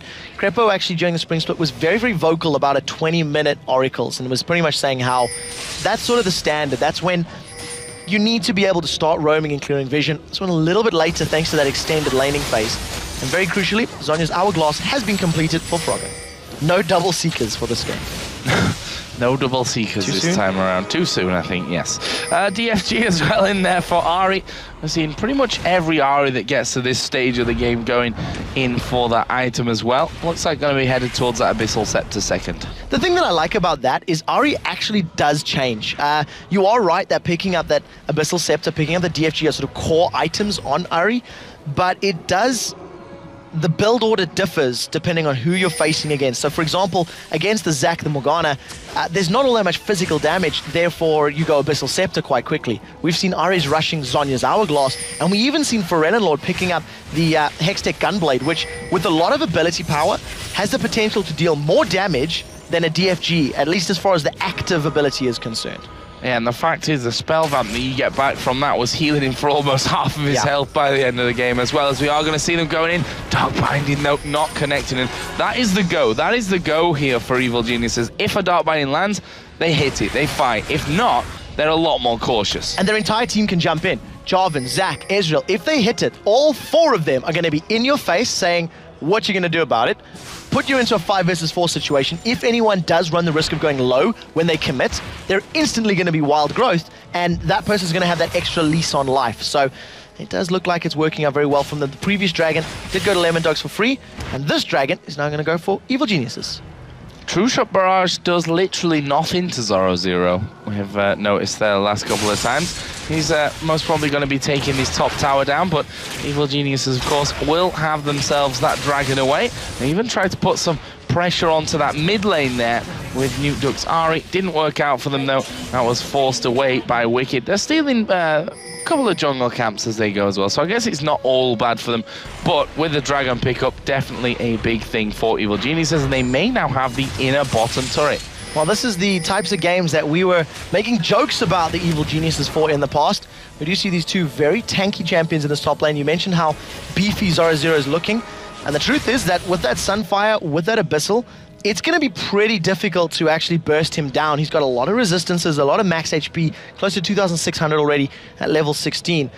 And basically, until we see like a Last Whisper in the hands of Yellow Pete, or maybe even some more ability power for Wicked and Froggen, he's going to survive an eternity in these team fights. So, EG once again going to be stacking up here in that middle lane.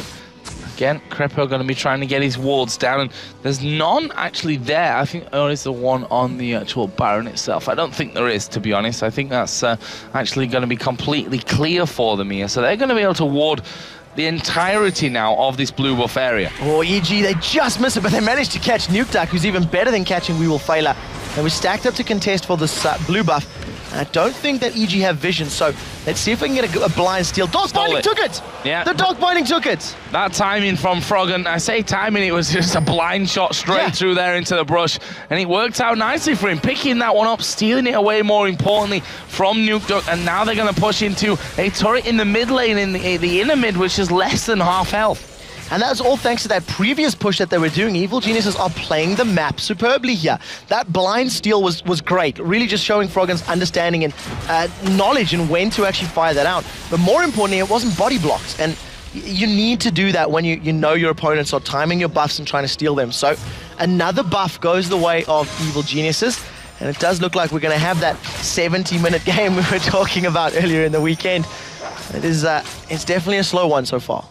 Definitely a slow one, but EG's showing that I think this is what their plan was to get some wins on the board here, to say, you know, we used to be amazing.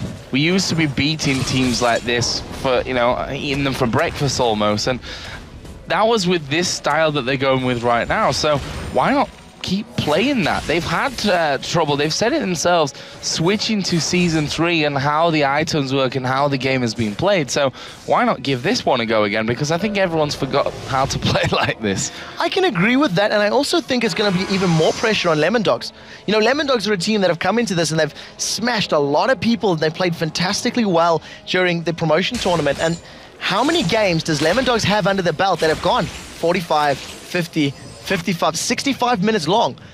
I guarantee you that it's not going to be the same number of games as EG, nor at the same level. So the risk of them making more mistakes or cracking under the pressure or feeling the weight of it is going to be significantly higher than that of EG. So, you know, they're playing to their strengths, and you've got to give props to EG because they're still in the driving seat. Yeah, they are doing extremely well. There's no doubt about that one. Looking very promising for a victory here as Froggen actually chasing Zoro0 down that bottom lane, and he was really scared of that binding coming out there. Auto attack him, just scare you away. Just get out of this lane, get back towards your team. Right now, Evil Genius actually in the jungle by the red buff. Are they going to be able to catch anyone? So Snoopy's just joining this little group of geniuses right now, positioning wards as they go. Getting as much vision now. Oracles are on both of the support players, so at least a lot of vision is going down. We do see Dexter, he's about to run into a wicket. The slow is down. Dark Binding misses, and both teams just saunter on away from one another. I said EG were in the driving seat. It's just a pity they're driving 20 miles an hour. Finally, the fight breaks out. That's an exhaust down on Tabs. The other go. Tabs right at the front here. That's very dangerous for him as he gets locked up inside Cataclysm. He's a dead man. There is Froggen right in the middle of him, and he's going to catch 3 with the ultimate there. He locks them down. We Will Failure is dead. Now they move on towards Zoro0, and he is a dead man as well. It's all up to Wicked on the top side to catch Nautilus. He pulls that one out. And that is an ace for Evil Geniuses. And look at their health bars. They've not lost any health. You took my line, Yo Miller. They took no damage in that previous fight at all. And you said it in the build-up. You said how Evil Geniuses used to be known for their team fights, used to be known for their control and their coordination. And they just demonstrated it right there. 20 seconds on the clock, they can get the tower easily. They should be able to stick around for the inhib and then back off, place some more wards, and start challenging for Baron. Yeah, that was typical Season 2 Evil Geniuses there, fighting inside of the jungle, executing everything brilliantly. Froggen, with that ultimate, with those soul shackles, hit 3. It was about to hit the 4th just before it actually procced there at the end to get the stun off. He is now 3-0-4. Wicked Zack 2-0-4. Yellow Pete at 2-1-5, and this plan that Evil Geniuses have come into this game with against Lemon Dogs is working out sublimely for them. Yeah, it's completely perfectly constructed. And one of the things that was so great about that engagement, Crepo did not hesitate to exhaust Vayne.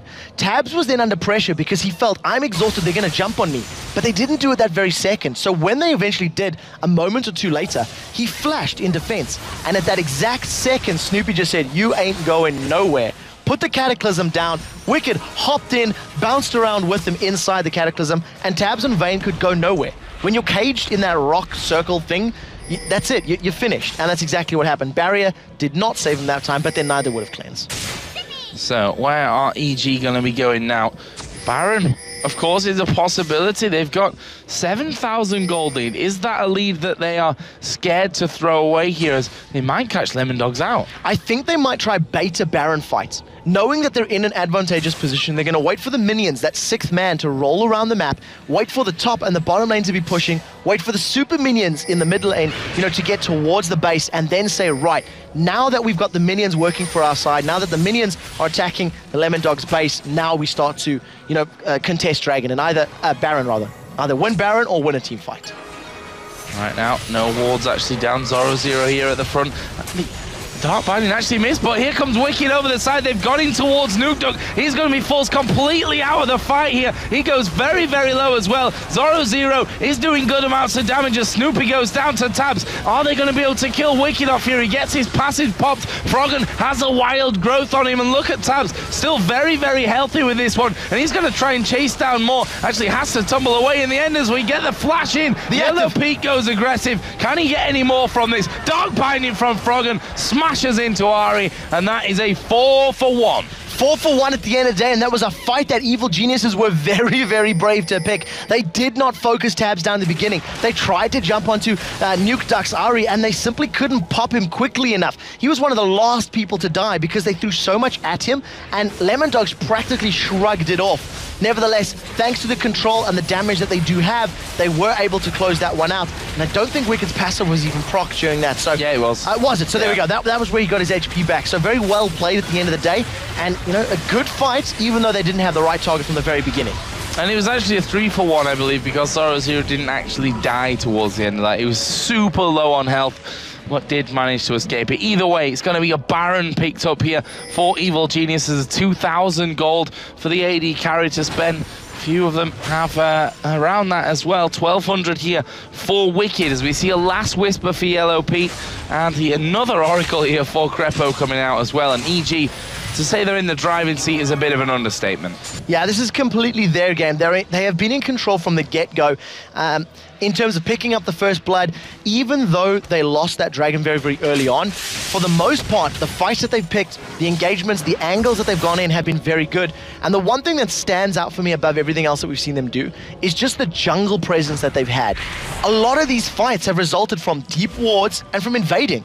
It hasn't resulted from playing in the lane. It hasn't resulted from teleports. It's been proactive, a proactive approach to this map and this game. So, with that Baron on now, Evil Geniuses, if I know this playstyle from Evil Geniuses well enough, it's not going to be finished just yet. I'm not at least sure. 2 more Barons to go before that happens. I'm not sure what gives you that idea. Yeah, they're going to go in on towards that inner turret at least. Probably have a go at sieging down on this inhibitor turret as well. Look at the bottom lane. There's 2 waves of minions stacking up, so there'll be super minions there very, very shortly. In the top lane, I think it's pushing against EG for the time being, but you'll most likely see them roll up very, very quickly once the super minions hit that bottom wave. And basically, this is now just a time game. Now that they're in complete control, we're going to see the very, very... I don't know if the word critical is the right word, but just the by-the-book play that EG always likes to do, getting every single tower in every single lane, pushing it down slowly. I think calculated is That's the word I was looking for. That was the word. Close enough. I knew it ended in ated.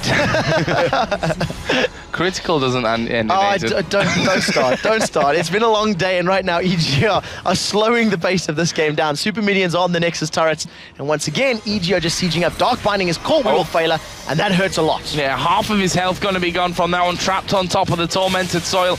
Are they going to hit the tower at some point? I think Demon needs to get in here for this little siege. Dark Binding on Zoro Zero, plus a Mystic Shot. That's actually not doing all that much. It's a little bit over 3,000 HP on Malphite with the Randuin's Omen plus the Magic Resist from the Merc Trades as well as that Abyssal Scepter. It's definitely playing into his favor. And we can actually see a very animated D-Man in the background yelling, "Hit the damn tower." And we'll see if Yellow Pete can actually hear him. I mean, can't because he's got soundproof headphones on. Exactly. And he's through a wall at this point as well. As Charm's coming out, Dark Binding's rolling out there as well. Yellow Pete making sure those minions have gone down before he pushes in. Sadly for him, his minions are down as well as Crepo gets hooked in. He's going very low from this one. Charm not quite landing, and Crepo's used a wild growth on himself. That was a bit overzealous. I think Crepo was actually anticipating Nukeduck maybe coming in with the ultimate, popping Ignite down and coming backwards, so it was very defensive. And Evil Genius is off the 3.5, 4 minion waves, simply did not touch the tower, not once. Right now, though, they have backed away. Dragons respawn. This is going to be yet another global objective in favor of Evil Geniuses. And I got to be honest, most of this Baron has probably not been used to its utmost potential. They've not... Okay, they've taken down 2 towers now with that, right? So that's good. That's good from Evil Geniuses. That's a step forward. And I don't want to be too critical of this playstyle, even though, quite frankly, it is not the most thrilling League of Legends to watch. But it is a way to win games. There is no rule that says you have to win games by having 4,000 kills in a game that only lasts 20 minutes. You know, could we implement that rule? I wouldn't mind that rule, but it's obviously not there. And the thing is, Evil Geniuses are doing it the way that they know best how to win a game, and you can't fault them. What they're actually doing here is textbook brilliance. This is the first time in a very long time we've seen this level of control from the EG lineup. You know, we do tend to see them playing a little more chaotically. It's how they beat Fnatic, and it's really good to see this patience coming out of the players. We've seen Froggen delaying picking up the blue buff just a couple seconds so that he picks it up on a very easily timed time. You know, this time around it was 39 minutes 20. A moment ago it was like 34 minutes 25. He intentionally delayed it a couple seconds just to make sure that it's easier to keep track of when it's respawning and making sure he doesn't miss out on it. Right now though, Froggen, as the rest of the Evil Geniuses are moving towards this top lane now, the bottom inhibitor has spawned and the siege will now be on for another turret from the Lemon Dogs. Yeah, let's see if they can manage to hook anyone in from this one, though. I think Dexter could be one of the biggest keys here for Lemon Dogs if they're going to do anything. We saw earlier how they managed to take down Crepo very low, force him to use that wild growth on himself, and it looks like Lemon Dogs have actually forced Evil Geniuses away from their base. Yeah, in a similar position. Zoro is obviously going to be able to have a very big impact with that unstoppable force if he's able to make his way in. Zoro, very good reaction times there. There's the hook. Snoopy's been caught, and nobody from Lemon Dogs is willing to engage on that one yet. They're actually afraid of the counter engage. If they jump in and they're stacked up too tightly, Jarvan and Zach will just knock them all up in the air, and it's impossible to deal with that knockup. Not only will they get knocked up from that, you're going to have the wild growth on top of it as well. Finally, a charm does land on Crepo again. Dexter's been knocked in the air, and it's going to result in nothing in this particular engagement either.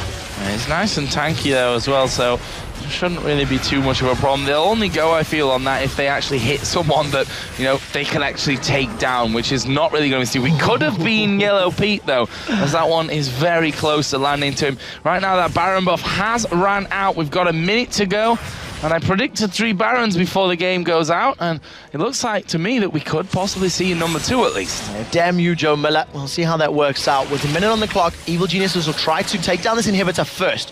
If they can get Super Minions pushing into the Lemon Dogs base and then shop a little bit of money they've got, they can obviously pick up that Baron a little safer. Probably repeat what picked up that Baron previously. Try picking engagement around the river. Force Lemon Dog's hand. The slow is down, but the Dark Binding is not. Keep a very close eye on Froggen's positions, because when it does catch a champion, that might be the signal to go. Snoopy's charmed up, and we're pretty much just waiting for the fight. Yeah, still hanging back though. Don't want to go in on that one. We see the inhibitor down to less than half HP as Wicked. Half in there, half out. Tabs actually use his ultimate there as they are going to put down some good damage. They're going to go in for this one. Zorazir though is going to pop Snoopy from that. He tries to run away for the top side. Froggen having to use that Zonya's Hourglass. Wicked going to take a lot of damage here as well now. He is actually going to go on a killing spree before his passive is popped underneath the tower. That means 2 of them go down, and right now it's a 1-for-1, and Lemon Dogs have the base. They can heal themselves up from this one. See Shirelia's Reverie pop. That gets them out of range there of the anchor from Dexter, and EG back away. They did manage to pick up the inhibitor though, so 1-for-1 exchange, and Wicked getting caught is what resulted in that team fight. I'm going to call that a loss. That was a team fight loss for EG. We did see a flash from Froggen, dove in there, put the soul shackles on, but didn't manage to stun anybody up, and very crucially, no Cataclysm usage because Snoopy got knocked out of the air, insta-gibbed by the members of Lemon Dogs. Yeah, I didn't even have time to use his flash, so not good at all. Baron is available. Again. Of course, had Baron number 2. The real question on my mind is whether Lemon Dogs will try and challenge for it this time around.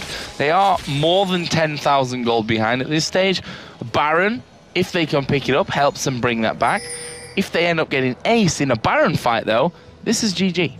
This is GG-EG, in fact. So we'll see if that works out for them. Crepo with yet another Oracle's Elixir. He's clearing out the wards, clearing out the vision. We see Zoro teleport is still up. I don't think we've seen more than 2 teleports this entire game.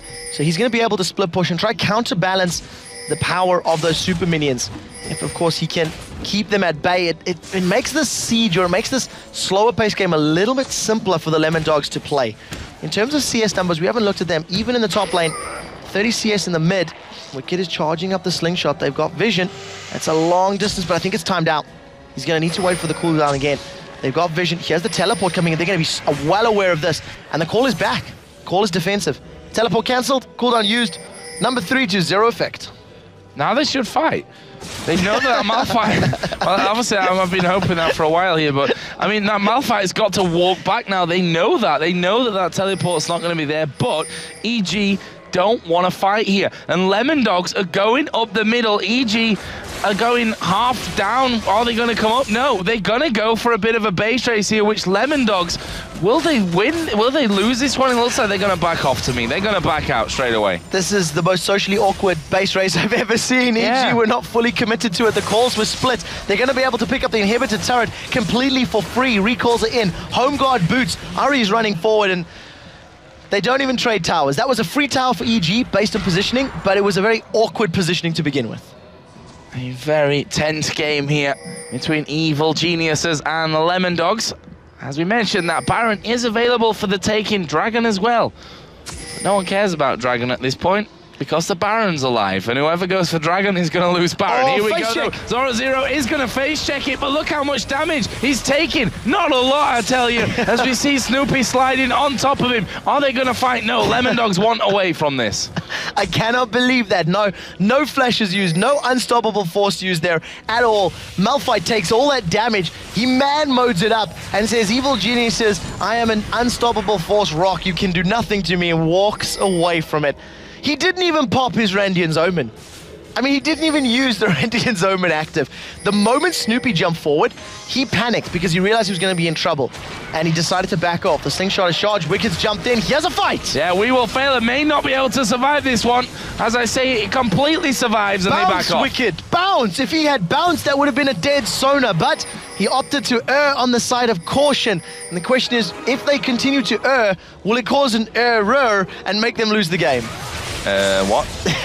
Here we go then. Baron going to be started by Evil Geniuses, and Lemon Dogs are nowhere near it because their base is being pummeled right now by those super minions. EG once again playing the clock perfectly in this one to make sure that those minions are pushing, holding Lemon Dogs back. As soon as they retreat to clear them, EG take Baron number 2. Yeah, so basically yelling, all your base are belong to us, allowing the minions to continue pushing. They had that inhibitor down in the bottom lane, so the top and the mid lane is obviously going to push in their favor. And the longer they hold Lemon Dogs out of base, the more damage it's going to deal. You notice that Nexus turrets were down to about 50% HP on the right-hand one. So the next time Lemon Dogs try for, a base race or are caught out of position, they're very realistically backdoorable now as they've got 2 exposed lanes. So Lemon Dogs push out, try and get as much as they can from the jungle because, well, if they don't, Evil Geniuses will quite happily take those buffs, especially away from them.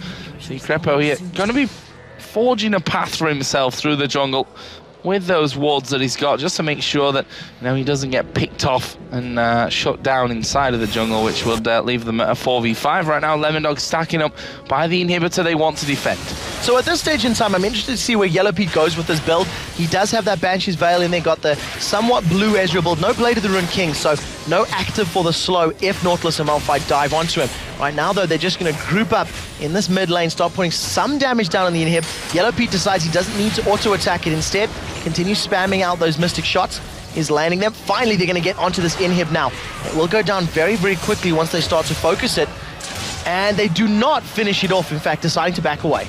Finally, they pop Yellow Pete's Banshee's Veil as well there. Zoro0 was on the side of caution, getting in there, did get a shard off onto him. So, I mean, if he's got that Banshee's Veil up there, that unstoppable force is going to be useless against him. And that's what they wanted to make sure wasn't still in place. But the Banshee's Veil now got a much lower cooldown, will be up here pretty shortly. These Evil Geniuses go in there. We are going to see them going in on towards Crepo there. DFG was used, and Wicked is now bouncing in the middle of them. There's the shackles from Froggen. Only going to lock Dexter up from this one, though. Wicked is going to get one. A double kill comes out from Froggen. This is surely good game right now. Tabs knocked in the air. Double kill comes out for Wicked, and they are going to surely push through for the win. They've got super minions coming. Only Sona remains. An Evil Genius is going to record a victory here against Lemon Dogs, taking them 50 minutes to do so. Why are they hitting the inhibitors? I have no idea. I think they're just trying to troll us with that one. But either way, they are going to take them down. Nexus going to be finished off, and Evil Geniuses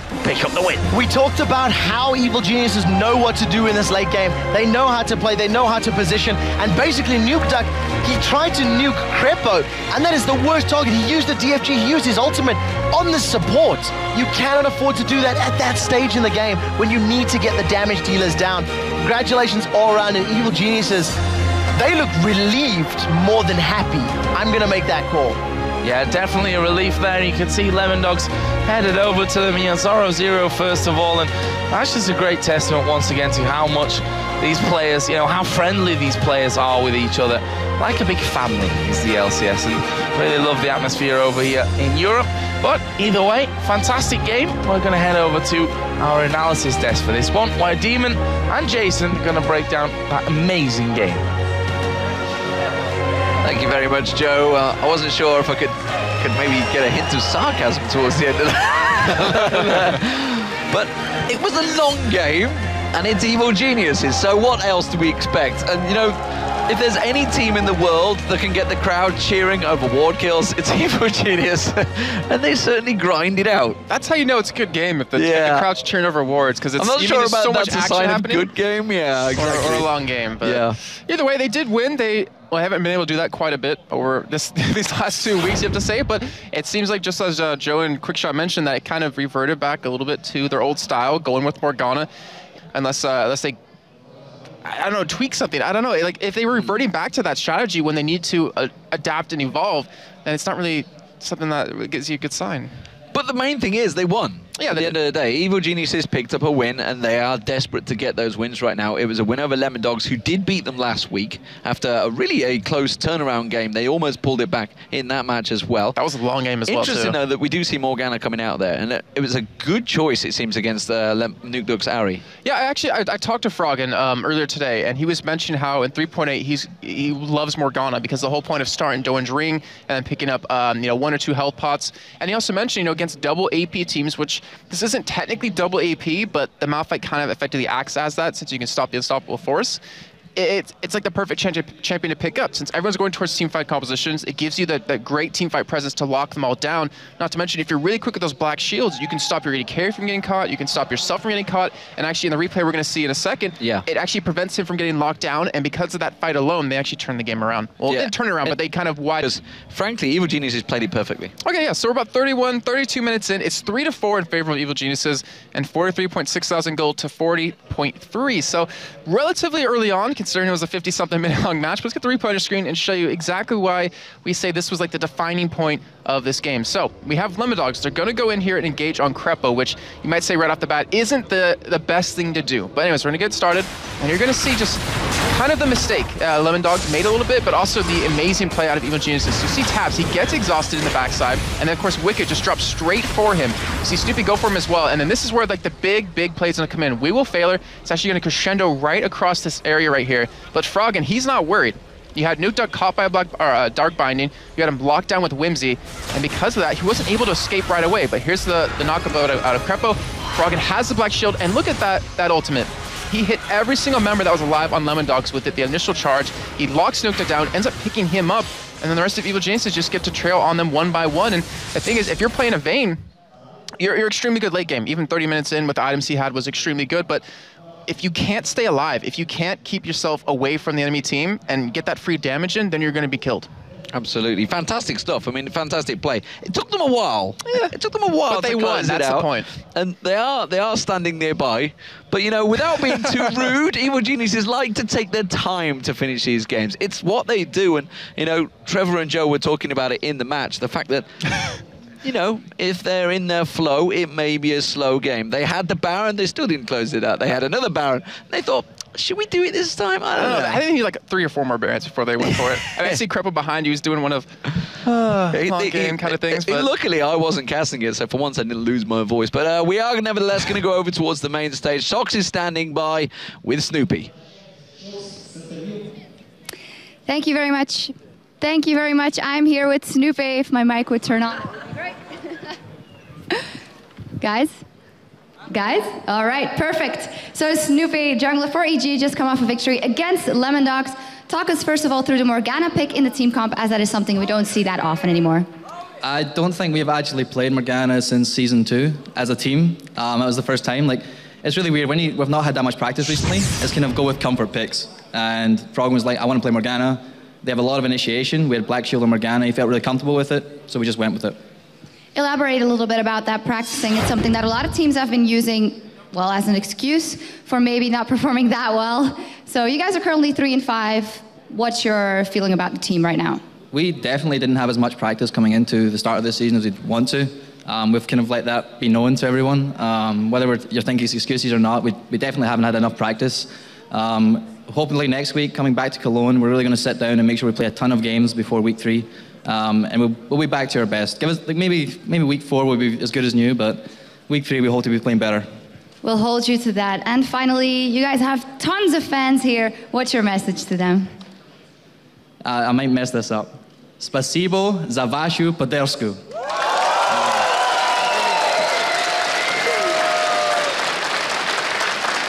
Thank you very much, Snoopy. Now we're down to our last two games of the day with Fnatic versus first place Team Alternate when we return, so don't go anywhere.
Let it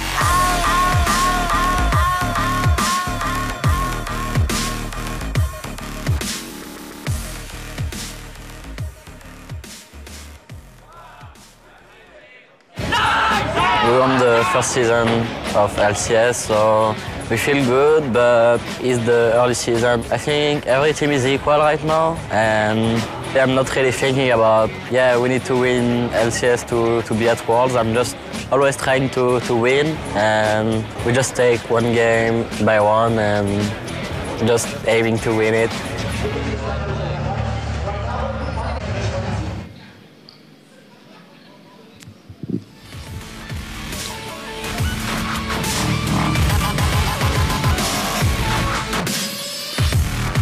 Welcome back, everyone, to day 3 of the European LCS coverage live from Moscow, Russia. Приветствуем всех! Мы ведем нашу прямую трансляцию из Москвы, Московского дворца молодежи. Это третий финальный день второй недели Европейского чемпионата. Now, before we start the next match of the day, let's go over to Joe and Quickshot, because they are sitting there with a special guest. It is Crepo from Team Evil Geniuses. Welcome back to the analysis desk. We're here with Crepo, Crepo, Joe. Yeah, thank you very much. Before we get into our next games ahead, we thought we'd have a bit of a sit down here with Crepo, who's just won a game that was very long, very entertaining though. Entertaining and interesting. It was the most exciting game of the weekend. Oh, thank you very much. I felt so too. Talk to us. that was EG back to EG Basics. roots. I mean, that was back to the basics completely. You lane for 20+ minutes. Talk to me about the game. How did it go, and what did you like? Coming into the game, I actually wanted like something that could make plays as support. I was like looking towards a blitzcrank, maybe Leona, but somewhere in the picking phase, we already figured out they had a Malphite. Lulu was pretty good against Malphite. They had this Sona locked in already, so it's gonna be a ranged support lane. You can match that with some aggression, but then it's really hard. Or you can just tie it up with a Lulu and see if you're the better in the team fights. It ended up being even until we won a Drake fight, I think, and then we got a small lead and we tried to push them around the map and just kept them one step behind us. And as long as we kept doing that, eventually we would get the towers, we get the inhibitors. We danced around Nasher for ages. It could have ended way quicker if they had to face check about 5 or 15 times even, and we always missed the CC just like by an inch.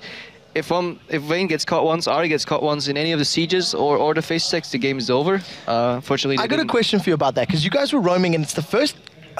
I'm going to say it's the first time you've confidently and successfully done a lot of invades for deep wards.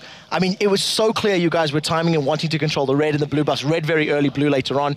How much talking and prep went into that? Was it specific against Lemon Dogs or for the comp you were running? It's basically you're starting a game off. You get a small lead, and then you're like, okay, guys, we knew coming to this game, Snoopy mentioned we're not pushing towers enough. That's like we get kills, but we don't push towers, so we wanted some pressure. And I think it was the first invade on the enemy red buff where Snoopy managed to like counter jungle the Nautilus, and we reacted by that. Okay, he's got the plan. He wants to counter jungle. Okay, let's push mid. Let's push bottom. Let's get the ward in. And because we got the small lead on bottom lane as well, because the Sona was late, I could afford more pink wards, and that gave us a window of opportunity. Then she came back with a little more pink wards. We had to stand back a bit instead of snowballing our advantage. But eventually we had more gold, 10 ticking as well. We had more wards on the map, and we won the Drake fight. And from then on, it snowballed. So coming up, we've got a couple more games to do today. We're halfway through the LCS program. First up is going to be Ninjas in Pajamas in action, if I'm not mistaken. No, wait a minute. Alternate versus Fnatic. Yes. And then Meet Your Makers versus Gambit to finish off. So talk us through your thoughts on that first one. Alternate versus Fnatic, that's a pretty sick matchup as far as the league table goes right now. If you would have asked me that 2 weeks ago, I'd be like, yeah. If you'd asked anybody that 2 weeks ago. Alternate can try, and Fnatic, Season 1 champions, they're going to split push them like into smithereens, but now Alternate's looking strong, and they play very emotional, so they're riding like the victory wave. Although Fnatic, they've been in it for so long, they don't really care who they play. If they lose, it's probably in their heads, they're making the mistakes, and it can go either ways, honestly. Who do you think has the advantage when it comes to laning? Because there's been a lot of talk about Creatine v Yellow Star. Who's going to win it? And I want an answer. If they end up 2v2, who's blue side? Fair enough. Blue side alternate this time around. Okay. So Fnatic, we need to lane swap. Win it, of course. Yeah. Fair play. Now MYM versus Gambit. Another hotly contested match. They're tied for points in the ladder, 5-2, I believe it is. So that's really interesting, honestly. MYM started up really well. Gambit a little rough first day, but they always have the worst first day. I think last split as well, they had, luckily we played them on the first day every time. And then they come back. But yeah, I don't know, I have no idea. With the home crowd advantage for Gambit, actually I would give it more to Mim, but with the crowd cheering for Gambit and they being on a roll, I call it even. And maybe a side edge for Gambit. Say Gambit wins. Gambit wins. Thanks a lot, Crepo, for joining us here. We're about to get into our next game, so let's not waste any more time. Let's get over to the stage with Shox.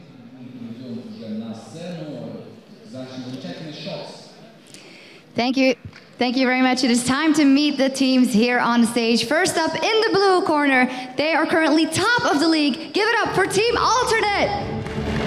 Друзья, встречаем лидеров пока чемпионата, команду Alternate.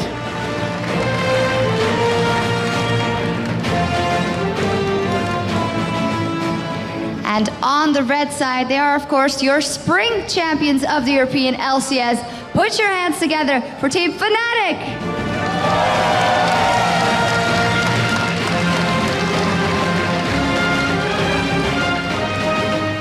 And And who's going to talk us through this epic matchup? It's going to be Demon and Jason on the English stream and Olsi and Shesha on the Russian stream. Thank you very much, Shocks. As you just saw, we are ready to get underway for Alternate versus Fnatic. So let's check out the lineups and get straight into it. Blue side, as you just heard, Crepo saying, well, who's going to win? It's going to be Creaton may well win that battle. It is going to be Alternate, of course, on the blue side. So let's check out their lineup. In the top lane, it is Kerp, who's played magnificently on Shen. Honestly, if they don't ban Shen against him, I would be very surprised, because while they know what he's going to get, he is still unstoppable. Aranea, he's going to be the jungler. He's been throwing Lee Sin around, jumping around like willy-nilly at the moment. Pharrell Lord, well, I should probably watch what I say about Pharrell Lord. Let's put it this way, he likes playing champions with orbs, is I think the best way I can put myself on that one. Creaton, of course, is the AD carry, has, I think, still probably got the highest KDA in the LCS in Europe so far. And J-Ree, of course, the support, which he always says, you know, I am only 50% of my lane, the other 50% is J-Ree. Oh, interesting. So over for Fnatic side, going to be on the red team here. Going to have Soaz maybe in the top lane. Depends on exactly where he wants to go. Soaz in the jungle as well. And Xpeke going to be in the middle lane. And Yellow Star, who actually, he played a pretty fantastic Draven yesterday in bottom lane with Unrated. So, of course, you can get over to lollysports.com and vote for who you think is going to win these games. There is only 2 left, remember, of course, this is the week 2 of the LCS. Right now, it is 57% for Fnatic. So that's, you know, the Fnatic army waking up there and maybe not believing the hype train that Alternate have been riding. The hype train, though, is going choo-choo and coming right at him, though. It's they're just so good right now, you have to say. I mean, they did lose to Gambit, but every game they played, it's either been an extreme stomp or against Gambit, it was very, very, very close to, down to the end.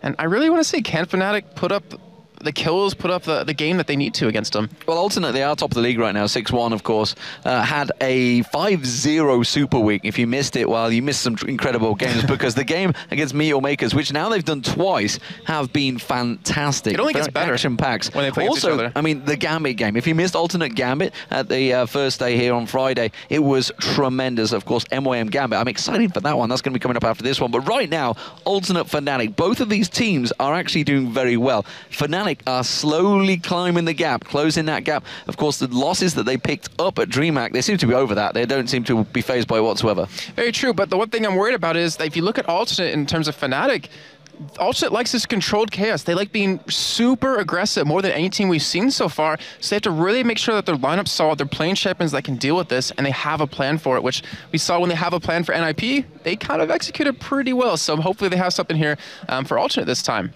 Well, of course, you can see Yellow Star on your screen. Fnatic were the Spring Season 1 champions. Spring Season 1? That just doesn't make sense.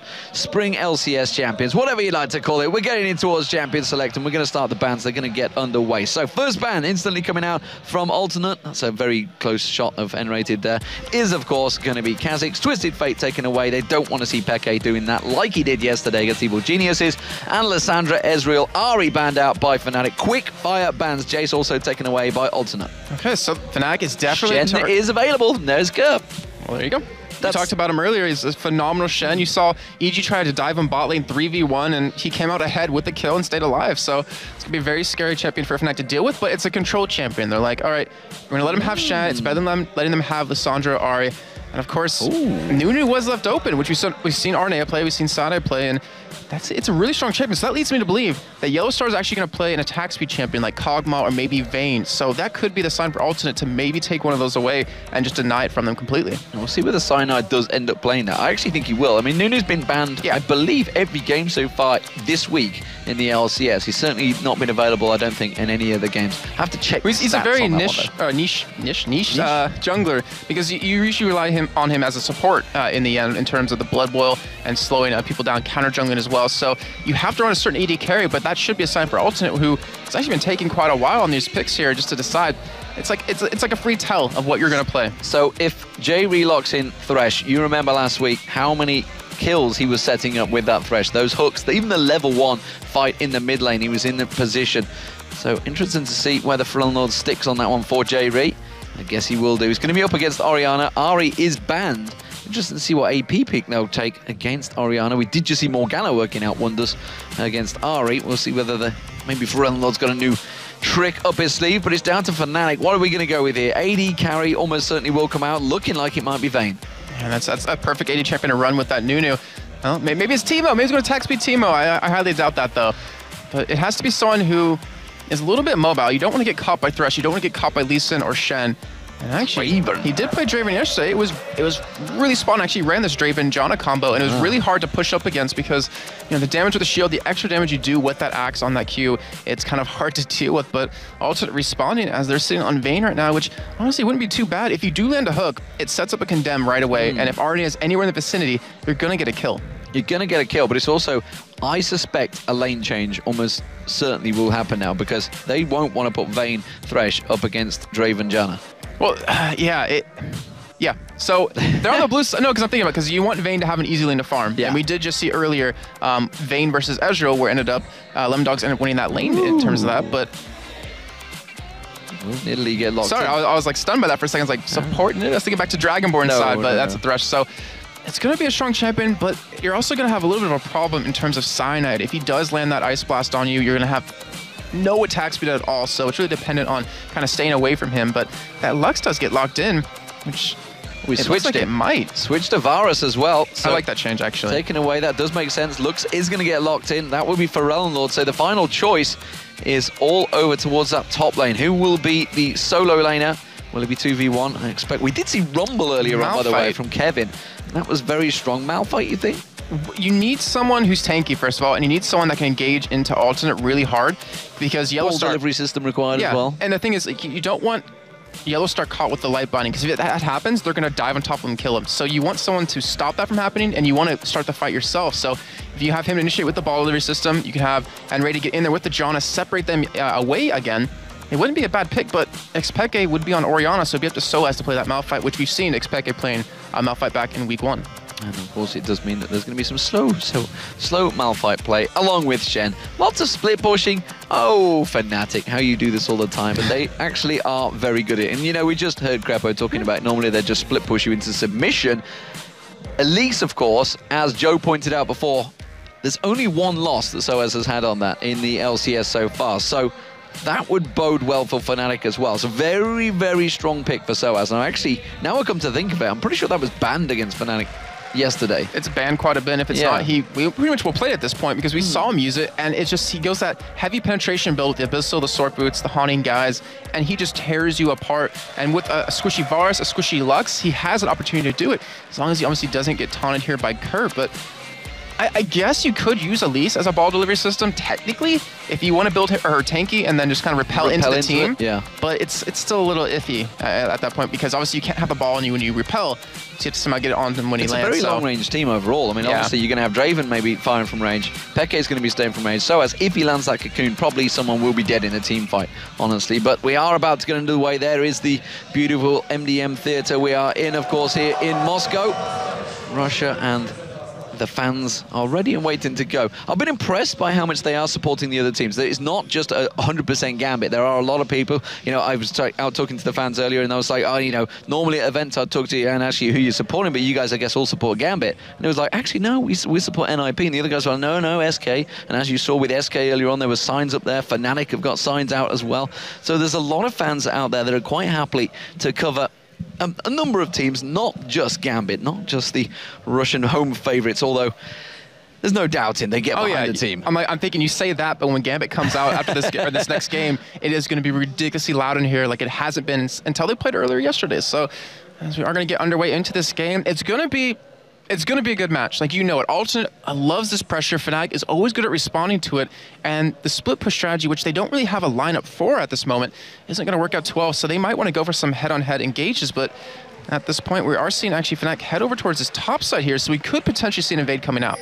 So here we go, ladies and gentlemen. If you've just tuned in, we are about to go live. This is going to be the third game of the LCS today. We've already had some fantastic matches. Of course, it was Ninjas in Pajamas going down in the first game to SK Gaming, which means they're tied at the bottom of the league. Oh no, you spot. Oh, Kurt nearly went headlong into a giant heap of Fnatic. Instead, he steps away, keeps his distance, didn't go for it. Also, Evil Genius has just had a very long match and did manage to pick up the win over Lemon Dogs. Remember, we were talking with RNA on the desk where we had that little bit of a break, and he was saying that he talks to someone, I believe it's his manager, about the teams and what they pick and what they do level 1. So it looks like they're prepared for this. They're not going to be spotted going into blue here, it looks like, as Alternate goes in for evade. Yeah, Fnatic have managed to sneak their way through there. The ward gets placed on the red. Are the rest of Alternate going to come back around straight into it? You can see they're up on the blue buff at the moment. Oh, the rest of Alternate coming back. They're actually in Fnatic's jungle, Alternate's jungle. They're all going to go headlong into this one. RNA comes in, the Howling Gale goes through. He doesn't manage to catch him down. The damage going back and forth. Soaz gets hooked in. Soaz is going to be the first blood. He goes down, and now Alternate can turn this into a massacre. Kurt flashes away, but he will go down. Everyone from Fnatic flashes through, but then again, everyone from Alternate flashes through. This is craziness. Cyanide manages to catch on towards another kill there. It's a double kill picked up. They are going to try and catch through. Can they get on towards him? J-Ree on Yellowstar gets the slow onto him. Is he going to be enough? The hook dodged out there, but the Q, no, it doesn't land, and still the damage comes through. But my word, 3-1 the kills there. 1,000 gold advantage to Alternate, but let's just take a look at the kills. 2 of them went to Crayaton. And just as Crepo was talking with us on the desk about who's going to win this one in terms of AD carries, and I'd have to say it's going to be Creed now, just at that 2-0-1. He's actually not going to go back and buy any items, so he's not going to get the benefit from that right now. But look at Yellowstar. He has no flash. He's already not healthy at this point. And Alternate, if they land one hook on him, he's going to die. So, wow. I mean, all of the summoner spells, look at that. 1, 2, 3, 4, 5. 9 summoner spells, 9 flashes used there. 9 flashes used in the opening fight.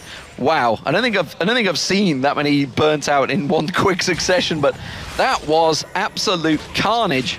And we'll see what sort of massive advantage is given.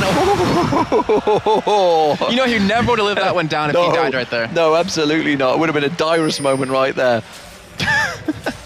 Well, anyway, so after that, considering that RNA was the one that got caught, was the one that ran headfirst into the team, you saw Kurt land that perfect taunt, which just set up the entire team fight. And then, of course, him flashing over the wall made Fnatic do the same. So right now, Alternate have a very strong lead at this point, and it all just comes down to how well can they hold on to this. And we've seen it before. When they're in control, they maintain that control. Well, we'll see. Of course, it is the duo lanes in this top lane. Crayaton didn't go back and buy, by the way. He's got 201. Big chunk of gold sat on him. 16 CS as well, starting to build up. You can see he's got 1,100 gold in him. He needs to go back and spend that and really just bully out this lane, because Yellowstar, you'd assume on Draven would have a small advantage ordinarily.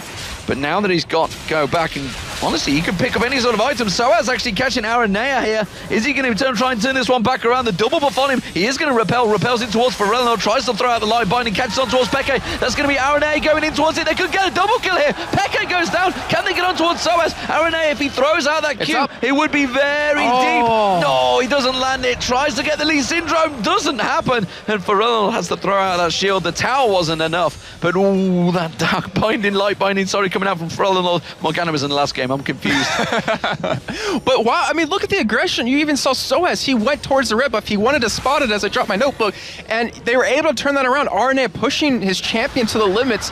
Just wow. And now we're 4-1 right now, and this game could be slipping out of Fnatic's hands just from the beginning here. And look what Crayaton's got. He's got double Doran's Blade. Oh, forget that, because they're on towards Pharrell, who's actually low on mana right now. Soaz and Cyanide trying to put some damage on towards him. Peke returns to this mid lane, and this is a chaotic game in comparison to the last one. Well, I think we've got more kills than they had in the first 20 minutes. I think about 40 minutes because of what happened, but still, I think it's going to continue at this pace. We're not going to see a dull moment in this game because they want to keep that aggression going. They want to keep like Fnatic out of their comfort zone where they don't have control of the game, and so far Alternate's doing it. You saw like some chaos. So I was middle for some reason. You saw Cyanide come middle yet again, and then you even had the top lane where, you know, Yellowstar had to back out right away, which gave Cretan the ability to do that as well. And we can't underestimate the fact that Pharrell's got all 4 assists so far as well. He's been involved. They're going to fling themselves in here there. J-Ree looking to try and land them hooks on towards Yellowstar while the support of N-Rated was away, but he returns to that lane with a Philo Stone. Got that one built very early on, actually. We'll see. Have to keep track of that distance between J-Ree and N-Rated, because if I recall, J-Ree doesn't always go for a Philo Stone. That's going to be the Shadow Dash. Soaz is going to get caught in an hour there. Just pops him where he stands. And you don't want Lee Sin getting this far ahead. He's 2-0-2 at this point. The thing is, Lee Sin, if you don't have a strong early game, you're kind of going to fall off and go complete utility. But right now, he can afford to go for damage. He can afford to go for a very early dragon if Alternate can set up for it, which they do have a pink ward right now, but it's obviously going to be in the top lane. Well, the damage actually coming on towards that tower. The fact that Soaz was 1v1 against Kerp. And remember, Kerp, he becomes a monster on Shen if he reaches that late game. And Soaz unable to really affect him. 0-2-1 has gone back, got himself that amped home. Kraton back in his top lane with a Vampiric Scepter now completed as well. He is going to be hurting. Yellowstar did manage to go back and get himself a second Doran's Blade while this was all happening. And he's just going to try and sustain and effectively farm on the turret. And you just saw on your minimap, Cyanide put a ward down at Dragon. So they know that something could potentially happen. Here's a nice play comes out of Jerry. Oh, the hook's gonna land! It's gonna land on Yellowstar. The Howling Gale doesn't go down, and immediately, look at that. The piercing arrow, the hail of arrows as well, putting a lot of damage on towards Yellowstar, and he's gonna have to try and lifesteal this back. I'm just keeping my eye, I'm checking the map. Where is Aranea going? Was he gonna be in the area? No, he's not. And you heard him talk earlier about when someone goes in on their team, the entire team's behind him. Even if it's a bad play, they're gonna commit to it as a whole group. And that actually is really hard to deal with here. Now, I want to get some good damage onto this turret. We do see Aranea sticking towards middle. That's a good point. We should definitely keep eye where he is because he's been interacting so well at this point.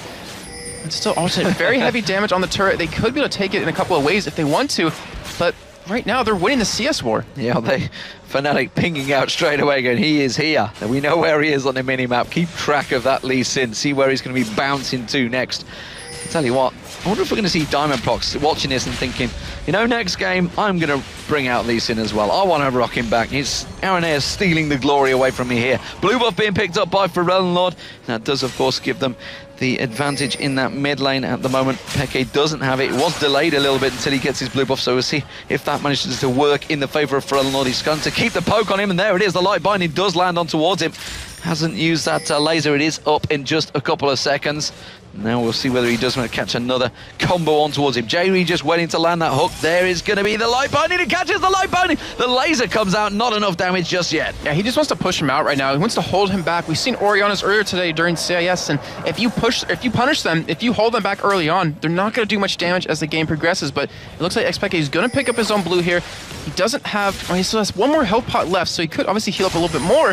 But with the blue buff on Feralnor, if he lands one more combo on Xpeke, he's dead. He is indeed. They've both only got a chalice, like you mentioned, that Amptome picked up as well for Ellen Lord. Oh, Peke. Right there. That's without that is the light binding, and that was actually with the defensive ball on as well. Yeah, so he's going to be doing a lot of damage to him. He's really trying to force Xpeke to make a play, which he's also baiting in Cyanide at the same time because he's being so aggressive, which makes it so the top lane Alternate can keep pushing. The bottom lane Kerp, he can be there, you know, completely fine. And it's working out really well for Alternate. They have this plan, and they're executing it perfectly. Once again, it seems to be working well for them. They have, like you say, they have that plan. They have the presence and knowledge and confidence in one another, honestly. And why not after that great start they have? Kraton getting caught by a number of everything. A number of everything, honestly, there. Yeah, oh, we are seeing an invade coming out for an hour. He's going on towards the red buff. Cyanide comes around. This might be a smite fight between the two, but it does mean, of course, he used the ulti kick, but you can't outdo Cyanide generally. He's got consume, he's got smite. And it's Cyanide, because he doesn't miss anything else. You do see the laser! Oh, and he just flashes at the right moment. Peke has burnt that flash, so we'll keep our eye on that one. Had to use the cleanse to get out of the light binding as well. So he has got a lockdown. Aranea, he's hanging off the side, going in towards the columns, comes in, smites it. Oh, doesn't land the kick on towards Yellowstar, though. Well, anyways, doesn't really matter too much. Cretan was backing away here, and he should have a lot of money on him to spend, as he does pick up that Bilgewater Cutlass, so he's going to have that extra bit of slow. Peke is still sticking around mid lane. He's trying to keep up in CS, but Pharrell Lord, he's trying to chase him out, and he's doing a great job of it so far. Absolutely bullying him, you could say. Of course, ward being placed by Aranea as well, keeping full coverage for Pharrell Lord in that mid lane. And this is all while Peke's got the blue buff. The blue buff is kind of being wasted because he's just being bullied out of that lane. Gone back to get Sorcerer's Boots. That's going to be a great shadow dash on towards Soaz on the turret. Eats a cocoon to the face. Just cause. Just cause, indeed. He has actually gained his farm back, though, very well in this bottom lane, Soaz, considering he was camped a little bit early on. And he is level 8 at this point, so the pressure of him coming into for a gank is very high. You do see Frelon, he's not trying to go for the turret right now. We see laser coming out again. He's just using it on cooldown. He wants to get Xpeke out of this lane. He wants to dominate it. And as you can tell, well, you can't really tell by CS at this moment because Xpeke is doing, if you give him credit, a phenomenal job of keeping up in terms of that. Well, we're talking about items. Bilgewater Cutlass being picked up by Kraton as well. Pharrell not taking a lot of damage this time again. And so Peke is starting to land those combos, is starting to do it. And obviously, because of the fact that he did get those Sorcerer's Boots, the Magic Pen will start to hurt on Pharrell Lord. Looks like Pharrell Lord is about to go back, so Aranea will come across and take the rates. How are things going in this top lane? We see a BF sword now coming out from Yellowstar. How is the tower? It's down below half health already, and Alternate are going to put a lot of work down onto this. Demon, it's not going well for Fnatic. Look at that CS, 92 to 69 at this point. Alternate is just smashing them, and it's a Draven. This is your time to shine early game, and he hasn't been able to do that because of the 2 kills Creedon got, because of the double Doran's Blade and the Vamp substitute he came back with. He wasn't able to out-trade him. A gentle wind or breeze. I was thinking Sunny Chaos as well, but I better not say it on air. Could take down that turret.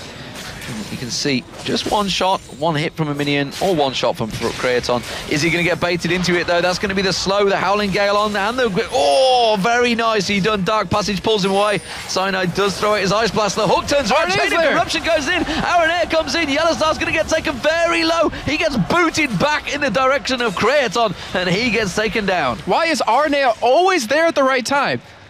Because he's damn good, that's why. But they're going to push this top lane. In the meantime, we did see Kerp actually ulti towards the top side, and he did escape. Actually, no, he did die. Okay, so we didn't see that one actually happen. That was earlier on. But he did get out of there, and Soaz is able to push his bottom lane currently. Yeah, no, Kerp usually stand united in the top lane, so he went straight up there to help out Fereldenlord, though, getting aggressive. Hasn't really got much mana on Fereldenlord, though. Fereldenlord could just wait for his cooldowns on that light binding, going to get chased away. Keeps on going towards this one, but Peke may well have enough. Uses the shield. He's trying to bring him towards his team. Isn't going to land the dark binding. No, Aranea comes in, but Peke, oh, he misses the Q. Aranea is not going to be able to get this one. Peke is going to turn and run, and now the rest of his team are going to close the gap here. Do they realize that the rest of Alternate are there, though? There's going to be the blade spinning axe coming around there. Peke still with no mana. The hook comes on towards N-Rated. They turn it back around. N-Rated goes down, but Yellowstar in there now. J-Ree has to try and run away from this one. Throws out the shield, and suddenly everybody is safe. Soaz closes the gap as well. If he lands a cocoon, he may well target the attack. It's going to be J-Ree. The fang sinking. The spinning blades coming out from Yellowstar. They do land it, and now Aranea is the focus of target. Can they get on towards him? Soaz goes in, repels back to his minions. He's going to be safe from the turret as well. This is an action-packed start from both Alternate and Fnatic. I think we see more action in 12 minutes out of this game than we saw in the 15 minutes of the Evil Geniuses game previously, as Trevor is giving us a look like, damn you guys. But in the meantime, Fnatic is going to be going for Dragon here. They do have Cyanide, he has Smite, he has Consume. Kerp is going to be here to try to stop it.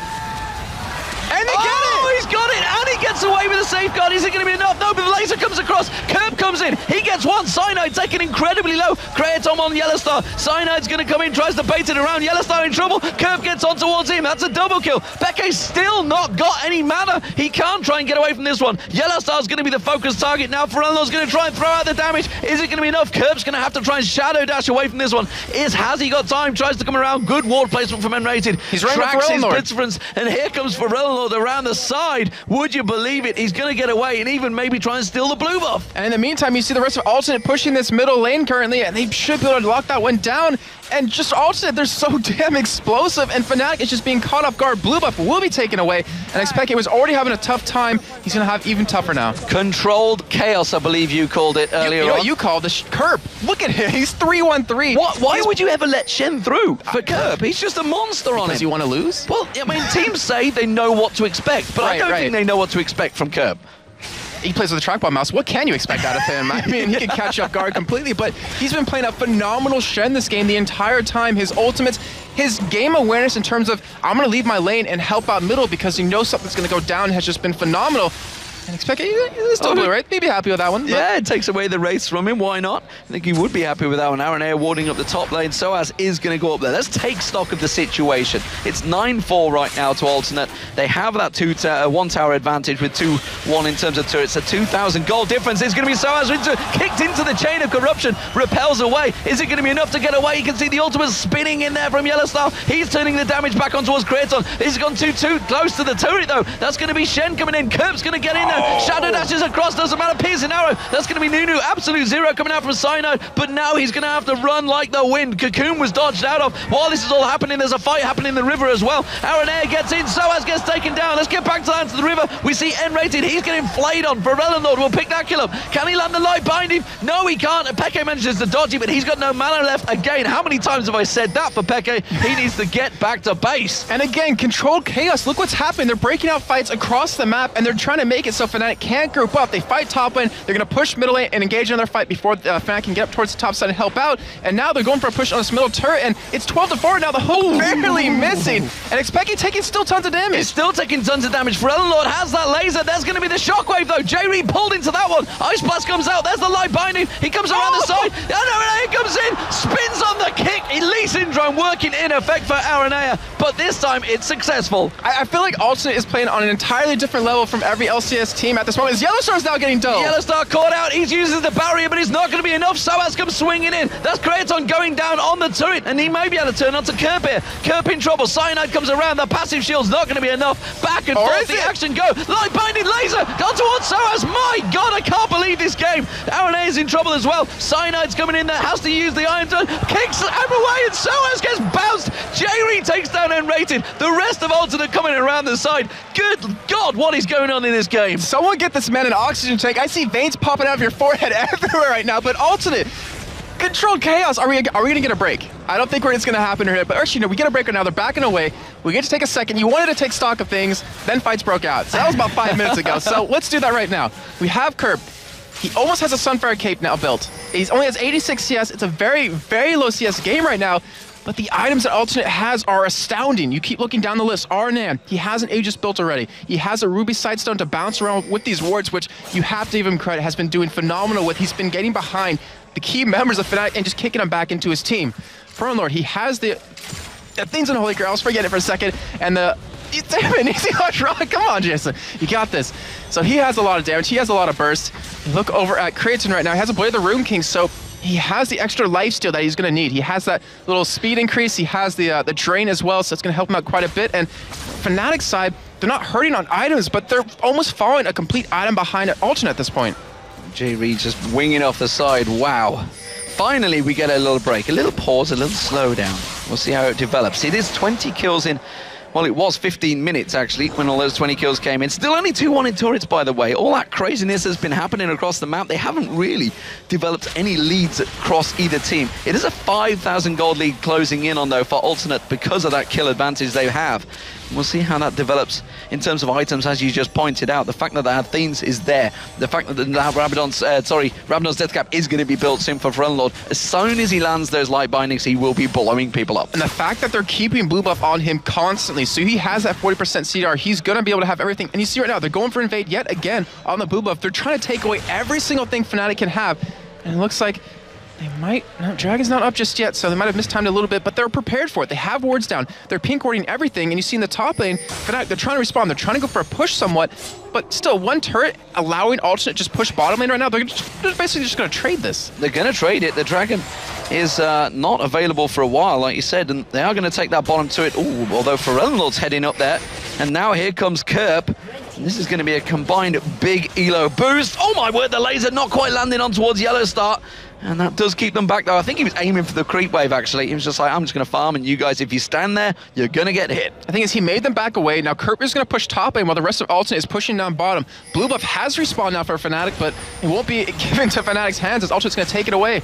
And there it goes over to Cretan. No, Arnan. So they're controlling the blue buff. If Expected, we talked about earlier, when you're Orion and you fall behind, you just kind of stay behind. You're just more of a utility now. And they're doing that to Expected. Dragon back up. Alternate got the first one with that great steal out of Arnea, and they're going to get the second one. Yeah, that will be the Dragon going down. Arnea again gets that one down with the smite, just like you mentioned. While this is all happening, Lord's just been happy farming in that mid lane. Went up to the top, of course, got some farm there. Kerp again, off in the top, just farming away. 3-1-6 now on Kerp, and with that Hex Drinker and Sunfire Cape, he can just be farming all day long. He's just going to become more of a problem for them. And so many times we've said with Shenz, you know, if you can control him, yes, it's not a problem. You know what you're getting, you can just control him.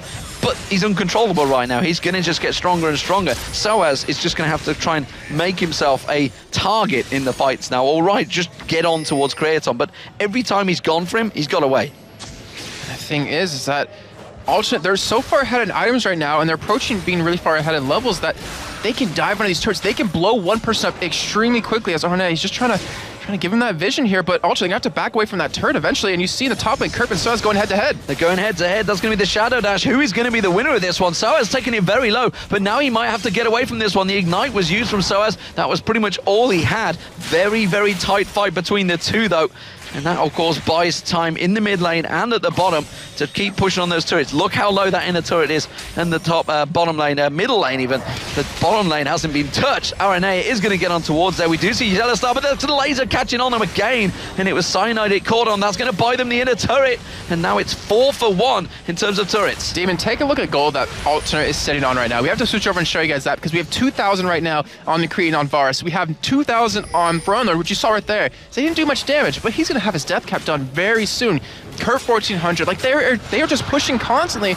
They don't want to go back and buy because they know they're ahead now. They know they can win the fights right now. So why go back? Why give Fnatic that free farm? And RNA, he's trying to make a play happen. Trying to make a play, but there is a ward sat there still.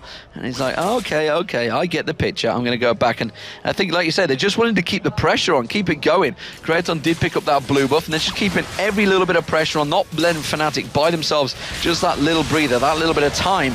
And now still, with 4 members of Alternate, they're pushing on the bottom there. The hook not going to land. Of course, Kerp could join this fight at any moment and turn it into a 5v5. They still keep the little poke going. Ooh, Cocoon nearly landed on Kraton, but he's just going to throw that piercing arrow back. Didn't hit anyone this time around.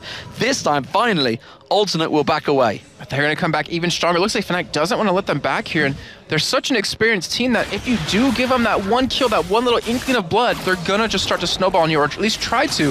So Alternate, they're being very cautious right here. They're keeping so much aggression that we have not seen in EU LCS ever. Absolutely. Well, I mean, you could compare it to Gambit, which is how Gambit actually beat them. It was just back and forth craziness and met them every step of the way for those kills, which seems to be exactly the way he does it. And you know what? Why not? Because Alternate, that is kind of what Gambit did when they were dominant, and they maybe have looked at that. And we were hearing about people talking about they've looked at the Chinese meta maybe, and the fact that Aaron has talked about the fact he's had an analyst looking at the Korean games, etc., and maybe that is also a part of their play. And look at the champion pool that Alternate uses. They want like very heavy early mid-game champions that they can really control the game with. You don't see them playing really long or late-game champions like with, we've seen Vayne a couple times, but you don't see like Kog'Maw come in. You don't see champions that you want to team fight in later on. They want to just pick you off kind of. They want to force you to fight early on when you're not really in that comfort zone. And Fnatic, they're having a hard time dealing with it right now. They're down about 7,000 gold, but the game's still not over. We're only 22 minutes in. Baron is becoming a really likely possibility here. Well, and remember, of course, the bans that Fnatic used. They did take away Are, they took away Lissandra. They're trying to punish Ferelnord, but simply put, his champion pool is big. And there's nothing you can do about it. Twisted Fate, ironically, was also banned out by Alternate, which is another champion Ferelnord is famous for. So there seems to be a problem. They can't control that mid laner. And honestly, while they're trying desperately to control that mid laner, he isn't the problem. Yeah, exactly. It's the rest of the team. And the thing is, I don't even think it was about controlling Ferelnord early on. It was Aranea who was making all of these plays happen, getting kills middle, getting kills bottom, not to mention Creatin, who was holding his own against a Draven early game, which is ridiculously hard to do. Obviously, it was a little bit easier when you have those 2 kills, but they are just around the map everywhere together. And the thing is, it's the synergy they have together, where if one person goes in, they're going to follow each other every single time. Baron is being started now. There's no wards currently down for it and rated. He's coming around the corner. He's going to try to put a ward down here. Looks like Alternate will back away. We're going to have Kerps, though, still pushing the bottom lane.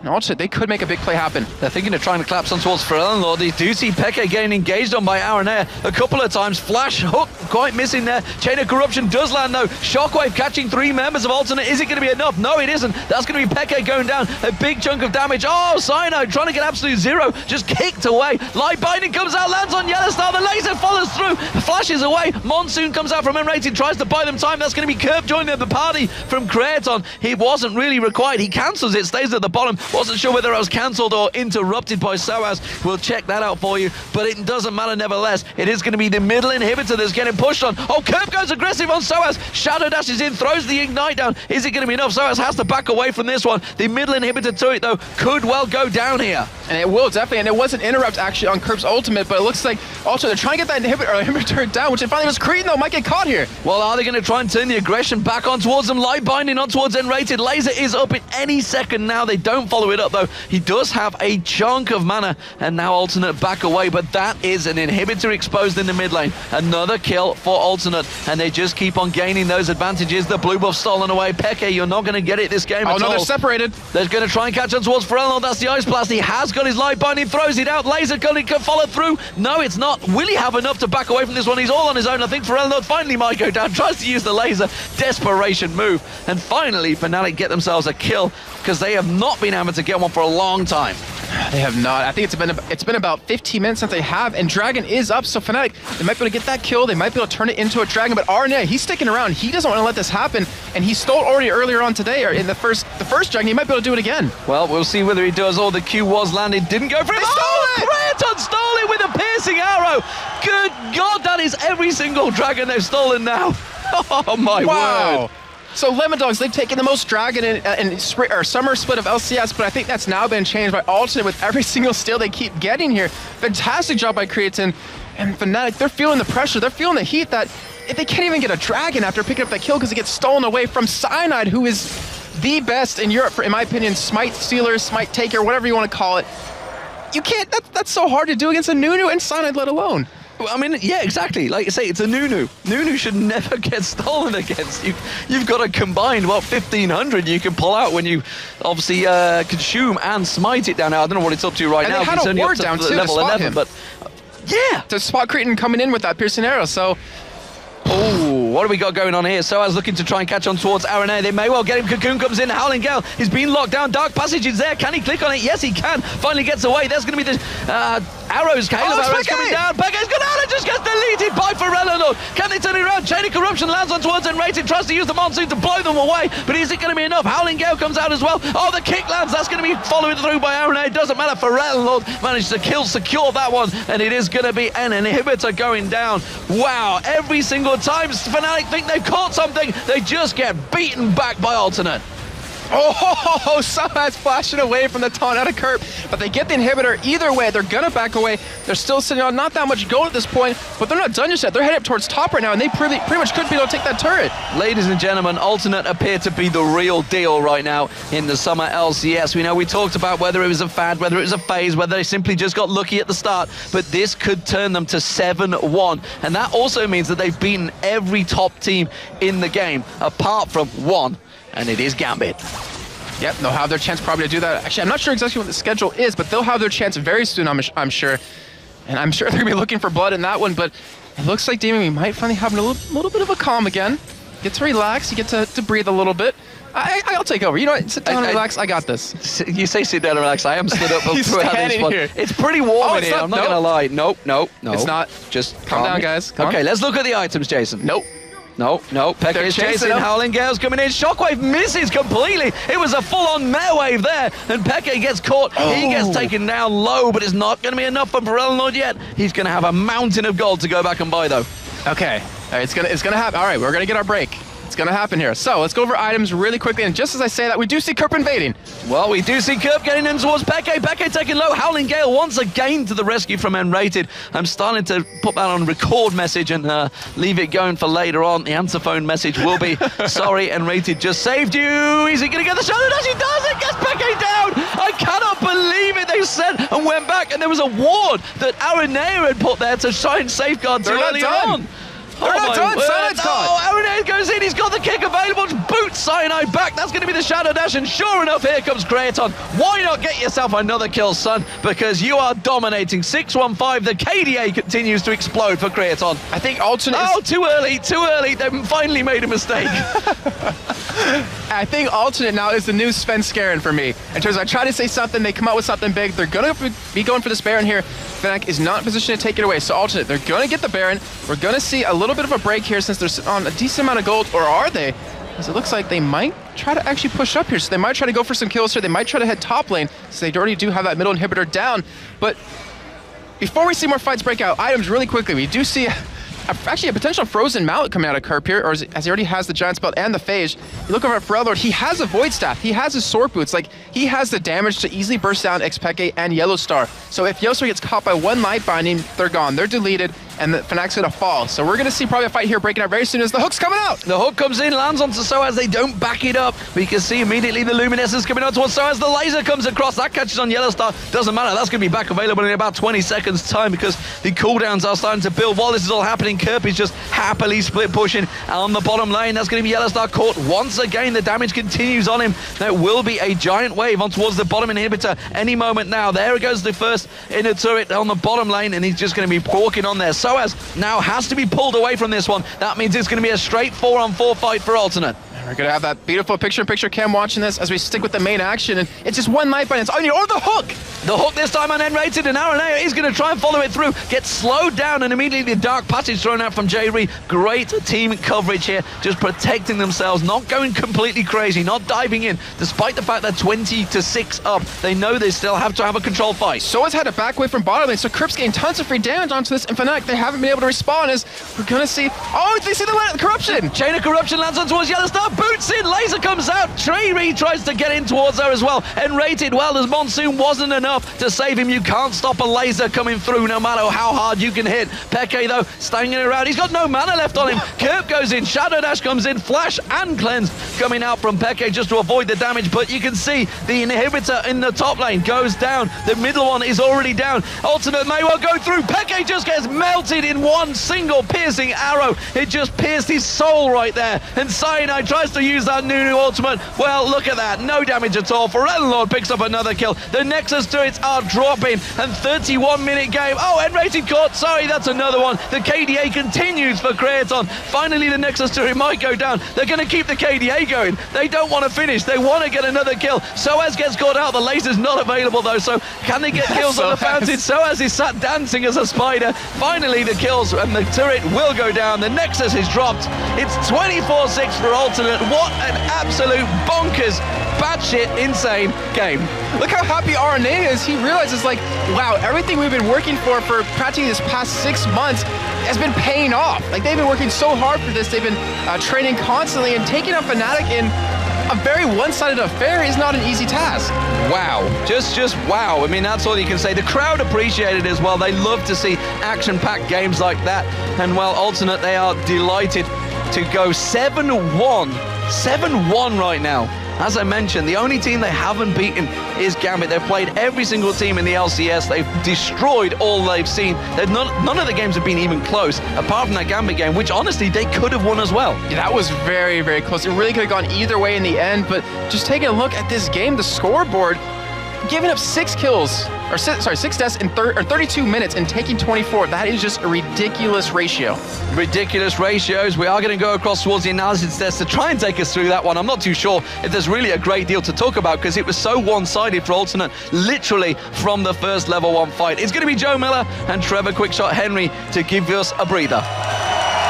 Thanks a lot, guys. And it's so hard, as Demon said, to break down that game because it was a one-way street there, and every time Fnatic tried to drive down it, traffic warden came and slapped a ticket on and sent them packing the other way. It was a brilliant performance. It was such an action. Me and Trevor honestly are quite jealous that we, that we didn't get to cast that one after the EG game earlier. But we did get to sit and watch it as spectators, and you and I were both yelling and screaming, probably louder than the audience, because that was the most exciting stomp I think I've ever seen. I would say, because it was very one-sided, as you said. It was just alternate, but it was a very exciting alternate. So let's start then with level 1, because that's where it started. Obviously, it started at level 1 like every single game, but starts at the beginning. The game itself and how it ended all really stemmed from what happened at level 1. Basically, Kerp saved Alternate at level 1. Like, it's that simple.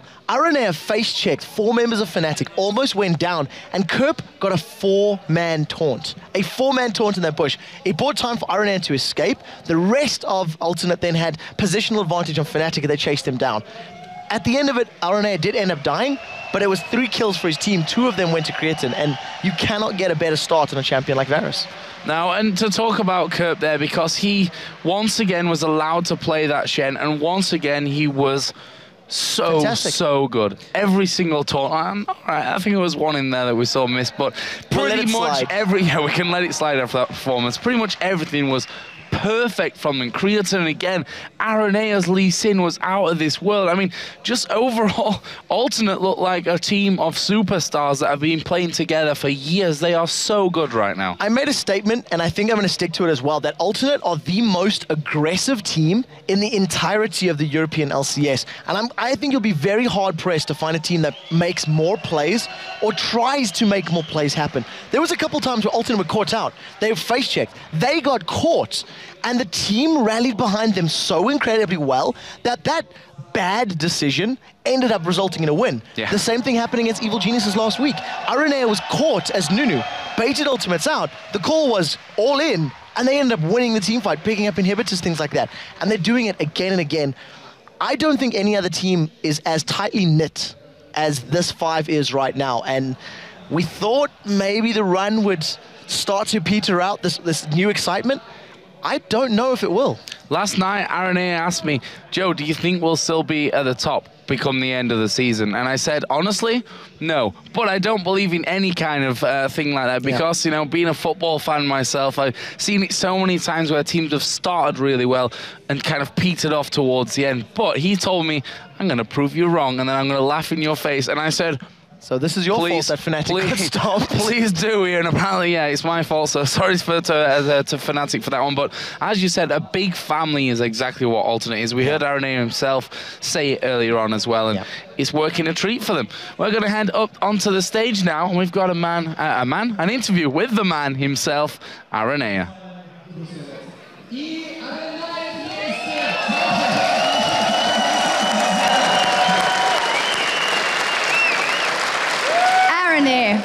A standing ovation, and rightfully so. What a game! And how did it start off? 2 kills on the AD carry by 6 minutes, 2 kills on Yushelf as Lee Sin, 1 kill on a support. It was just smooth sailing from there. Yeah, it was amazing to start. Our dream start, like, we knew not exactly what they're gonna do, but we smell a bit that they could invade blue buff, so we just like, care please, they could be here, and we know our level 1 was 10 times stronger than them. So in the moment we saw them, it was like, go, go, go, kill, kill, kill. And that's exactly what happened. We killed almost like 3 guys, I think, so it was perfect for us. Indeed. And for yourself as well, where did those insect mechanics come from, man? From my master. It's over there, my master. Diamond Pro is my master, listen.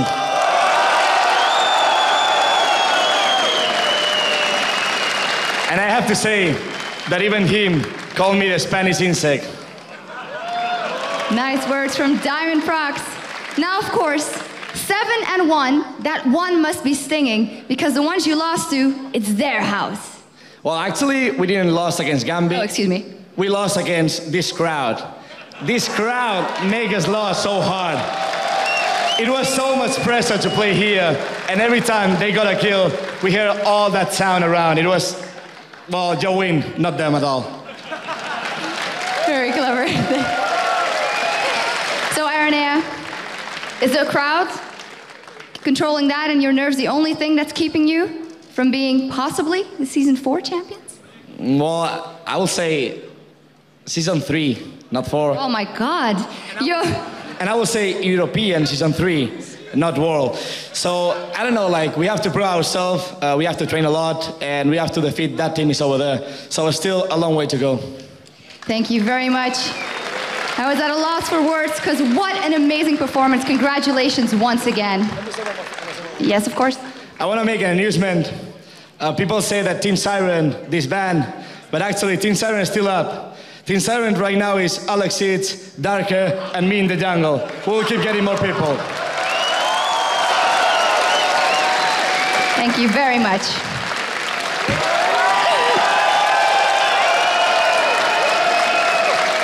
All right. Wow. Now this weekend, Gambit Gaming has thrilled the hometown crowd with 2 amazingly strong victories, and nothing would make this crowd happier than to see Gambit go undefeated in Moscow. But to do that, they'll have to beat Meet Your Makers, and to make it even juicier, whoever wins this game takes 2nd place. This game promises to be a brawl. You won't want to miss it, so stay tuned.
Let it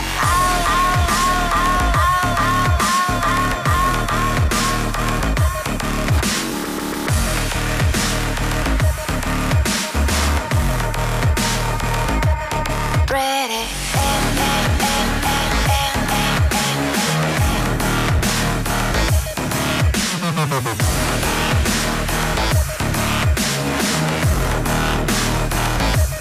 Let it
Welcome back to the MDM Palace in Moscow, Russia. The atmosphere is unbelievable here right now.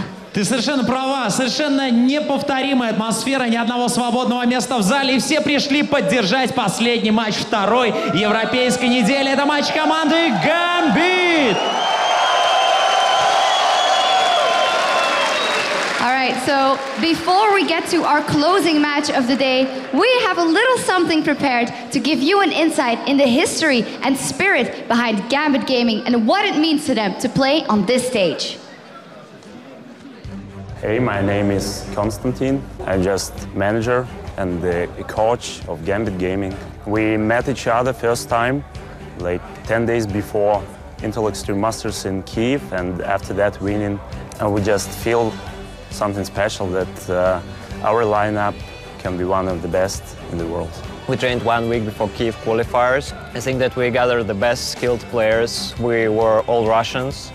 We all wanted to win, and we were so inspired, and I think that brought us the victory. And nowadays we are just playing solid League of Legends. We'll compare us with other teams. For them, popularity or maybe money is more important. We are trying to focus on results. Achievements is the most important thing for us. The main reason of our team getting through was winning, and after 2 wins we changed our mentality, and even if we are losing, because of the previous results, we can hang on. Every new Russian team, they don't have sponsors, they don't have management, they don't have anything. Every team have to have a leader. Very important to have strict rules. I try to focus guys only on the game. So all they have to do is to play, and I do all other stuff. I think that we're pretty popular at the moment, to be honest. And I think that the most of our popularity have come because of our results. We don't want to focus on the fame because we will start losing, and we don't want to lose. We're like a family. During 1 year and a half, we did only one changes, and Edward, he leaves our team, and it was his decision.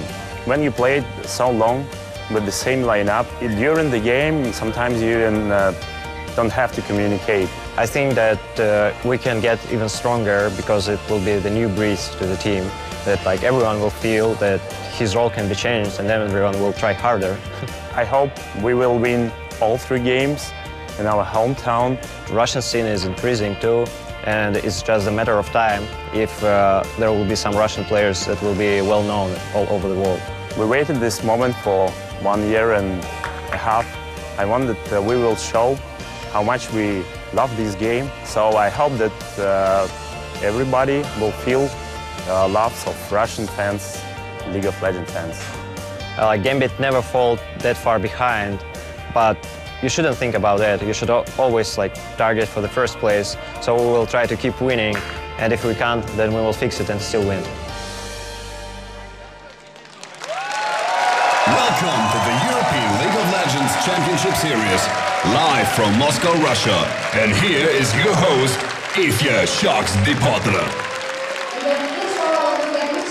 We have an amazing match coming up for you, so let's meet the teams. First up, in the blue corner, the Polish powerhouse. Give it up for Meet Your Makers. Друзья, не забывайте о знаменитом российском гостеприимстве. Я понимаю, что болеем за другую команду, однако соперникам наши дружные аплодисменты. On the other side, on the red side, your home team. Give it up one last time for Gambit Gaming.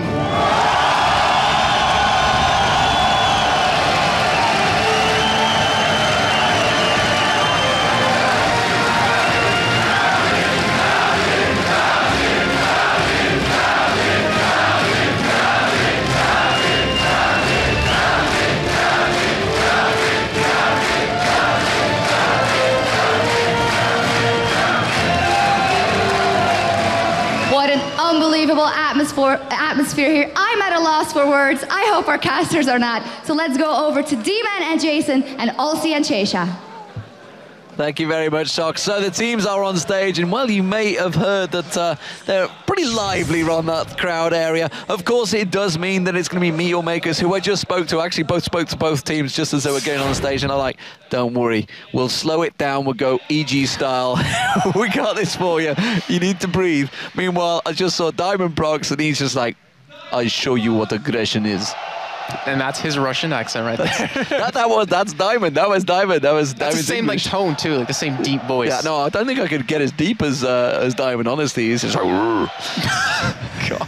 But we had such an action-packed game just now between Alton and Fnatic. How are Meet Your Makers and Gambit going to match up to that? I think it's going to be about the same level. It may well be. Let's check out the lineups though, because of course, as you just heard, the blue team starting off will be Meet Your Makers, who are equal on points, by the way, in the current LCS. They are both at 5-2, these two teams. So Kubon in the top lane, will they allow Soaz through? Well, maybe they're going to allow Soaz through. I don't know. Maybe he's just going to sub in there. He's also going to be sat in the same seat. But what I mean is, are they going to allow at least through for Kubon? Makata in the jungle, he's been running Shen quite a lot. Sharu, he's shown a lot of different champions, honestly. Makler as the AD carry, his brother alongside Makata, of course. And Libic, the big giant of a support player for Meet Your Makers. I keep getting distracted by Charu's hair. It's just so fabulous. But, you know, over on Gambit side on the red team here, we're going to have Darien, of course, in that top lane.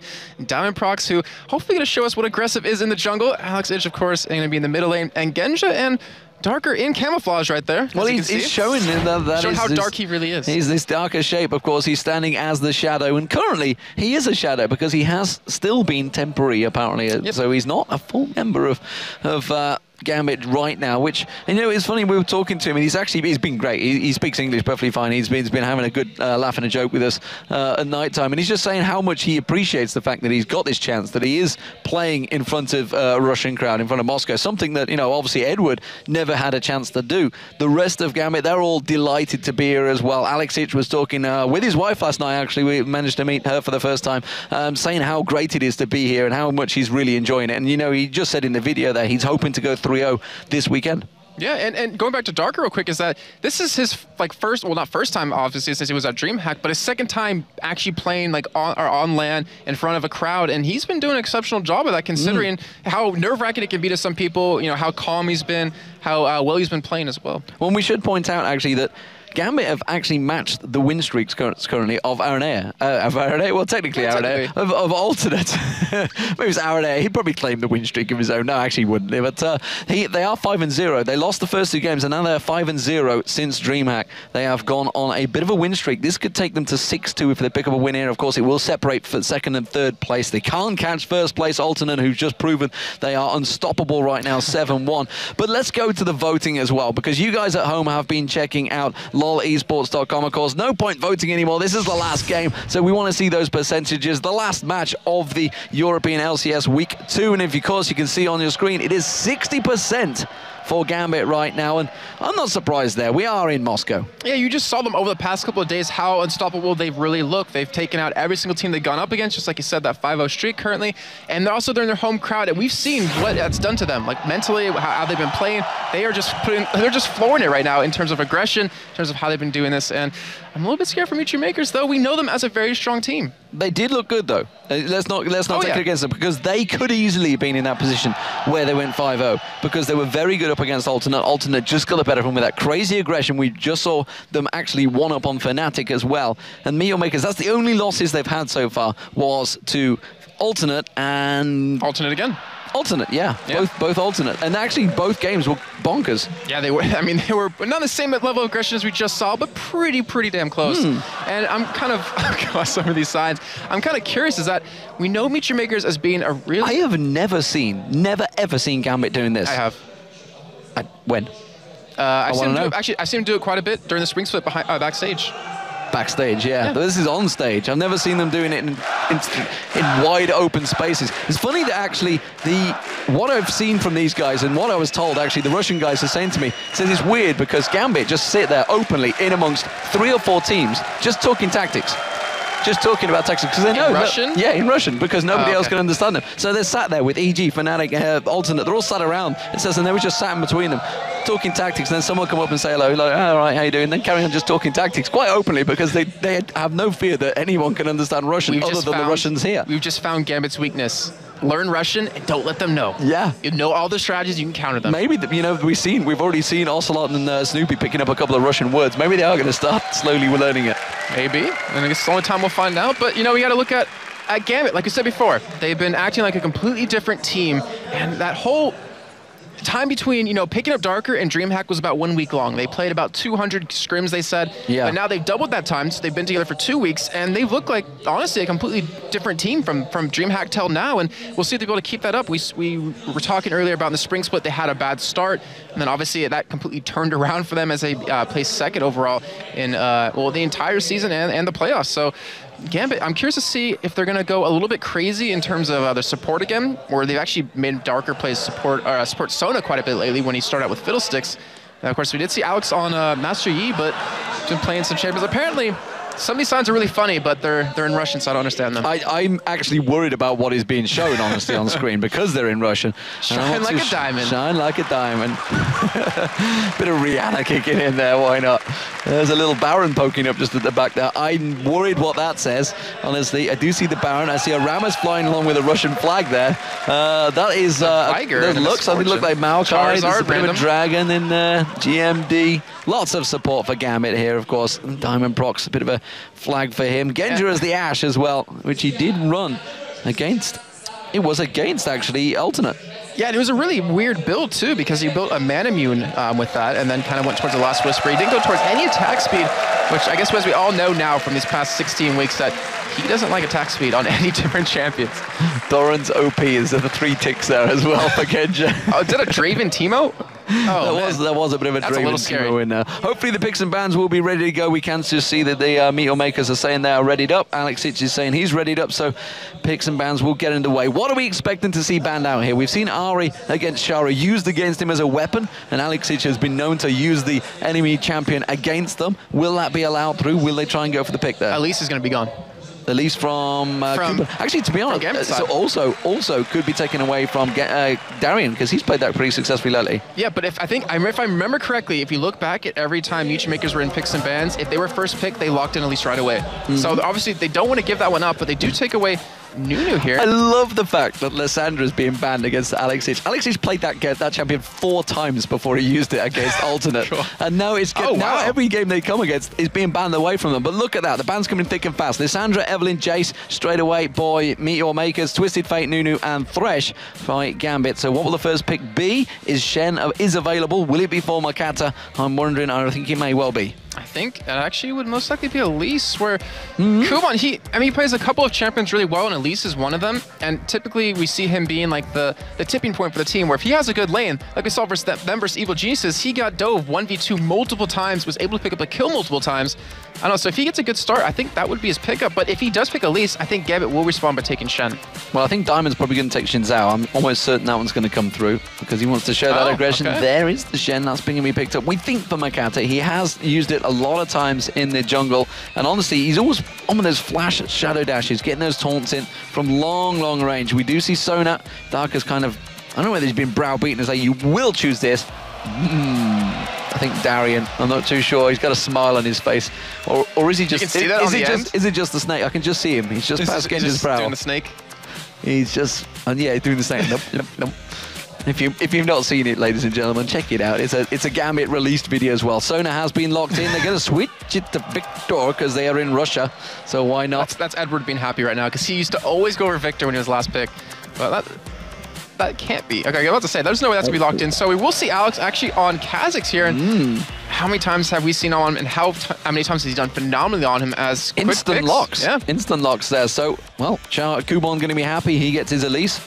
Does take that away from He's Darian. Smiling quite hard too. He's like, yeah, let me have him. I got it, yeah. Look, there's actually discussing Makata's like, no, you want it? No, I'm not going to trade it with you. No, not at all. It is, of course, Makata picking up Varus for Makla, so his brother's going to be happy with that one as well. What is the AD carries? Will we see an Ashe coming out once again here from Genja? Will they throw something new in the works? I'm kind of surprised that he hasn't gone back to Misfortune, which he used pretty much exclusively in the spring split. Obviously, she was changed around a little bit, where her impure shots do less damage per stack, but they stack to 5 now instead of 4, because we are on 3.7, just to bring it up again for you guys at home who aren't exactly sure.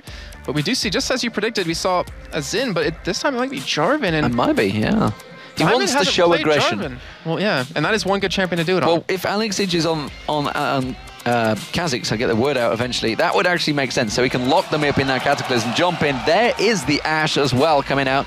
And that is going to be the jungler Jarvan coming in for Diamond Prox, who honestly set up so many kills the other day against... Ooh, who did they play last night? Alternate. Was that last night? No, that was Friday. I don't know, there's been a lot of games this weekend. It's been a lot of games. It's been a confusing day. Vladimir may well be coming out. I think that's simply a case of selecting it. Maybe for the Rioter that's here called Vladimir. Who knows? I haven't actually checked whether he is an actual vampire yet. He's been out in the... No, he hasn't. I haven't seen him out in the daylight. I haven't seen him in the daylight. I only ever see him at nighttime. Who knows? I know what you can do. Take some rice and drop on the ground, see what he does. Some rice? Is this some sort of Americanism? What the fuck? No, I actually took a class in college about this. Okay. They have like OCD. This so has just took a whole new tangent. There you go, little TIL right there. Well, the analysis desk has just lost it, frankly, because we don't know where you're going with that one. I'm serious. Today I learned Jason's mind is still strange. You knew that a long time ago. In a while. But anyways, we do see the timer ticking down. It looks Libic's like going to go Zyra. What a surprise. What a surprise. It looks like we will see Vladimir here. So Charu, oh, come on, don't run teleport on Vladimir as well. Is there a champion he won't run teleport on? I'm still lost by that grain of rice. It's true. I swear. Go look it up. I took a class on this. I'll take your word for it, Jason. Don't worry. Rengar actually being hovered over, but Vladimir for Sharu. Actually, I wonder if that's going to be top lane. But I think no. I think Kuban's probably going to end up with the lead. It will be Charu on Vladimir in that mid lane. That actually makes sense against Kha'Zix, though. Yeah. So you look confused on that one. I had to think about it just for a second, just to kind of see exactly where you want to go. I mean, we know Nasus is a pretty strong counter to Kha'Zix, and the Renekton that was being sat on. Ooh. I remember specifically talking to Alex one time, and he said that Darren picked Kha'Zix saying he wanted it, and Alex was like, no, you can't play him, give it to me. And he took it over for him. So I'm not really going to assume that the Orianna is the pick for them, but they've done weirder things. Well, we went in for Darker. He's gonna switch it. No, it's staying. It's gonna stick. It's gonna be Orianna, which means it will be Alexic on Orianna, and Darian in the top lane on Kha'Zix, which against the Elise, not sure about that one. Maybe they're going to go for the 2v1. I think that's probably what they're going. Yeah, well, you have to kind of give Genja, well, not Genja, Ashe, a 2v1 lane, because you need to be able to, like, buy the tier early on, be able to start stacking it up. And Ashe obviously kind of, well, let's just be honest, she kind of sucks early game until she gets the, the late game force, the ultimate up as well.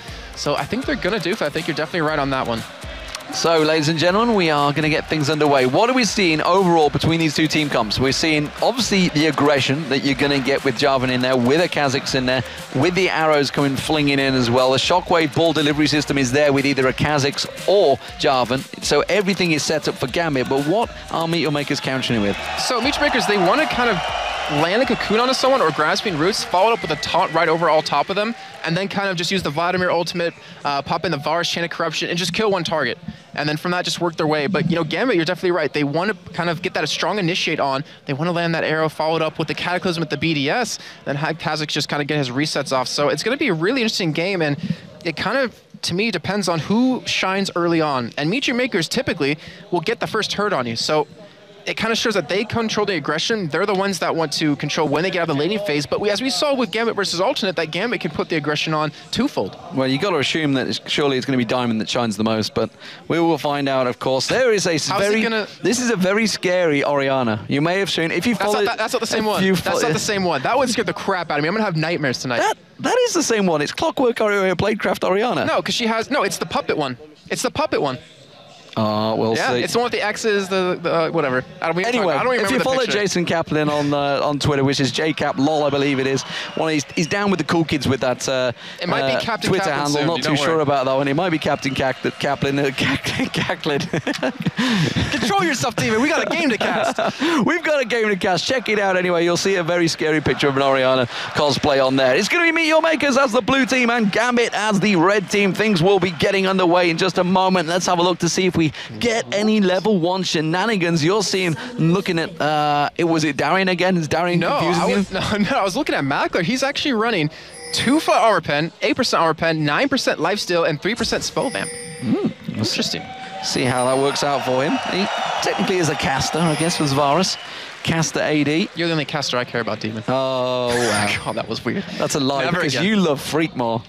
He's a handsome man. It's the chin strap. It sets you off. Nevertheless, we've seen where the wards are going to get placed.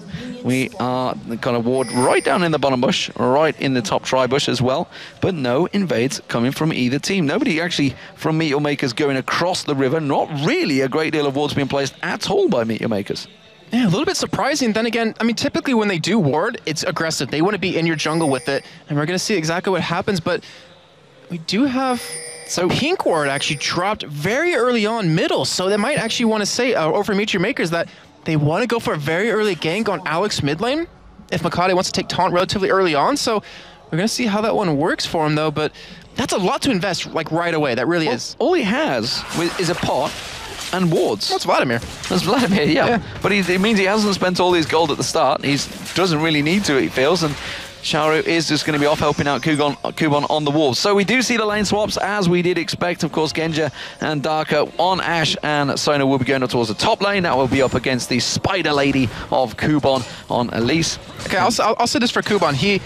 I feel like I'm talking bad about him too much, but I know he relatively has a tough time in 1v2 lanes. Back in the promotion series for LCS Summer Split, he had a really tough time going on 1v2. So I hope he's been working on it, and we're going to find out here if he has. But it's going to be very tough because Genja's going to be doing a lot of damage, and it lets Genja get all that free farm. We are going to see Libic going in with the wards, putting on towards the Tribush as well. They don't want to get Diamond coming aggressive, which he did tell me he was going to do. We'll see how it works out for him. Kha'Zix, meanwhile, in that bottom lane is going to be Darian. We'll see how that develops, because this is going to be an interesting one. Sharu was taken down very low by Alexic, and a bit of a combo ignite was just ticking towards the end there as we passed across the screen as well. And we do have a bit of an invade coming on. We see Diamond Prox going for the blue. And he's being aggressive. He's keeping true to his word right now, and he should be able to steal that away. But you did see quickly on the screen that Makade was sticking around middle lane. He wanted to make something happen there, but he's on the wrong side. And we might have a 3-man gank top lane. Diamond's coming around for this scoop on his level 2, so he might have his repel. actually have to check if he has it. He does have his repel, so this is going to be a really interesting dive. It's going to be a dangerous, dangerous dive. Kuban, of course, no ward in that tri-bush like they've just done in the bottom lane. So they went protective in the bottom lane, trying to expect Diamond to come there. Instead, Kuban just throw out the cocoon. Doesn't land. In that case, Diamond actually taking 2 tower hits there. He's going to force Kuban away. He's doing a lot of damage towards him as well. Ignite comes out from Kuban on towards Diamond, but that surely will be the top turret gone.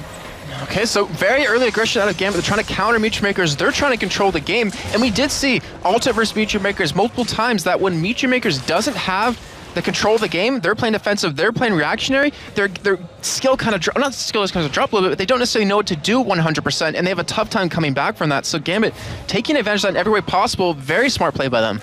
Controlled aggression, first turret going down. Gambit will pick that one up inside 4 minutes.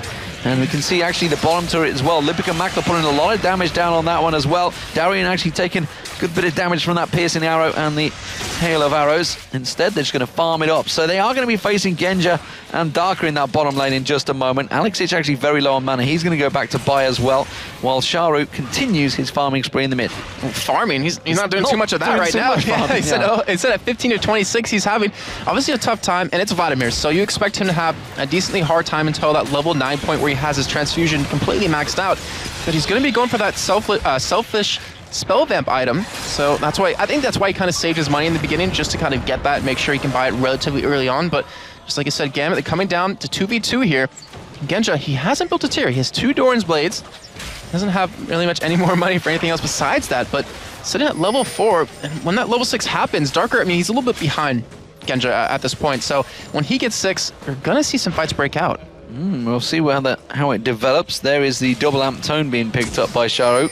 Has got teleport, of course. There it is. There is the teleport about to come in. He has also got Ghost as well if he wants to go full on aggressive. Darker was the one that was caught. Makla did land the piercing arrow, but it's just not enough damage coming out yet from Meteor Makers. Yeah, that was a really ballsy teleport by him. I mean, it almost caught Gambit off guard. They almost were able to burst down Darker because he's level 2, and that's the reason they went in for it. But now they should be able to get this turret down. Well, look at the river, though. We can see the Darian's coming down. Diamond Prox is also coming from the top lane. There's going to be 4 members of Genja. Genja manages to get the arrow on towards them. He's not quite hit 6. It doesn't matter because he slows them enough. Charu is going to try and get away from this one. Diamond Prox gets the first blood. Libic also taken very low. And, well, Gambit, 4-man pushing. The turrets is in trouble, honestly, here, because Meteor Makers can't defend this. They have to back away. It doesn't matter. They're going Dragon. Yeah, they're going to go for Dragon here potentially, and they should be able to get that as well because they have the 4 members there. In the meantime, though, Kuban is top lane, so he's going to try to push out as quick as possible, and that Dragon, it's going on very slowly, but with Sona there to heal you up, you should be completely fine. In the meantime, you do see Alex. He's going to be pushing middle here. Makade backed away. Well, the crowd are definitely getting picked up. You like to try and quiet the home crowd as much as you can. Maybe getting that first blood in there, but it has not worked for Meteor Makers. Sharu has just about to hit 6, which means, of course, that Hemo Plague will be available. But until that comes in, he's going to have problems. And now he's going to have to back away. He's going to have to back away. Genja and Darker back in there. It's too dangerous a lane for him. And Alex is getting all the free farm in the world right now. Build up a 15 CS advantage over Sharu in that mid lane. And this is going to get very troublesome right now because Charu is just having a tough time kind of getting his foot in the ground. He's being pressured quite a bit by Darker as well as Genja here. But he needs to get that level 9 point. He really does. He needs to get his items. He needs to get that spell vamp item to really kind of sustain quite a bit. He's actually getting very low here. He's dead. I think he's going to have to pull away from this one if level 6 comes out for Genji in a moment, which he's quite a distance from getting, actually. It won't be happening anytime soon. That Enchanted Crystal Arrow is not available. Libic going very, very aggressive here, knowing that he has got the support of Makata creeping in there, trying to bait them to actually turn aggressive on him. You are going to have Makta joining him as well, so that's 3 members of Meteor Makers back on this bottom turret. Remember, it's very low right now, this bottom turret. The thing is, what Gambit did to stop Makade from getting around, like we've seen him play Shen multiple times, do extremely well in Shen multiple times, but they took away that blue in the beginning, if you remember, if you cast your mind back, and that really held him back because he was playing very reactionary, and Diamond was the one that was put on the aggression. He was the one trying to force some things, force the first blood bottom, force the dragon, and now Gambit, they have a nice strong lead here.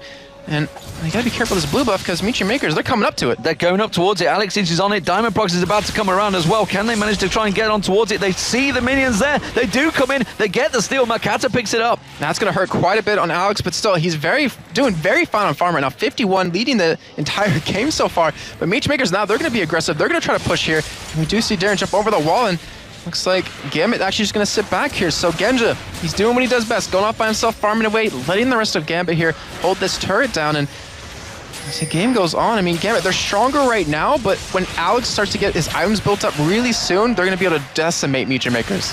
We'll see how it develops. Darian, of course, has been farming away as well. He's got that Tear of the Goddess now. He's going to try and stack that one up alongside him. Kubon still yet to really get any items out. Ward being placed out there. And Diamond, well, they want to get in the outfade. It's actually Darian that's going to get spotted out. He has to jump away. The Hail of Arrows comes in there.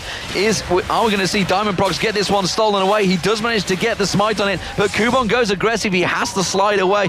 While this is all happening, Alex is just continuing the free farm. He had no intention of ever coming to get that blue buff. They were happy just to let Diamond take it. We talked earlier about this in the 2 games of CIS where we saw Oriana 2 times. One of them got held back, did nothing. The other one did extremely well, did insane amount of damage, and Alex, that's all he's focused on. He wants to keep this farm up because he knows the impact he's going to make is going to be crazy. So as long as he keeps this up, Gambit's going to look very strong as Kubon. He's already behind CS in the top lane as we see Charu and Makati sticking around bottom, which is a little bit interesting as Charu has spell vet behind him. He should be able to hold this himself, but Makati, he's behind in levels, and he needs that level 6 point. Yeah, it's just when to help him get some farm, get to that level 6, which he has just done. So Stand United will be available should as and when they need it, which does mean, of course, with that teleport, they can try and get a numbers advantage at some position on the map. Darian now getting that free farm, continuing on to keep the pressure on towards Kubon in that top lane. And actually, the CS is equal between the two now. You can see both at 40, or they were until Kubon decides to just clear out and feast on that wave. We've seen this happen before, something really similar to, it was SK versus Evil Geniuses back at DreamHack as the final game where SK ended up winning. Ocelot got hurt very bad in lane when he was middle against Froggen, and he was on Kha'Zix obviously, but they switched him bottom. They took an early turret, he went bottom, got a lot of free farm, which currently Darian's doing. He's keeping that lane push up, he's constantly farming away because he knows if he keeps this up, his damage is going to excel. And that whole point of, hurting him early on isn't going to matter. Well, you can see that Libic and Makler, they're trying to prevent Alex from farming here, which is very difficult to do against an Ariana. He's probably one of the best 2v1s you can ever get, certainly in that mid lane. We do see Diamond, though, hankering off at the side there. He wants to slide in, hasn't used that Cataclysm in anger just yet, and will maybe be able to create something here instead. Wave gets cleared, they all back away. I just imagine him screaming, Demacia, as he goes in with that Cataclysm, really angry like, that's very true, he hasn't used it just yet. And we'll see what happens here as they're trying to stop him from farming, but it's not working out too well so far as Charu's not sitting bottom lane. So he's trying to do the same thing Darian's doing. He's trying to get a lane where he can just farm in. However, he's against a lane that can really push him out and really punish him. And Diamond, he's waiting to go in here. He wants to make a play happen. They have the ball available. And if you see Alex get the ball in the right spot, he might ultimate, and you might see Diamond come in from the side. Well, he's going to show himself instead. Comes across, Alex, he wants to go back to buy. And Diamond just slides on through and says, right, I'll take the race. I've been standing around long enough. And we do see Gambit immediately coming back in towards this top lane. So they want to just protect the turret. They realize that if they leave Makler and Libic alone, he probably will get a lot of damage down there towards it. They are going to buy themselves a little bit of time to get towards their grasping roots. Not quite at range to take down Diamond there. And quickly the volley comes in and Genja wipes the wave out. Something that MYM is being really hesitant to do, that they always do in their games, is the really heavy aggressive warding. They haven't been able to get a turret, or actually, sorry, they got one turret at the bottom, but typically when they get that first turret down, if they're the team to get the first turret, then they're just warding up the enemy jungle and they try to just take away every camp. And right now they haven't been able to, which worries me a little bit, as we do see though, Genja has his Terry, starting to stack it up, and we're going to see that Mirror Mana come out of him. Yeah, of course, it turns that Q on. Every single basic attack just stacks it on there. We do see Spirit, the extra Spectral Wraith, also being picked up by Charu, as you mentioned earlier on. Getting that selfish lifesteal item. Yeah, that's not selfless. Selfish, yeah. Meanwhile, actually, Bilgewater Cutlass just being picked up as well by Makler, so he's going to be going for the Runic Bulwark already early on, as long as those, along with the Berserker Greaves. Good God, my mouth, yeah, it's just gone out the window. And we're going to see, as the game goes on, what items are built up here. As Alex, he's going for more of a well, not utility, it sounds a little weird, but going more towards utility, not going for that straight upfront burst with the Murillo, or not the Murillos. Actually, it depends. He might go Murillo Nomicon, but most likely the Theans and Holy Grail here. And Dragon, it's up, it's live. Gambit did get the last one here, and they want to try to stop it. Yeah, and BF Sword was just picked up by Genja, so he's coming back with that damage item now, and he's going to be doing a lot more damage, actually, than Makler will be able to. So we'll see whether Gambit want to force this one. Well, you think it's questionable. Well, yeah, I mean, the whole point is that Ashe, you auto-attack, that's it. Your volley does help, but Varus is a caster AD, so you're going to do percent damage plus the piercing arrow damage, hail of arrows, etc. But it's going to get to that point where it's very close. They're never going to get a straight 1v1, though, when there's Diamond and Darian on Genja. On Genja. They will be on Genja. They'll be protecting him. Don't look at me like that. Your mind is a strange place, and I never want anyone else on the stream to go there. There was a belt somewhere in there. But anyways, so we do see Niche Makers, they don't know where to go. Like, is that just me, or do you see it as well? Like, they don't know exactly how to react at this point. Yeah, because like you just mentioned it earlier on, the fact that Meteor Makers, they're so used to having the advantage. That's how they win the games. And as it stands, Gambit are just starting to bully them slowly, actually, doing a bit of an evil geniuses, just driving them out of the lane. Meteor Maker's going to try and set up for the dragon here. They do get the ward down, and Genja, he is miles away from this fight. He's now starting to head down the river. They surely realized, they surely saw him there. Oh, that's going to be the flash. Oh, flash shadow dash not working. That's the first time I've seen it fail from Makata. Now, look at that. They're just backing away. And now, if Genja actually shot an arrow down there, he'd be able to hit someone for that full stun duration, and Gambit should be able to blow them up, tie that in with the crescendo, but Gambit, they're not going for it either. They're just trying to keep MYM there so Genja can push this top lane, get that turret down, and give them a little bit of extra gold. Well, it does mean that everybody from Meteor Makers is backed away. Magda's just getting that farm in that mid lane, keeping Diamond Procs busy. We saw Alex actually forced away by Libic and Charu there in the bottom lane as well, briefly. And this is a bit of a stalemate between the two. This is a lot slower. Meteor Makers weren't lying. They said they were going to slow the game down. Gambit wanted to take it aggressive. Blue buff, though, being picked up by Genja. Maybe the first of many. I wanted to argue with Meteor Makers saying they're going to slow the game down, but it was Libic, so I was like, okay, I understand. Let that one happen. I'm going to back away. But Gambit, they're starting to go for Dragon here. They do have 4 members here. Genja's going to be coming down from River. He still has arrow available. We see the ultimate from Shen come in. And they might try to go for this. It's Stan United coming out towards Kuban. Flashes, gets the cocoon down. Darian's the focus, but straight away the shockwave comes out. He does manage to get the Hemoplague down, Sharu, but it's not really going to be enough. Not a great deal of damage. Are they going to be able to get one down? You see Darian drop. Diamond Procs goes down. Meteor Makers, can they get on towards Genja? They need to try and close the gap. Flashes out of the grasping roots there. Turns back around, puts another volley down, but that was 2 kills for Meteor Makers there. The Dragon is still up. I'm not sure. Okay, no, they're being healed up right here. I was about to say, I'm not sure if they can fully go for it because Alex is still here, Genja's still here, and Lipic's going to take some damage. The flash comes out from Makler. They're going to try and turn this one back around again, but as you mentioned, the damage there, they're still tanking the Dragon as well on Charu. Charu's going to go down here. He's not going to be able to try and get away with it. Paul, the blood comes out. Is it going to be enough? Genja uses that barrier. Piercing arrow comes through. Kuban still gets away with it, but that was a 2-for-0 trade this time around for Gambit. You have to question why they went back for that Dragon, because now Gambit have free reign to pick it up. 2-for-0 and a 3-on-4. That's not a good trade anyway. The Matchmakers, they were able to win the first little skirmish that they saw. They ended up blowing that lead right there. And now Gambit, just like he said, having the members who died, came back full health, are going to be able to take this Dragon really easily.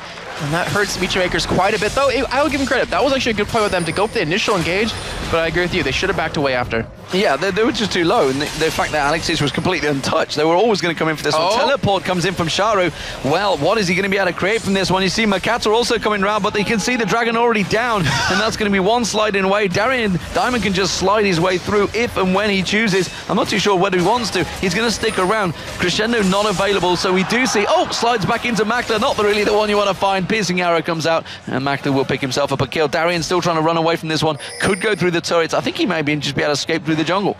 He should be able to. I mean, he's a casualty. He does have jump available. No one's really in the vicinity to chase him down, so looks like he will escape here. Alex, in the meantime, going to be attacking the top turret, and then Genja, middle here, going to be pushing this middle lane. So, Gambit, even though they lost Diamond, they still come out ahead because of that Dragon take.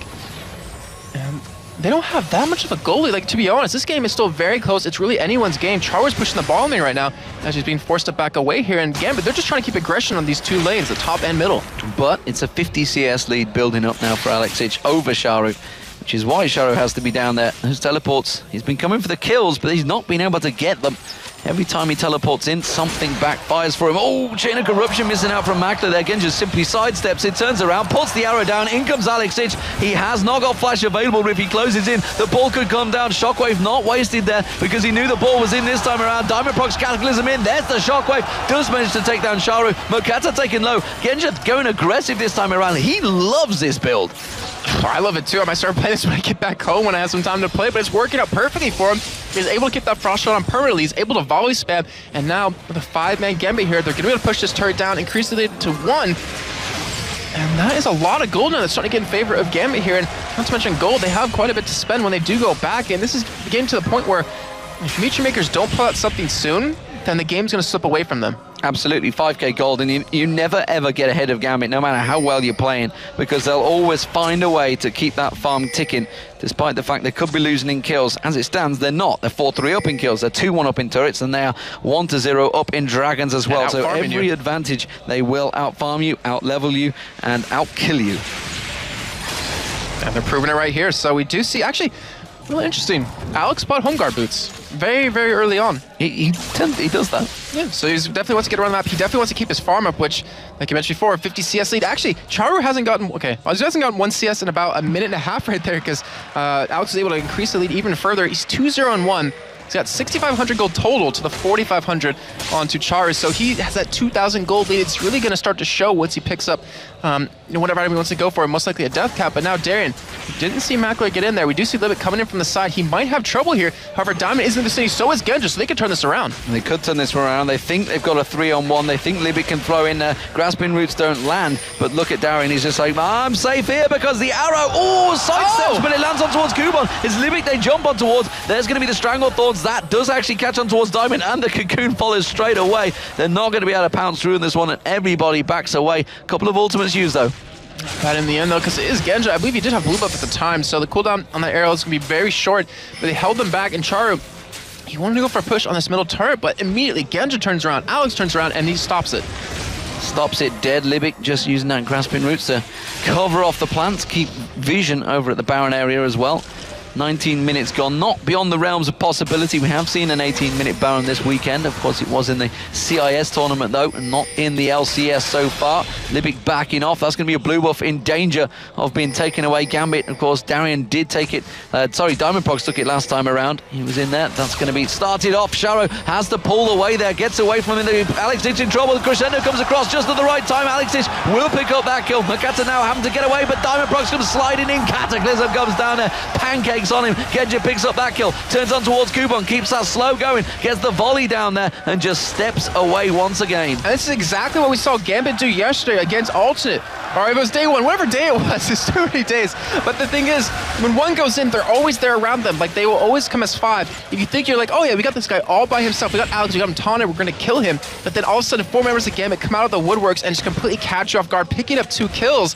And Meteor Makers, they're not looking too good as this gold is spreading to almost 7,000. Another blue buff picked up by Genja. I said he wouldn't be the first, and he's definitely not going to be the last. He's going to keep us on his vantage, pushing on there. Haunting guys picked up by Kuban, only just with those Source Boots. He's desperately trying to get something building up here on Elise, and it's not working out for him. Merkler's going to get himself a chunk of farm there. Still not got that build to cut this completed into a Blade of the Rune King, which he's been desperately trying to get. Falling way behind, honestly, on Genja in build. And this is just all big danger signs by Meteor Makers here, because, well, Gambit on their home soil are starting to look unstoppable.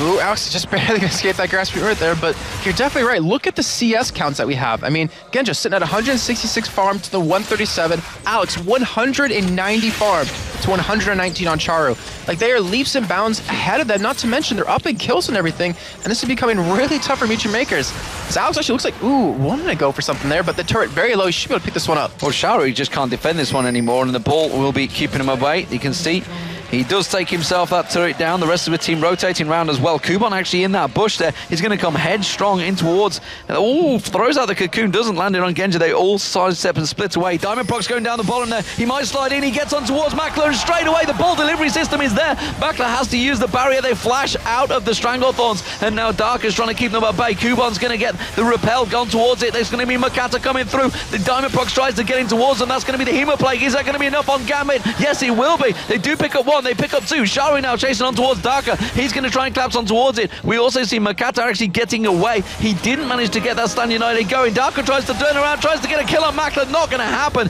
Meteor Makers turn it back on his head. They get a 3-for-1. They may be able to take Dragon, but you can see Darien, he wants to try and clean up. Yeah, but Genja, he's not done. He's pushing middle right now, and Darien, he's going to try to clean up. He's going to go for Livic. He tries to get in there. There's going to be the Grasping Root. The hell of arrows is going to slow him down as well.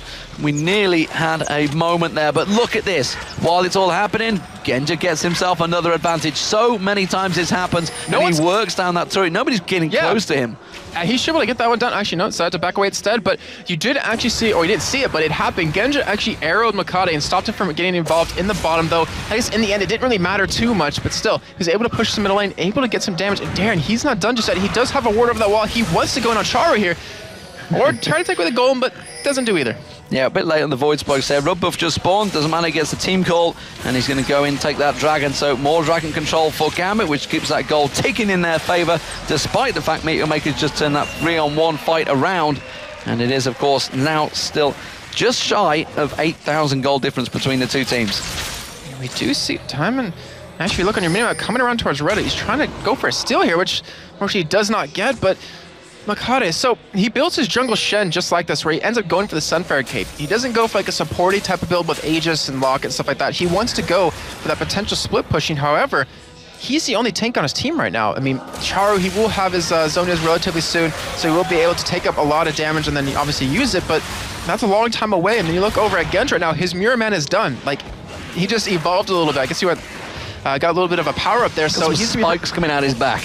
I was going to say something else, but he's going to be really strong right now, so it's going to be hard for Meteor Makers, who luckily for them have 3 members who are building armor at this point, so it shouldn't do too much, but in the end it's still going to hurt quite a bit. But oh, look at this. Alexei just found himself another split push wave, and he's just going to farm out. He's actually getting close to being 100 CS ahead of Charu now on Vlad, and Vlad is a pretty fast farmer when he gets going. But look at Meteor Makers. They have got 5 members up the mid lane. They may try and push this one. It may turn back on their faces because Alexei is coming up river. Right now, yeah, I was watching that, but luckily they do have a ward there to spot him coming in, so he plays it safe, he goes around the back, and Diamond Prox is nowhere near right now, so he's actually farming that top lane, and he has a little bit of a lead over his counterpart Makade. He's actually catch up to Darien at this point in terms of CS. Genja going to be taking red buff here.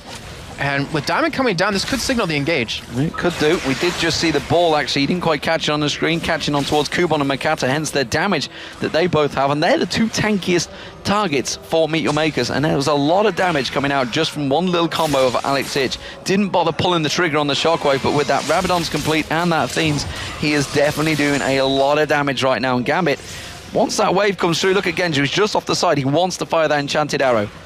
And it just depends on who it's going to land on. It's going to snowball the fight for them. If he can hit Kuban, if he can hit Char, if he can hit Makler, they're going to build him up. But instead, they're actually just push middle here. And with, Meteor Makers backing away, that's a free turret. It's a free turret. The minion wave comes in. Now they're going to pressure on towards the inhibitor turret as well. We just saw one teleport back. There goes the arrow, lands on Makler, and immediately Darien follows in with Darker. Shockwave comes and he gets melted where he stands. Darien also jumps away from the turret damage that was coming out there. Genji uses that Barret, tanks it up. Hemo Plague, well, it's not really going to be enough. Blood, is it going to be enough? No! As soon as he comes out, Alex times it perfectly, and boom, he just blows up. You can see Gambit, they're going to step in. It's a 3-for-0, and going to be the inhibitor turret for Gambit. So well played. That is Ash. That is the strongest initiate in the game right there with that arrow. You catch Makler with it, you're going to jump in on Kazis, you're going to jump in on Jarvan, you're going to make him a pancake, you're going to try to Guma stop him as well. But in the meantime, Darren, he went over towards top lane. He wanted to go for a push onto this, and he should be able to get that turret down as well. So not only do they get 3 kills, not only do they get the turret and the inhibitor, they're going to get a second turret on top of it. Yeah, Darien doing work there. And he was in there at the start of the fight. He was the one that jumped in. Jumped out and says, you know what, my work here is done. I'm going to get me some free farm. No words. Don't mean to say anything when you hear the entire crowd cheering for Gambit. I think I've ever heard that until we obviously got here to Russia, but they're playing phenomenal, and it seems like the energy from the crowd is making them play even better as well. And right now, they look unstoppable. And this would actually stretch their lead and close the gap on alternate, but take them to a 6-game win streak. Gambit, they mean business in the summer split, and why the hell not? They finished 3rd place at the Season 2 World Finals. They went down to the winners in the semi-finals. They want revenge on Taipei Assassins as well as the Korean scene, because of course they were shown up at the Intel Extreme Masters Championships. Darker, I thought, may well get charged on by Libic there instead. Oh, and instead he's going to turn it around, flashes, but he only goes into the direction of the crystal arrow. Diamond comes sliding in, gets the slowdown. Libic, well, you're dead. There's no doubt about it. He just gets the passive pop, and where are you going to aim it at doesn't really matter.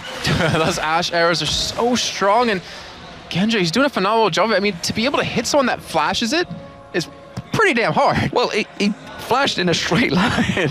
I mean, I'm no pro myself, but I know if that arrow's coming at me, it's not going to differ in direction. Sharu, though, he's just getting melted by Alexic. This is showing the sheer difference between the two mid laners. We talked about how well Sharu's been playing in this mid lane before, you know, the many games he's had. But, you know, once you come against Alexic, you know you're in a different league. If you're down 100 CS as well, I mean, he's having a tough time because he wasn't able to farm early on against Alex, and then he went bottom to farm in a 1v2, which didn't work out well for him, and Alex has just been increasing his lead ever so slightly the entire time, but Kuban, he might get caught here if you look over towards the top side. Well, he's going to get leaped in. Darian's also there. So Diamond Props comes on towards him. Kuban has to get away from that one. The Shadow Dash comes out from Makata, but not really landing on anyone. They didn't go aggressive on Libic. I thought they may. The rest of Meteor Makers are reacting to this one while it's all happening. Alexic is continuing that wave, sliding along the bottom lane, but it's the top lane here. You can see the inhibitor turret is going to go down. That's the second now for Gambit. They're going to keep pushing on towards the inhibitor. Meteor Makers, they have to defend this one, or they're simply going to lose their pace. They land the cocoon on Diamond. The Chain of Corruption does not land, and Gambit successfully back away. There's the crescendo, went on towards Libic. Kuban also going to get away from that one. He tries to repel in there. Another flash Shadow Dash, not working out for Makata. The rest of the team turning around. There's the Crystal Arrow, lands on towards Libic. Darian comes in, gets one reset, jumps on towards Kuban as well.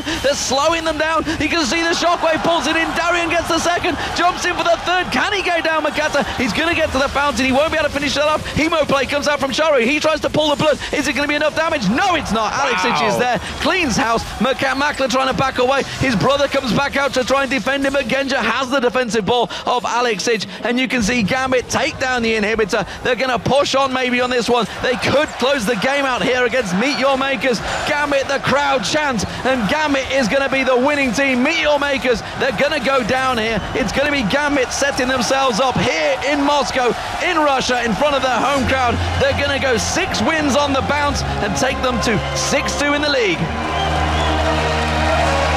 Just phenomenal job by them, and you look how happy they are to go undefeated in your home country, in your hometown, to make them so proud, to make yourself so happy. I actually haven't seen them this happy in such a long time. Darker strolls up like, yeah, good job, guys. Good game, well played. We did well. And Gambit, second place now in LCS when they started so low, had such a bad start. The crowd is going insane. You really got to give it to them. And why not? I've seen a dominant performance from Gambit, the home heroes, who do give a big round of applause to the crowd as well. Gambit going in to congratulate, or commiserate, I guess you could say, Meteor Makers. They wanted to try and put a performance here, Meteor Makers. They are still 3rd in the league. Let's not forget the newcomers effectively to the league. And, well, Gambit kind of proved that, yes, you are newcomers, guys. We know how you're going to play. We talked about it at the start. They have to try and get that first turret. But Gambit, 3 minutes into the game, they were already taking that turret down. And you counter aggression with a better form of aggression, I guess, right there. And Meteor Makers, they might need to go back to the playbooks and be like, what can we do to change up our style? Because teams are finally reading it, and we're starting to lose a lot of games here. But Gambit, fantastic job by them. Absolutely fantastic stuff. That's the last game of the LCS here. We're going to go over towards the analysis desk. It's going to be Joe Miller and Trevor Quickshot Henry to take it through the final game of Moscow.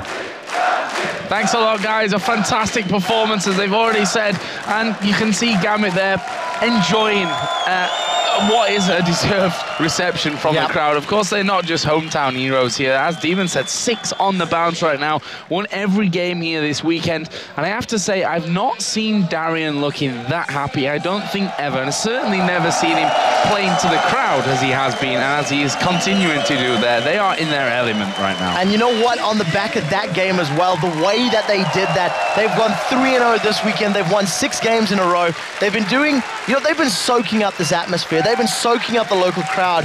And I think they're just loving it. I think the fact that they're here, they're really playing up to it, and you know, it's great to see. Yeah, and this was a different Gambit coming out again here, I think. I mean, we already talked many times about how the crowd can influence this team overall, and they have influence, and there's no doubt about that one. Right from the get-go here, Gambit really went in, and they weren't messing around. And you heard Aranea saying it earlier during the interview. He was even saying, look, it wasn't us that lost the game. He said, it was you guys that beat us. It was the 1,600 people. The roar of that crowd when Gambit were playing, they made no mistakes. And, you know, we were talking about heavily. Even when MYM have lost games, Charu has performed well. Yeah. And he did not play well. I think it was 0-5-7 or 0-6-7 towards the end of that game. He just simply wasn't in it. No, and that just showed in the whole performance, I think, there towards the end from Meet Your Makers. Missed taunts, missed this, missed Varus that. ultimates, Varus everything. ultimates with, yeah, and it just wasn't the Meet Your Makers that we've become used to seeing now. And as we rightly pointed out, third position is something to be very proud of at this stage from a new team into the LCS. But this was a bit of a beatdown from Gambit. It was, and I don't actually want to beat around the bush too much. Let's jump into a replay quickly before we head over to the main stage. It's about 25 minutes into the game, and basically this just sums up the entirety of the match. As you see Gambit moving forward, you don't see this level of plays outside of anyone other than Alternate. The Ash Arrow comes down, Crescendo locks up 3 people, and Gambit just focus one target after the other. Libic is going to be, the second to fall, and basically this is Gambit just saying, we don't care that you're on the inhibitor turret, we don't care where you are, we're going to focus you down. Charu tries to get away with that Sanguine Pool and just gets popped the moment he comes up. And that happened over and over and over and over throughout the entirety of the game. Yeah, the replay itself is not really that impressive without seeing all the other times that Gambit did that together. Because that's the key. It happens so many times. Yeah, it's really an incredible performance from Gambit here. And they kind of had that dodgy start as well to the spring split, and we know how that went on from they went on. And Darker, I really want to talk about him as well here, because he ended 0-1-12, and the time that he died, he almost took one with him as well with that decided crescendo. To recommit, and if it wasn't for the Blade of the Rune King active sitting on Markless Varus, he would have managed to pick it up. But I think he hit 3- and 4-man crescendos in almost every single time. You could see the moment the call came in from Gambit of go, of fight, or defend, whatever it was, instantly put it down, and it was just really, really well played. Genja, the man at his side here in that duo lane, 3-0-8 with his Ashe once again, and just showing that Ashe is definitely an option here. We've seen him play a couple of times now. Candy Panda brought Ashe out as well a little bit to lesser success. I think we can say that what Genja's brought to the table here in this one. But Gambit, as we've talked about, they've had a transition period here. They're replaced, quite frankly, one of, if not the best support player in Europe. Obviously, that's to be debated, but definitely one of the best support players. And bringing a player in there that's talented, without a doubt, but has got no experience whatsoever on the big stage. Yeah, one of the things that's so scary is that presence that he has to fill. And I really am impressed by Darker's performance here on Sona. I've been touting his Zyra throughout the course of last weekend and this weekend, and now he's showing, hey, I can do with Sona too, guys. I'm pretty OP on some of these other champs. Well, we're going to head over to the main stage because we've got Diamond for an interview with Shox.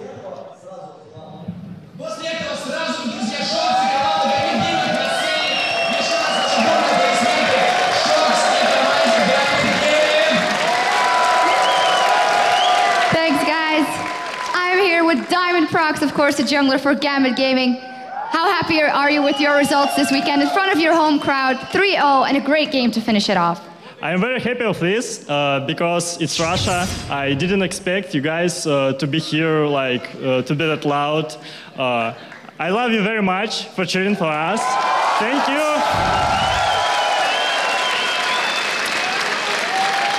So about the league, you guys are really on the rise. Do you think that the teams like MYM you met now and Alternate are going to be the ones that you're going to have to beat in the long run? You're going to keep being at the top?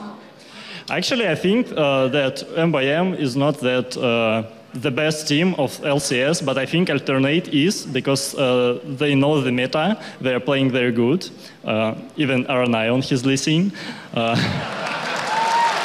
So I think we should beat them to win the LCS. All right, and finally, some words for all the fans here who support you so greatly. Thank you.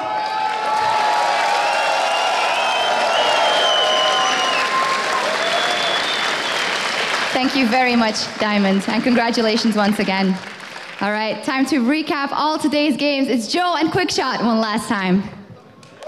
Thanks a lot, Shox. And today, Well, it was absolutely insane with game after game of crazy action. Mostly, except the ones that we did.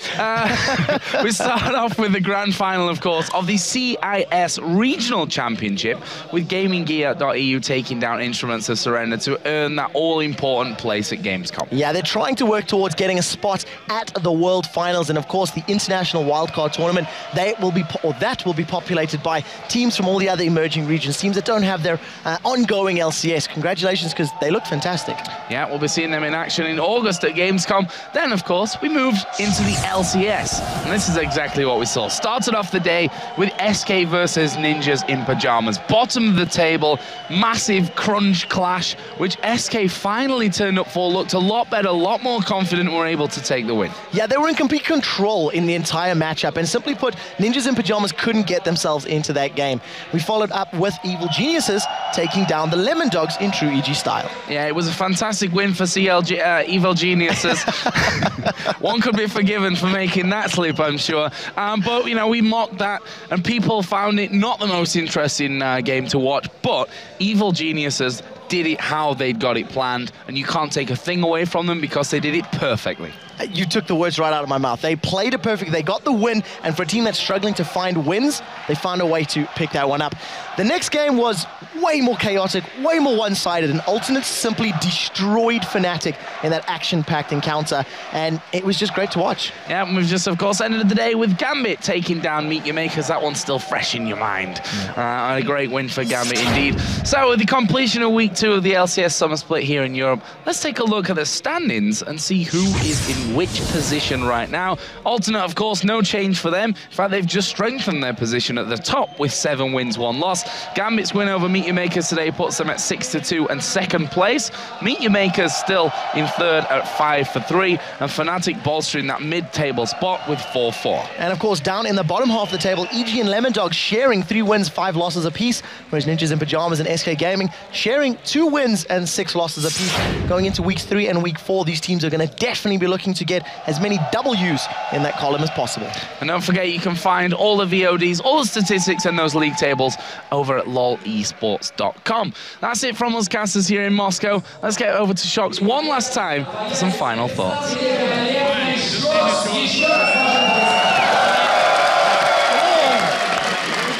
Thanks so much, guys. What is left to say here, but thank you to the crowd here in Russia for an amazing 3 days. Alternate gave us an amazing performance today, but it was Gambit Gaming that brought down the house with their victory against MYM. Ну что ж, друзья, давайте еще раз покричим это заветное слово. 3-4. Гамбит, гамбит, гамбит, гамбит. Друзья, без вас Гамбит бы не справился, не сыграл бы так хорошо, так ярко и так классно. Они вам очень благодарны, и зал отвечает Гамбиту тем же. Аплодисменты, друзья. Now, remember that next week, the North American LCS will be coming to you from the floor of MLG Anaheim, live from the Anaheim Convention Center in sunny Southern California, with the broadcast starting Friday, the 28th of June at 5:30 p.m. Pacific, which is 2:30 a.m. Saturday in Central European summertime, with TSM Snapdragon versus Team Dignitas. And of course, we'll be back in our studio back in Cologne in Germany next week to bring you another amazing weekend of European LCS action. Ну что ж, друзья, вторая неделя европейского чемпионата закончена. Следующая неделя будет в Кёльне, в Германии. Следите за событиями на сайте lolesports.com. That is going to do it for us here in Moscow. We've had a wonderful time. We want to thank the players and the crew for putting on such an amazing show for us this weekend. We also want to thank Vitaly for the translation. And lastly, we want to thank you guys here in the audience for making this happen. We hope you enjoyed it. Thank you very much. До свидания!